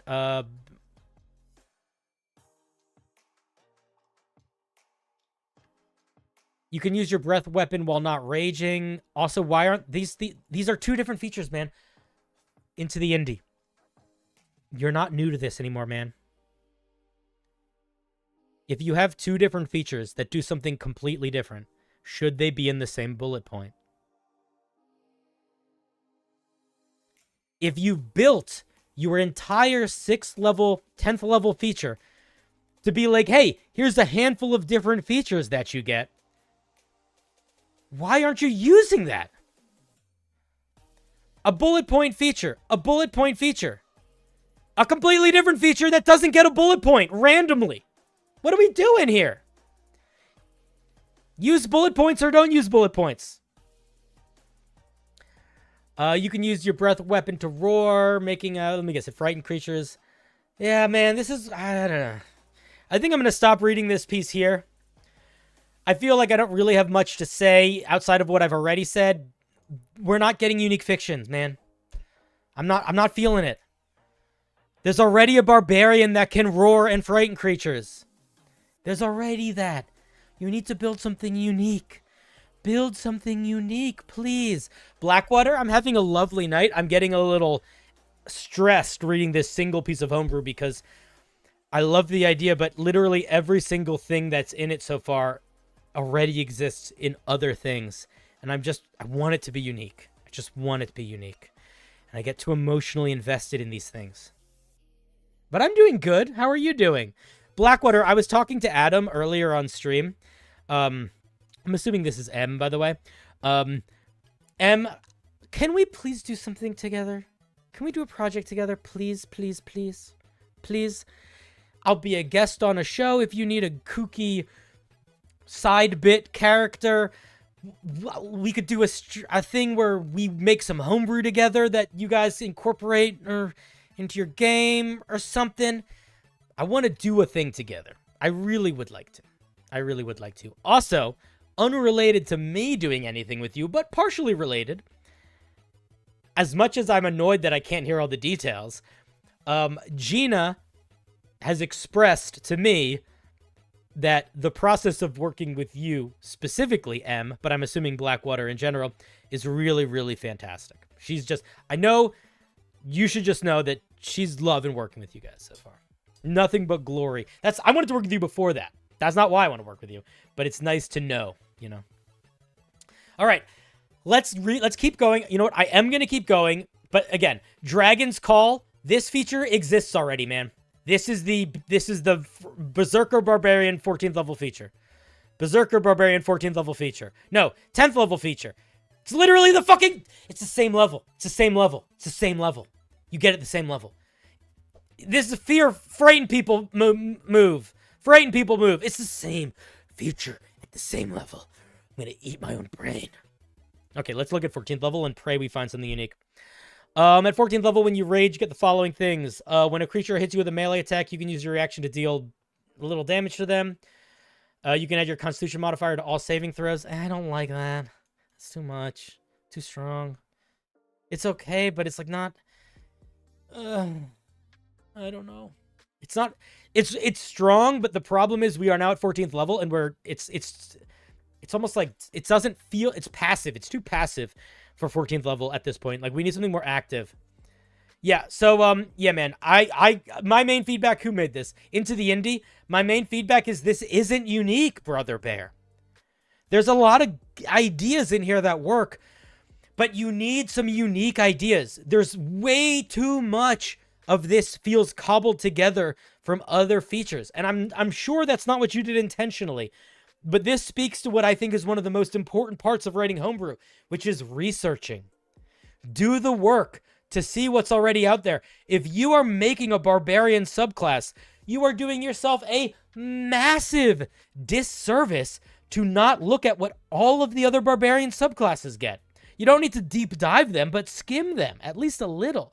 Or if you are making something that you know is fundamentally related to dragons, why would you not take the time to go look at the Dragonborn race, look at the Ascendant Dragon Monk, and look at the Drake Warden Ranger, just to make sure you're giving it at least something new. Like, you do that for yourself. Man, do that for yourself. Into the indie. This is for you, but this is for anybody. You have put something together that is interesting looking, right? You've laid it out. You've put the thought in to be like, I want to be inspired by Bowser. I have like a vision that's tied to something. By not doing that extra research, you're kind of shooting yourself in the foot here. Because I'm now at a point where I genuinely don't know what to do. I don't know what you should do with this subclass. Because I don't know what this thing should be building off of. You know what I mean? Okay, let's talk on Discord and let's try to find something. I would love to do a guest spot on something, or if you want to do a collab where we like do like Blackwater makes Homebrew and I like am a guest on like a weird little spin-off nonsense thing you do or whatever. But if you wanted it to be me as a player or as a dungeon master, although you haven't seen me be a dungeon master or a player before, so that's why I'm like, if you don't need to dive into that, that's a big commitment. But if you did want it to be something more like talk showy, because that might just be more reasonable to ask, because you've never seen, I might suck, right, as a dungeon master or a player, you don't know, so you don't need to commit to that yet. But either way, let's do something together. Okay, but yeah, man, please do your research. Do it, especially when you're making something that is so intrinsically a part of the game already, like dragons. Those would be my thoughts. This needs to be less dragon, more Bowser, but also it needs to have some unique stuff. What unique things would Bowser get that you can't represent in another way, or that you could give them that would make them feel distinctly different and like Bowser? I'm not exactly sure. I think there's something with the breath attack, but you got to figure out a unique way to express that. But if you want to lean into the claws and shell and stuff, you have to keep an eye out for like the Beast Barbarian, or a lot of other things in that regard. Like, just be cognizant of the other things that are out there, depending on how you build it. I thought you always tell us not to put yourself down. Did I put somebody down? If I put somebody down, I apologize. How am I setting a bad example? Am I putting myself down? I don't think I'm putting this creator... Was I putting somebody down? I was putting myself down. Oh, I apologize. I'll put myself up. Oh, because I was saying I might... No. I don't know if Blackwater's still here. I was not saying I'm a bad dungeon master or a bad role player. I will have you know that I am an exceptional role player and a phenomenal dungeon master. I would argue that I am one of the better role players this side of the Mississippi. That being said, I also... That's cocky, and I know that. But also, it doesn't matter how good you think you are at something. If somebody hasn't seen you do it, it's not... You don't know if they're going to be good. You know what I mean? No, I know I'm good at it. I just don't know if, if you haven't seen it, you haven't seen it. All right, Into the Indie. Thank you for the piece. Round of applause.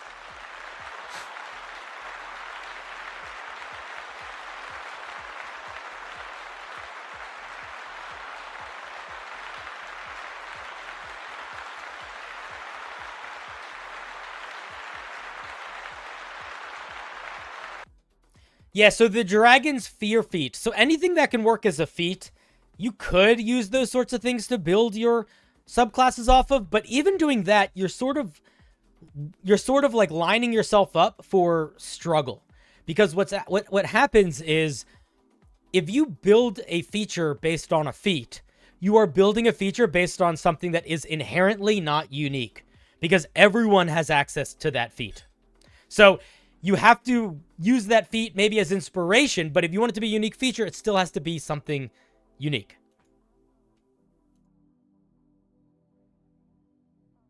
Hope that makes sense.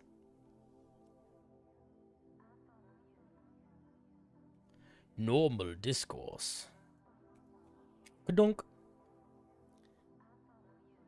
The rootness, studentness. No, I'm not. I'm a fine D&D player. I'm a good D&D player when I'm not the main character. I like being side characters. I'm also, I think my strong suit is characters that are seemingly a little goofy, but very sincere, like very authentic in their goofiness, and then surprise you with a emotional punch. Initially, the use of breath weapon were tied to rage, but I simply gave a Battlemaster-esque feature at the capstone to have a pseudo-infinite flame. Yeah, I don't know, man. It's tricky. I totally like the idea of doing the dragon breath weapon attack. I just think it's a matter of making it feel unique, and I don't know what that solution is. I don't know. Maybe you can tie that into the way you build the rest of it out. I will also say it's something that I've seen a lot of. Like if you look up, like if we like I didn't, you know, this is not to diminish your creation, but like if I go to Unearthed Arcana, for example, and I search like Dragon Barbarian, you know, how there's going to be a lot of these Dragon Barbarians are going to have breath attacks. Like a lot. Like I would realistically more than half of them are. And there's a lot of them.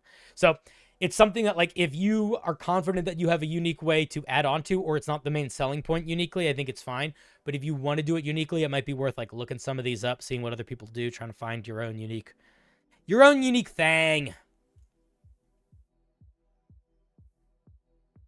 What's up, Fluff? What's up, Cloudian?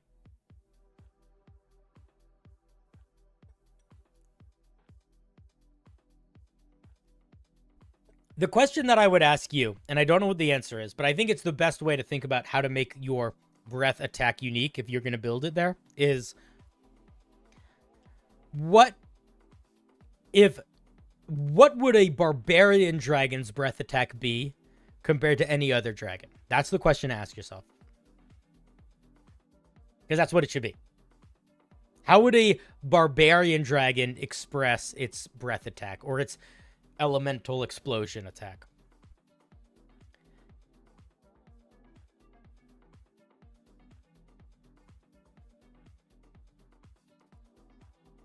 Bibbidi bobbidi boo, wiggity woggity woo, fiddledy biddledy middledy giddledy giddledy gotta do it, bing it bang bango bango lingo bango bingo bango bingo bango. William Scruggs. Oh, sounds like a banker. William Scruggs.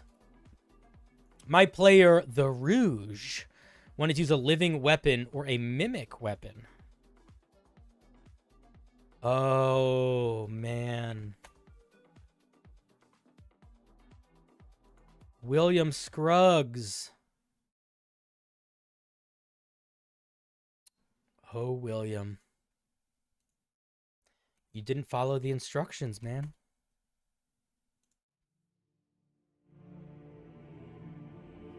All right, folks. As mentioned in the form, your piece has to be publicly available. If it is not, we cannot view it. Can we get F's in the chat or some 07s for our dear William Scruggs? We all struggle sometimes. We all stumble. But we can rise. So, William, I leave you with this. We are taking you off the wheel. But if you arrive in chat and say, I fixed it, we'll put you back on the wheel. But in the meantime, you are off the wheel. Please follow the instructions in the future. The easiest way to make sure that you have successfully shared your homebrew is to try to open the link in an incognito window. Because that is essentially the equivalent of what someone is doing that is not inherently given access to your homebrew.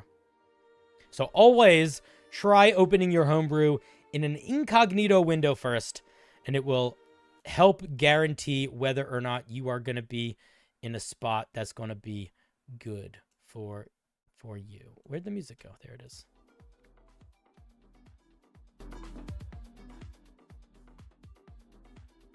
Yeah, better luck next time, buddy. We do not judge anyone for making that mistake, because it is reasonable to not read everything and it's reasonable to skim past stuff. So we just say, hey, keep an eye out for that shit in the future. In the meantime, change it in the future. It's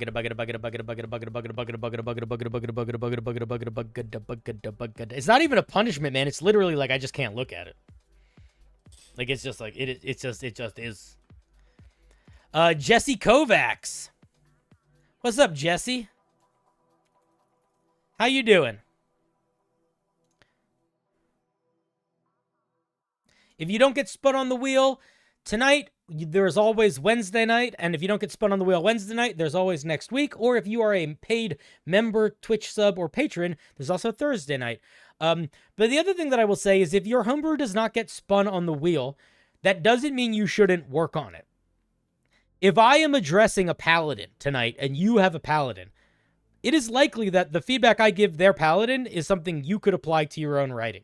So you should always go into these with the maybe Cinder's going to talk about something that I can also be helpful for me, or I want to talk about, whatever. You know what I mean? You should never be like, oh, I'm not going to change it until I get feedback. No, that's the worst way to do it. Work on your homebrew. Always work on it. The goal was to design an astral plane themed wizard that focuses around manipulating the flow and positioning of a fight. Interesting. Let's take a look.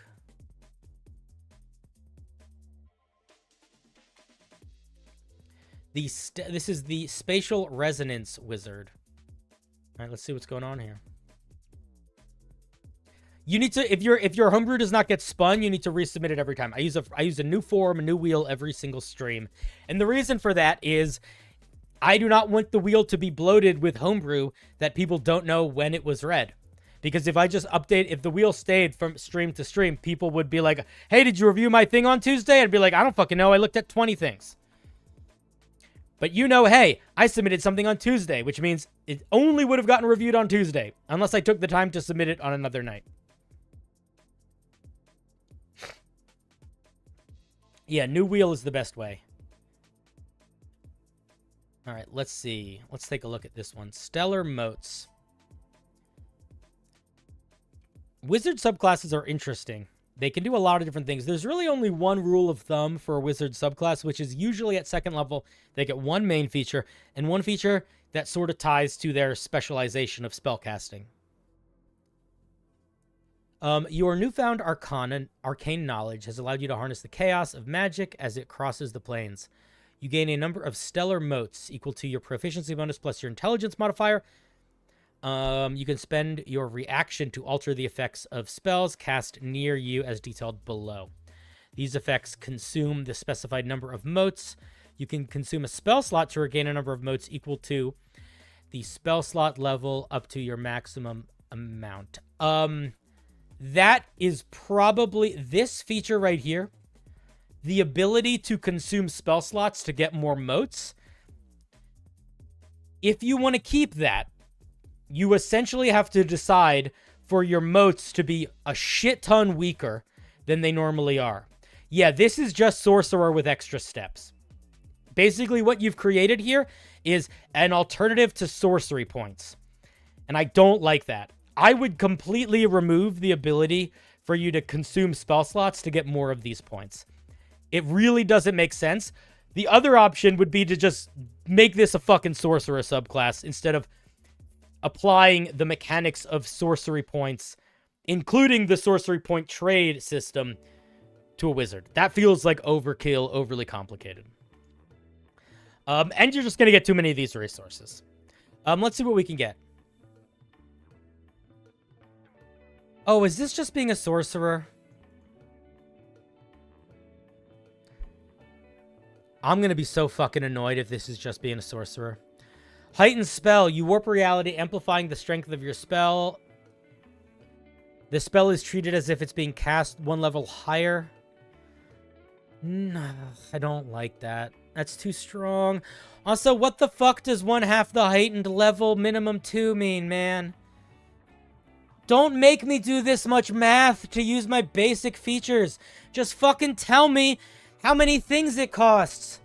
Why are you built? This thing has so many steps before it works. Okay, in order for me to use this feature, I need to... Okay, how many things do I have? I have proficiency bonus plus intelligence modifier. Cool. I want to upcast a spell. I have to figure... What's half the heightened spell? Does that mean if I cast the first level spell, what the fuck does that mean? Is it heightened to second, so it costs half of that, so it costs one of these points? Is that what that means? What a miserable system to have to use every time you use this feature. Yeah, you also can't call it heightened spell because that literally is a mechanic already. Also, being able to trade these things in for upcasting spells is just too strong. Flat out. Straight up too strong. There are other wizards that get versions of this where they can enhance spells, but you know what they're doing? Even the sorcerer. Do you ever wonder why there's not a single sorcerer meta magic that allows you to upcast a spell? Because it's OP, my guy. The sorcerer meta magics exchange the ranges, the duration, the action economy, the damage, but to straight up being able to upcast spells is just too strong. It's just too strong. You get to upcast a fireball for the same cost of upcasting a catapult. Yeah, it doesn't make any sense. The system just doesn't work. It just fundamentally doesn't work.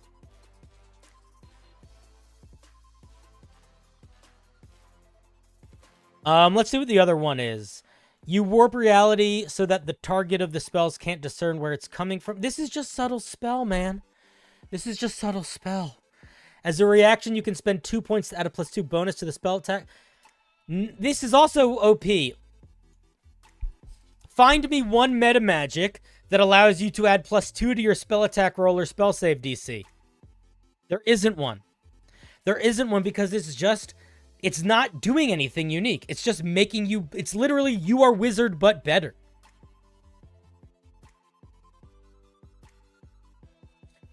Joe Mama, do you want to do that work to timestamp the video? Because you can do it. You can leave a comment with all the timestamps. Lots of people do it if they want to. So if you want to do it, you totally should. I would strongly encourage you to do that. If you don't want to do it, then don't worry about it. But you have to keep in mind that I'm a one-man show. I don't have a team. It's just me.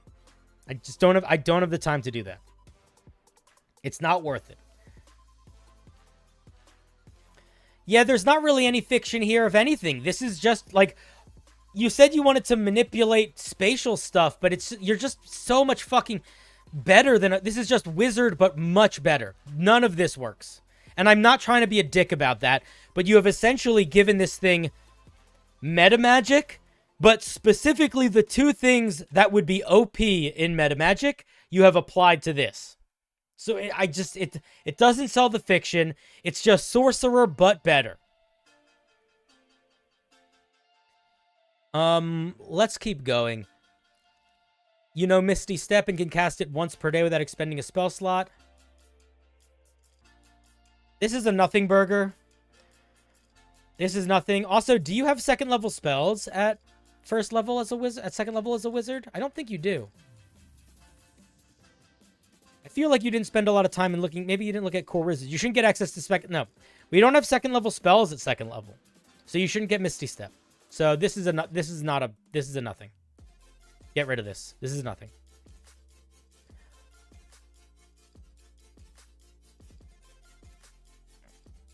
Let's see. Dimension Door. You know Dimension Door. Don't just give us spells. Hey, let me ask you a question. In fact, here's what I'm gonna say. I'm just gonna break it down for you. You should not just give spells as subclass features on a full spellcaster that normally gets access to those spells. Because you are essentially saying your subclass feature is that you get to pick a different spell instead of that spell. You could just do that, man. That doesn't sell any fiction. If I could feel exactly like this 6th level feature as any wizard because I just took the spell, that's nothing. That's not a subclass. Yeah, Dimension Door and Misty Step are also literally the same in terms of vibe. It's just a teleport. It's also a teleport that you literally get access to already in the core class. You don't need it. We need some... Your features need to be adding you something new, especially when you're building a spellcaster. This is less true for martial classes. Like, you could give a martial class access to just a spell as a feature, and you could give it to a spellcaster if A, it's a spell they don't normally have access to, or B, they're getting access in a unique way that it's doing something special. Like the Fathomless Warlock getting the unique casting of Black Tentacles or something like that. But you have to do one of those things. And you can't, if you do that for all the features, your subclass really doesn't feel like anything. Let's look at 10th level. As a reaction, you can spend some points to target a number of creatures equal to half your wizard level. Look at how much math is happening immediately. Half equal your proficiency bonus equal to half number of creatures you can see equal to up to half your wizard level. That's tedious. Also, like, your proficiency bonus is not 5. So, like, I don't, like, why are you giving it 2 different dimensions of this here? What does it do? I'm just trying to figure out what it does, because I think we're done reading this homebrew, honestly, but I want to see if it does something worth talking about.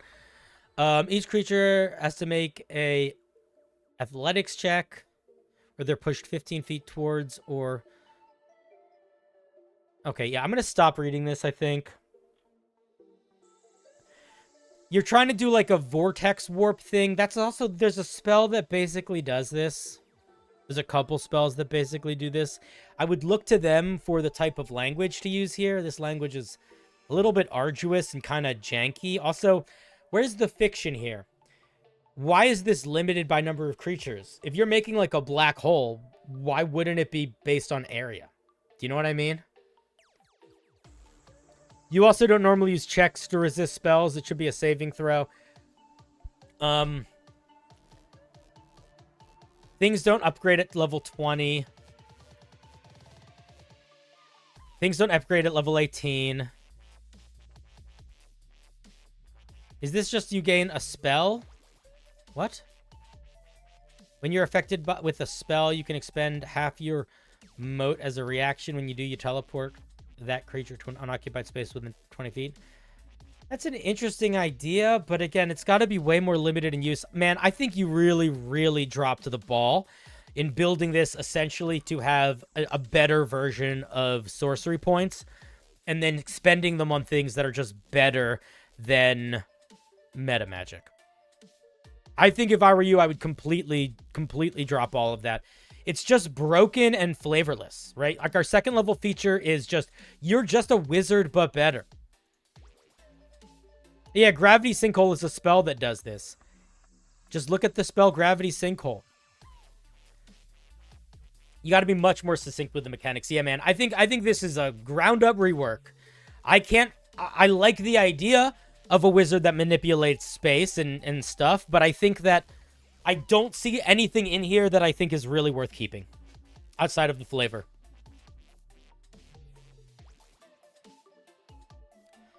And even the flavor is not really expanded upon, right? It's just sort of like the vibe that I'm trying to pick up between the pieces. But yeah, this doesn't work. It's just overpowered and jank right now.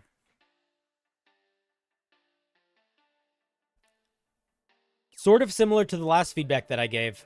You need to start giving features that are not just making this thing better and are not just giving it free access to things that it already has.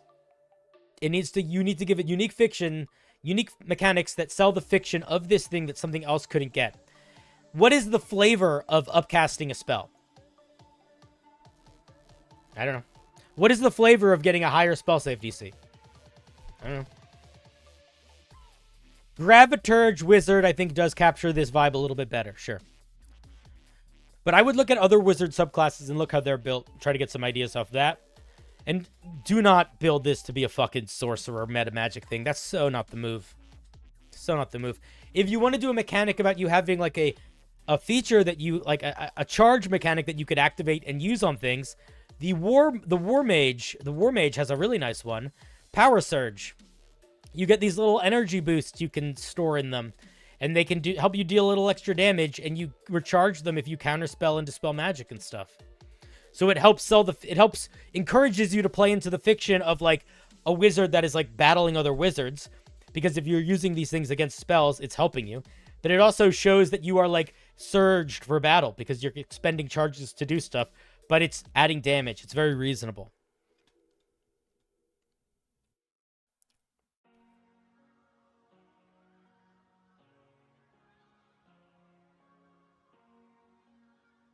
In every 2E spell was size and damage based on level. This feels like a 2E spell. Maybe. I've never played 2E, so I can't speak to that. But yeah, man. Tone it. Try to find the flavor more. Both in terms of the way it's expressed and literally the mechanics.